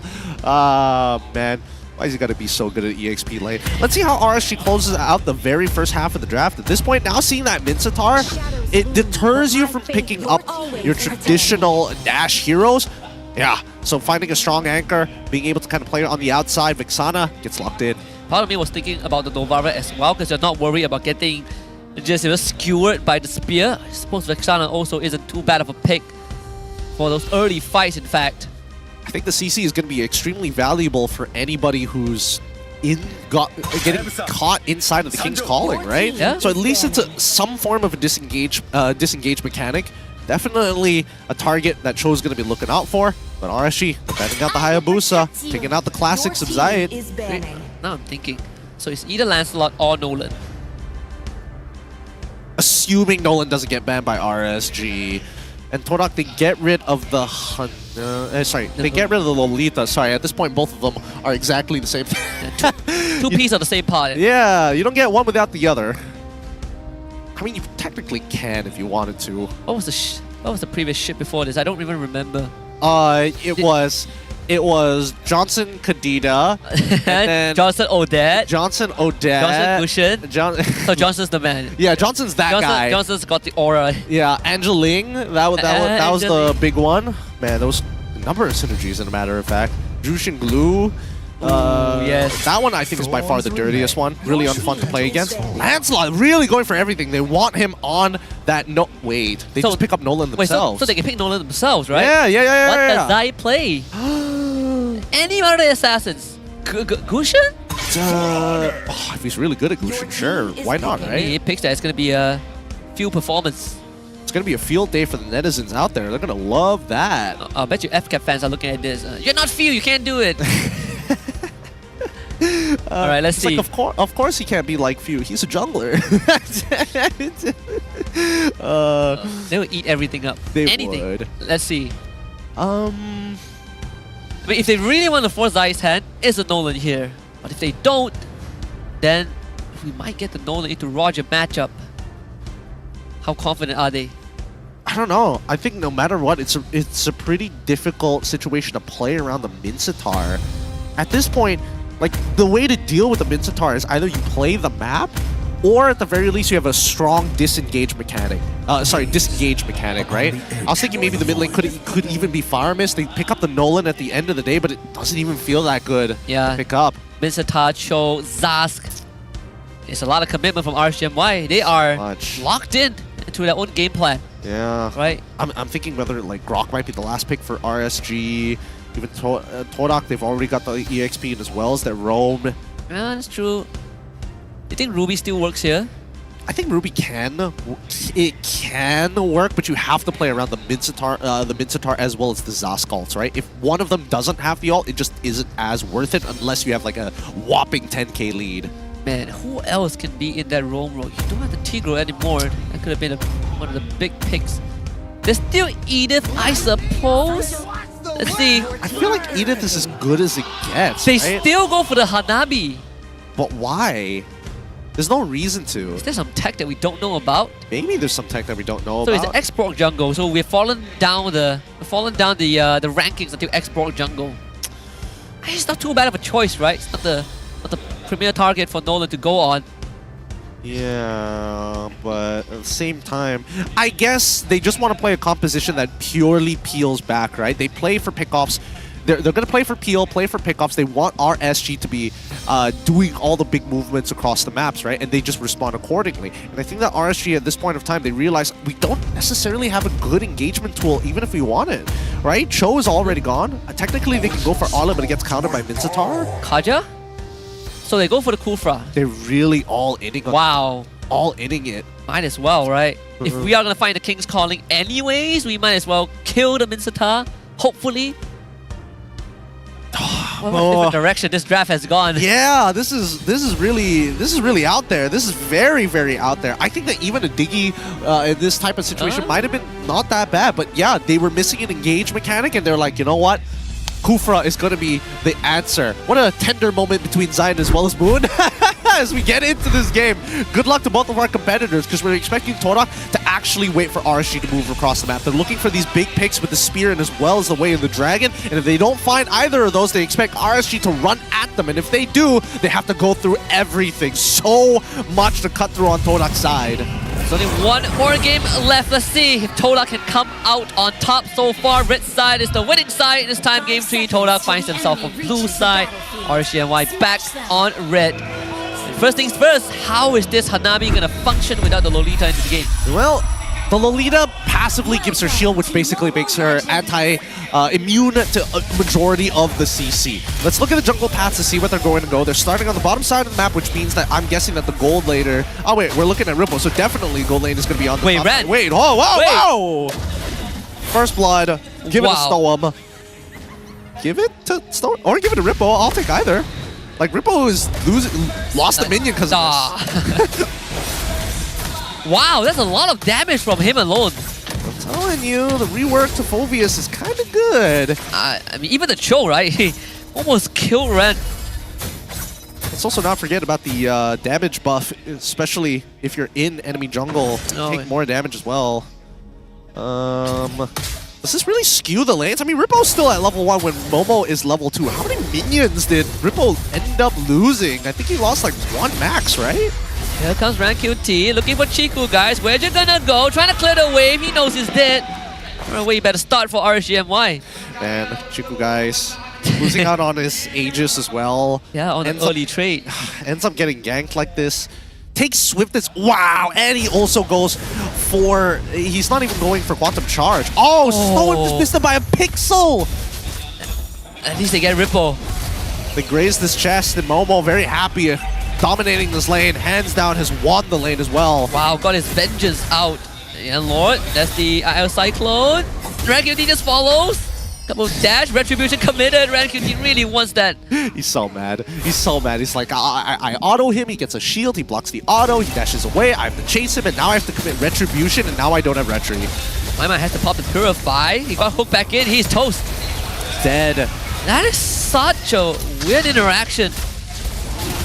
What's the game plan? I mean, Ripple isn't even 4, right? Nope, he is not 4. 4. It looks like RSG will have to play for the mid game, right? All of their early game lead down the drain. It's back to even. Torak actually generating a bit of a lead of their own. Zobs needs to win this lane a little harder, but he's finding a bit of trouble because every time he... Oh! And let's Purify. Roll just in time before he got kicked back. Okay, good stuff from Yanlord. He's still bidding out some big ticket spells here while still being at level 4. Stoem a little bit behind him, but just look at the clear speed from Ran QT, right? Like, as much as Zayed is looking for these big camps, Ran QT is picking up all the side camps. And both junglers have 2 kills each. And Yanlord, he's just hanging around the orange buff of RGMY. Let's see, I mean, Ran QT is going to finally show up to collect the buff. Well, trying to make it as difficult as possible. We are seeing Thunderbelt Rush coming in from Zaz. He gets it as early as possible. Let's see if he's going to be able to make a difference here. Didn't even bother buying boots as well. What's the next item? I mean, he is committing to the big ticket items. Chiku guys, that's Age is out. The Yanlord, that's okay. Flicker, not really the right angle. Pinned to the wall by Stoem. Zayed trying to barbecue him. That's an easy kill for the export. Momo almost goes down bot side, and RCMY recovers a bit down for Ripple. Really good tactics coming in from RSGMY, right? A two-pronged attack on opposite sides of the map, but the most effective heroes coming in, right? Vixana being able to deal with Momo on this Mincetar a little bit better than the rest of his team, where they have to fully commit to it while Maima can stand far. I think that RSGMY made the smart decision. So both teams did trade a tier 1. Let's see. Chiku guys is a level ahead. Ripple is going to get kicked back. I don't see a way out of this, even past the Vengeance. Trying to buy as much time as possible with the Infernal Pursuit, but the true damage is just too much from Zai. He's going to jump a bit more than they want him to. Still going, still going. So long. Yep, this whole time RSGMY are like, all right, you take care of our boy in EXP lane, Rimpo. We will take the turtle, no problem. Whoa, that was... Hey! That was an overshoot. Oh, well, Yellow didn't even have ult. Yeah, I mean, to be fair, that could have been bad. That could have been real bad for either one. It could have gone in both directions there. So still a neutral state of the game. Both junglers off to a great start. Obviously, Zai with 2 more kills compared to Ran QT. Ran QT is getting the objectives and getting the money in. Yeah, not finding leads and maintaining those leads as much as they want. The Endlord doing a really good job. He's been finding some really insane kicks throughout this game. For the most part, I think that if Torak wants to get a leg up on RSGMY, how are they going to be able to do that? Ripple buys way too much time, so they have to play on the opposite side. Maybe Zavs could be the weak link? Nah, I think they just stick off their pickoffs. Wow, they instantly go for the kick onto Ran QT. Yanlord's gonna lose his life. The bounce from the Hanabi, not enough. But they really wanted the turret. I'm not sure if that was necessary, especially since they didn't have the full fighting force just yet. Maybe if they had the full fighting force, they could have done it. But they still should be able to pick at least one turret here before that turtle spawns. And the pause coming out. We'll keep you guys updated which team caught it this time, but we need to make sure that they are playing at their best condition. And so far, it looks like it's going to be RSGMY's side this time. Yeah, it looks like it's going to be Rippo who's having some issues here. Let's see what type. We'll find out what type of issue. Hopefully, it won't take too long to get it fixed. Man, this is a tough game because it's very ult dependent for both of these teams. But I feel like it's a much easier win condition for. That was a very subtle. That was a very like. I'm not sure if it was 1 or 2 for a moment. It was all good. It was all good. Thank you very much for Marshall's. Ripple probably was like, I think I'm dying too much. Probably because I can't tap fast enough. Yeah, they ganked me 2 times.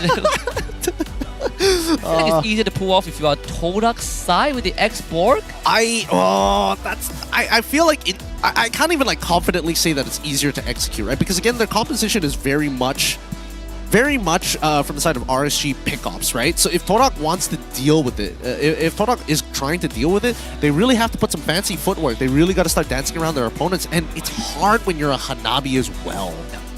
I saw some people definitely sharing the same sentiment that the Hanabi export was pretty weird. Then again, what other choices do you have? I mean, we did see Moskov left on the table, right? Moskov, Claude, Carry. I mean, okay, I understand export because if you are still caught within the King's Calling, you still have armor. Sure, you break my armor, but I get to live, and that is already extremely valuable. Marksman side, yes, you don't get Harith, but like there are other options. Yeah.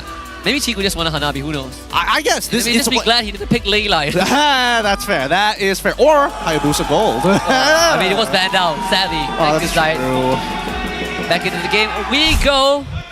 Resolve the issue, and now should be smooth sailing from this point onwards. Do a quick check. Rankuti hitting level 10 first. He's got that level lead. Both junglers are having a really great time, but Zaid has 4 kills compared to RanQT's 2 assists and 2 kills. Still on a really good trajectory overall economically. But we need to see how these moves are going to be played, because Stone has not been able to connect his jumps just yet. But yeah. RanQT is going to be locked down. Pull back. Where do you go? Underestimated it. You can't get hit by the initial hook. You almost guarantee that your opponent is going to stun you, if not fall into that King's Calling. But now that it's gone, RCMY are aware of that and could look to potentially fight. Can't even get caught by Chiku Guy's ultimate. I mean, funny enough, both RanQT and Zai did meet in the MAL finals last season. Here comes the Lord. There's a kick. Double flickers. Ripple now caught again in front of Pursuit. Just gonna reset as much as he can. He'll back out with vengeance, but still goes down to Chiku, guys. Stove is just gonna get burned down. There's so much damage from Zion. 2 more kills for Toda. Melted super quickly. Wait, what was that? Ren should be able to get out of here, no problem. He's got plenty of dashes. He still has energy. If he was missing energy, it'd be a different story. In the moment, it does feel that RSGMY kind of struggling against Todak. They can't seem to find these openings, and better yet, if we look at the overall picture, good kick, got the Purify out. But if you look at the macro picture, right, the way that Todak is playing is to pull attention to themselves, and then after that, sneak in a side push. And I just caught Momo. Yanlord escapes. Momo, maybe not so lucky. Locked up by the King's Calling. Wants to reset the ult, but ends up going down anyways. Doesn't get a moment of respite. Can't even breathe in this game. Poor guy. And now that the tier 2 has gone on bot side, easily invade the jungle, this is going to be quite the snowball for Toda. Dude, this Xbox jungle is such a pain. The hassle. You don't have damage to chew through even his Faraga armor, and yet he deals so much damage. War Axe, got his passive, got the Impure Rage. Just goes to show that even if you have the most damage, if you can't apply it effectively, it can be extremely difficult. Can Maima land it? I guess there are 2 forms of counterplay. Is if the fear hits Yanlord mid-air, or if we get Stoem to maybe force out Momo to use his King's Calling early by jumping on him. I don't know. All of it requires a sacrificial pawn, and that's not a good look. Yeah. Toda is going to get a free turret again. 0 counterplay. I mean, RSG trying to make a hard read on where they would appear on the bottom side, ends up losing it. No, they're not even going to lose their tier 2 on top side. Staffs. Does he notice? He does, right? Oh, Yanlord's position. That one looking very spooky. Oh. That's Stoem. He's going to go for the commitment. They burst Moon and Yanlord. That's the combo that you were waiting for, and now Zion would explode, but Momo has already gone down. And RanQT, is this time? Maybe not. Chico Guys almost finds the kill, but Zalz collects Chico Guys. And Zion left to his own devices. Yeah, but now oh wait, Maima knows he doesn't have Retribution. He can steal this if he wanted to. Nah. He got it still. He got it off with the dot damage from his glowing wand. Nice stuff. Nice stuff.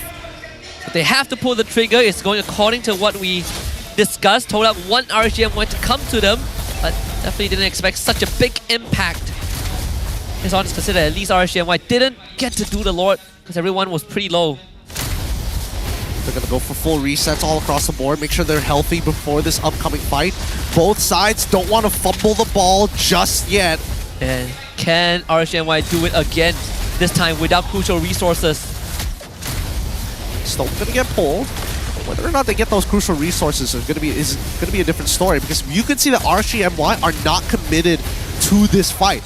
Nolan is waiting on the bottom side, waiting to actually clear up this wave. And now that it's come, Torak, they might just blitz it down. They brought it down to 50% HP, and they need this question answered. Yeah, they're not going to make it there in time. Momo's going to sacrifice his life, potentially go down with the King's Calling. Zal leaps into the King's Calling to try and fight this, but that is not a good angle. He loses Storm and Ripple. RanQT shows up infinitely late. And, nothing much that they could do. Todak, they trade Momo for the Lord. Right, continuous trades on both sides. 12-9, a much bloodier game than the previous one, but no clear indicator of who's winning. Yes, there is a 2.5k lead for the side of Todak, now devolving back to 2,000. Chiku guys dealing 35,000 overall damage in these fights. Really goes to show, the closer you expect your opponents to clump, the more value he's going to get. Even Zavs, right, barely making it to the 10,000 mark. Really hasn't been able to involve himself in a lot of these fights. How much of the structures can RCMY preserve? Zayed is continuously being a big problem, and Storm is out of position. He leapt so far. He had to somehow make his way out. Now the escape route absolutely blocked off. Chiku guys finds the kill already. Ripple is gonna get burned. What's the kill for Zayed? Okay, and now they get to knock onto the doors of the inhibitors. This just might be it. Could be. Can Maima pull it off? No answer for the export just yet. Lord still fairly healthy. RanQT caught up. King's Calling. Zal's brought back. Todak at the doorsteps of RCMY, and they will claim it. 2-1. Woo! What a showing from Todak's side. Yanlord pulled it up good. Momo, he's just doing his thing. One fist in the air. He knows. Give me Minstar. I got this game in the bag. Nobody plays off meta stuff but me. The debut of Zayed played two junglers that we don't see often. Not only won the game, but also went deathless in both games. What could have asked for a better debut? So clean, so nice. I love it. I love it. I love seeing these picks. I love how technical Todak has forced them.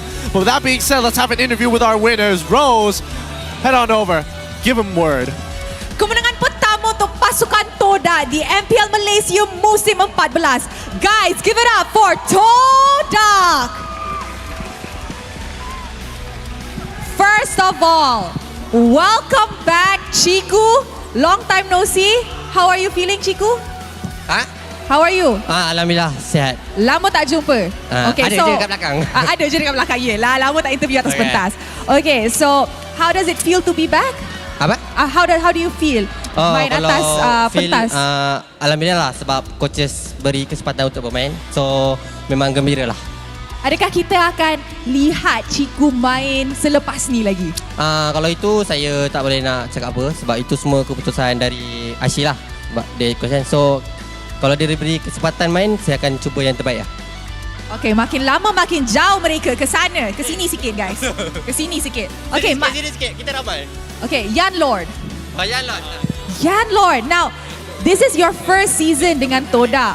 Musim selepas ni adalah debut season anda di MPL. So, you main dengan Todak ni, you rasa pressure ke tak?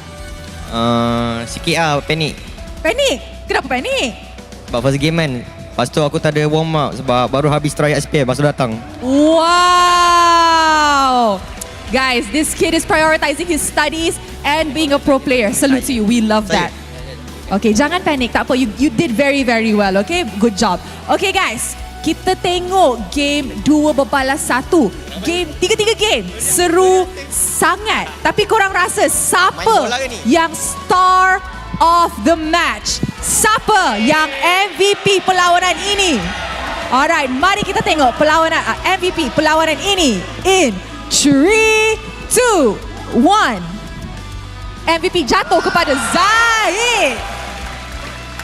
Alright, Zayed dengan performance yang sangat-sangat baik menggunakan assassin tadi. Adakah Zayed rasa dengan performance ini Zayed akan main lagi banyak games? Itu saya tak pasti, itu urusan coach. So saya buat yang terbaik je lah. Alright, okay, another question. Sekarang ramai dah cakap ini adalah patch assassin and kita boleh nampak daripada banyak games yang dimain atas pentas MPL, assassin is coming back up. So do you think ini adalah satu patch yang sesuai dengan awak? Apa? You rasa patch assassin ni sesuai dengan awak? Ini memang patch assassin, so korang standby je lah. Prime Zaid season 9 is back. Wow! Ini yang kita nak. Prime Zaid season 9 is back. Okay, can we please pass the mic to Moon? Moon cakap, tapi season 9 kalah juga. Moon jangan nak macam tu.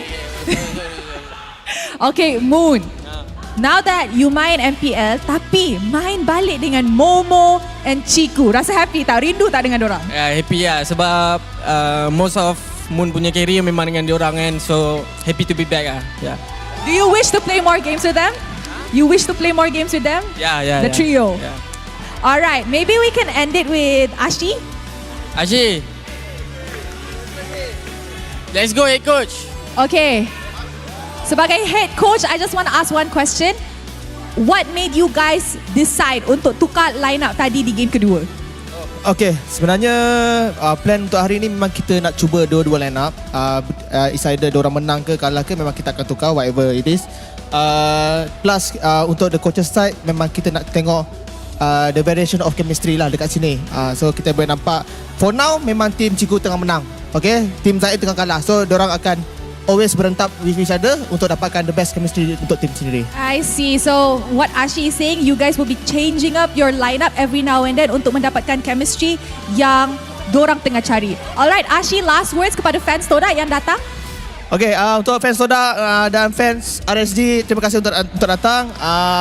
Just extra message untuk fans Toda. Kita tahu yang for the past 2 season memang sangat mengecewakan dan kita tak nafikan benda tu. InsyaAllah this season dengan bantuan all the coaches, dengan members dan the players also, kita cuba untuk dapatkan the prime Toda balik lah. InsyaAllah, amin. Alright, terima kasih kepada Toda and once again, congratulations on your win. You guys may now go celebrate your victory. Kemenangan pertama Toda untuk musim ini. Experimental lineup is showing us what we are looking forward to untuk musim ini for the side of Toda. And with that, mari kita dengar mic check untuk pasukan Toda perlawanan ini.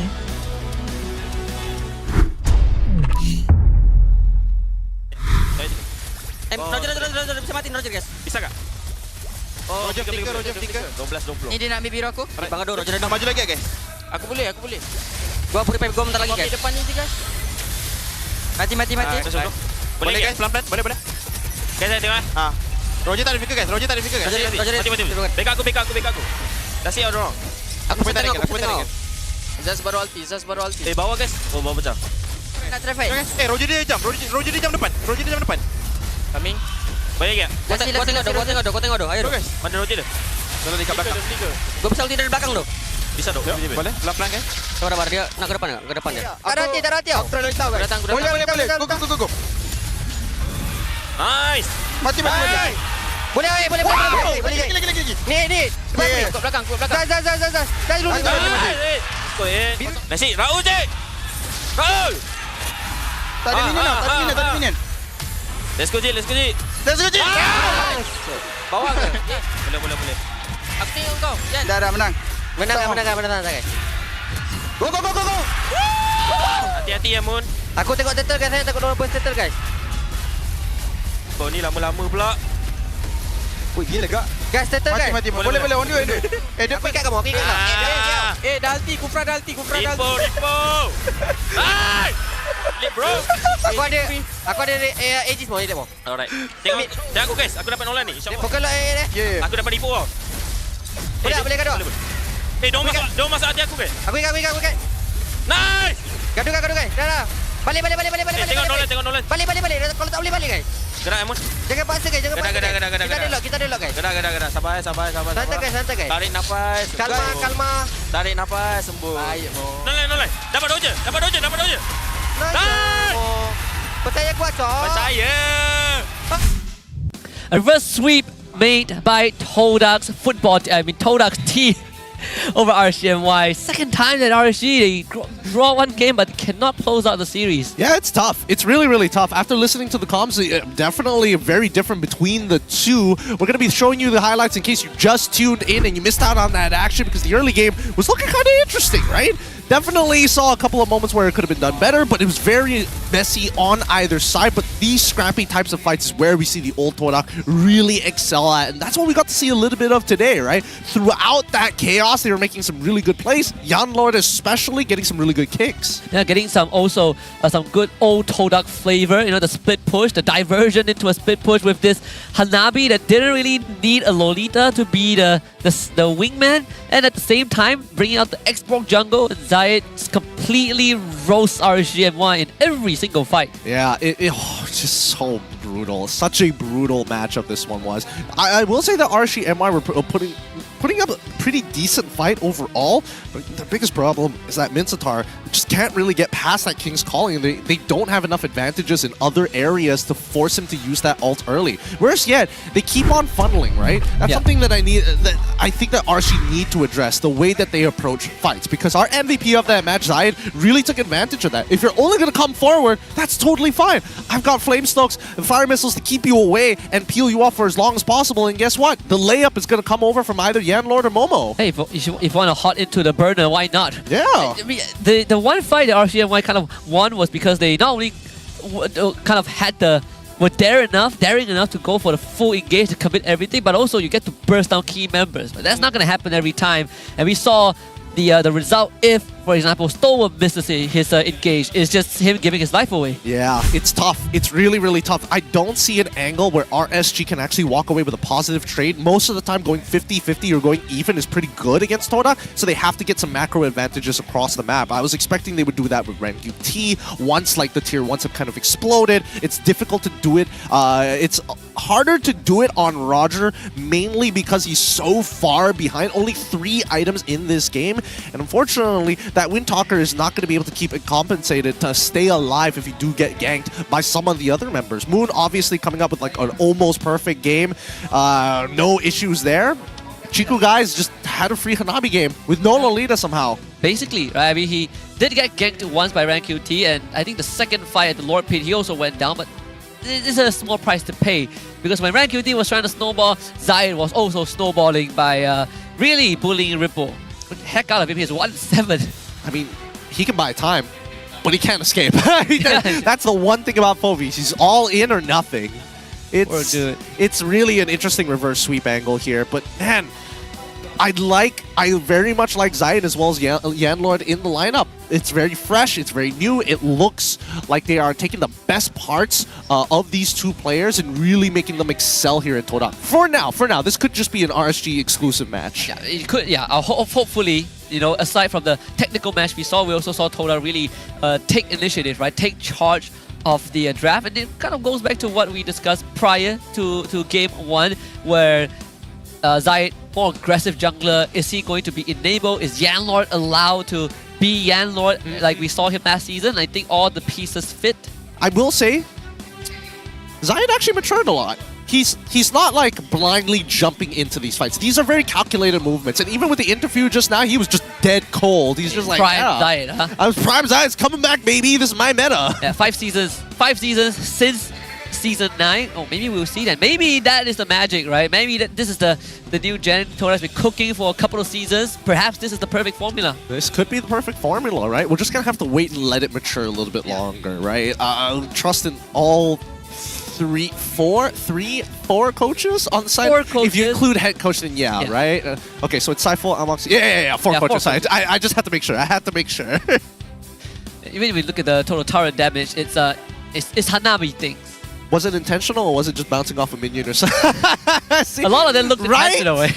He was free pushing lanes. It's frustrating that he gets away with that. I definitely think that RSG's fundamentals need some work, because when they make set plays, it looks really good from RSG. But then after the set plays, it goes into autopilot, which I'm not okay with. Looks pretty one-dimensional also, right? Like they were ready to sack Ripple, and they're like, okay, you will have to take the beating. We try to get something elsewhere, but when that falls apart, it really feels like RSG goes back to the all or nothing.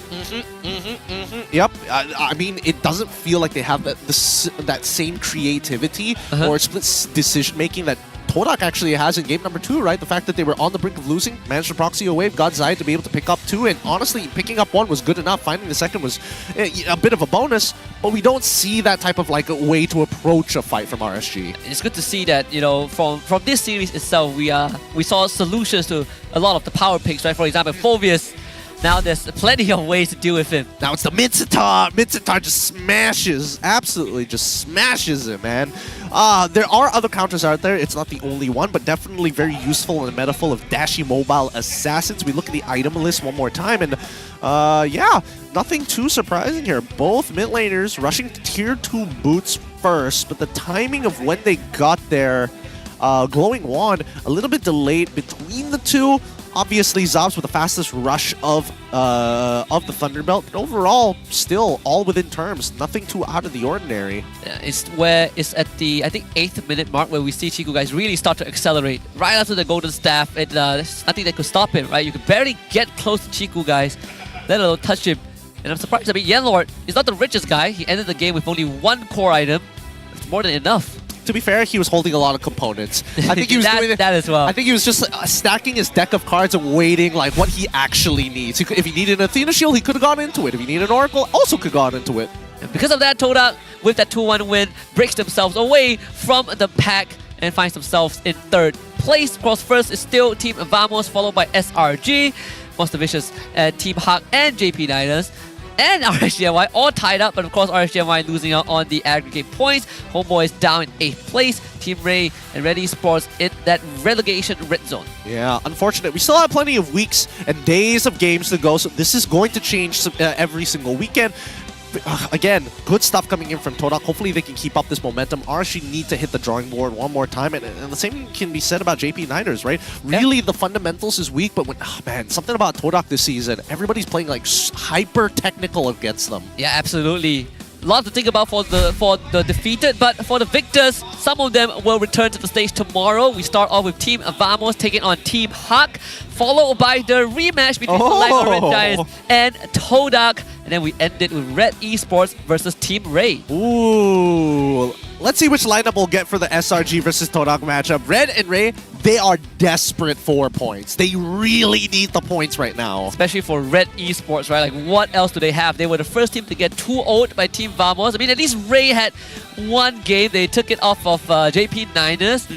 But what kind of version of Red Esports will we get tomorrow? That's also the question. Well, to be fair, that matchup that they lost against Vamos, they actually pushed it almost to the brink. Very, very close to evening it out on both occasions. Both of the games of which Vamos won, but still, generally, hopefully, I'm praying that they do well tomorrow. I'm really praying tomorrow. Absolutely. For me, I want to see SRG against Todak because ever since Season 12, Todak has not beaten SRG even once. SRG even knocked them out of playoffs in Seasons 12. Yeah. So we'll see. I mean, this is going to be the rematch of a lifetime. Maybe 3rd time's the charm. Third time against SRG. 3rd roster's the charm. 3rd roster. That's also a good point as well. I mean, both of which doing very good. I mean, we've seen how FCAP has faced SRG 3 times. Only the 3rd time is when they won. With the same roster. With the same roster.